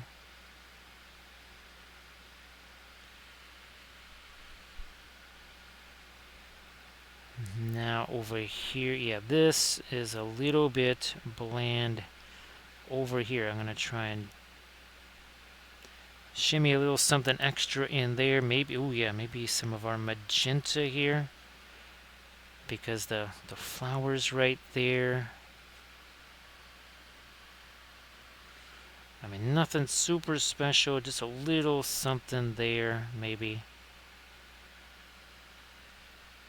Yeah, that little something to complement that blue. Now, maybe even indigo getting into that Prussian blue.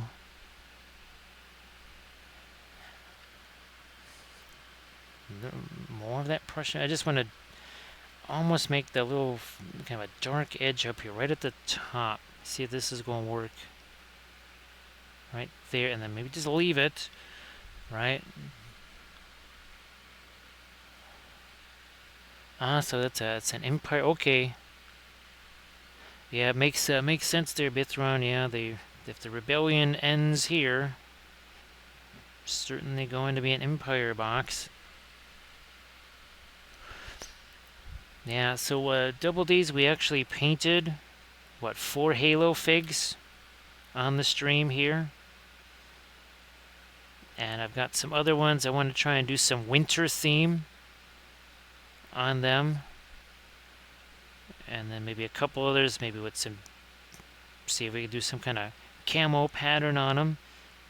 We already did a kind of like a jungle one. I think we did a few with the jungle foliage.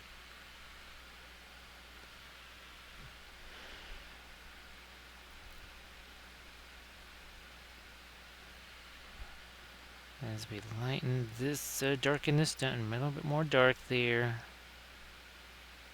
That's, again, the Prussian blue. There's a little bit, I think, of our indigo in there as well. Just a little bit of the indigo.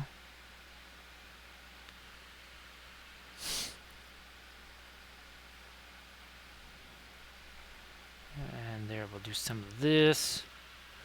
So I think, actually, I might head over to Drax here, because I just realized we've done 4.5 hours on our taters here and our Cathy.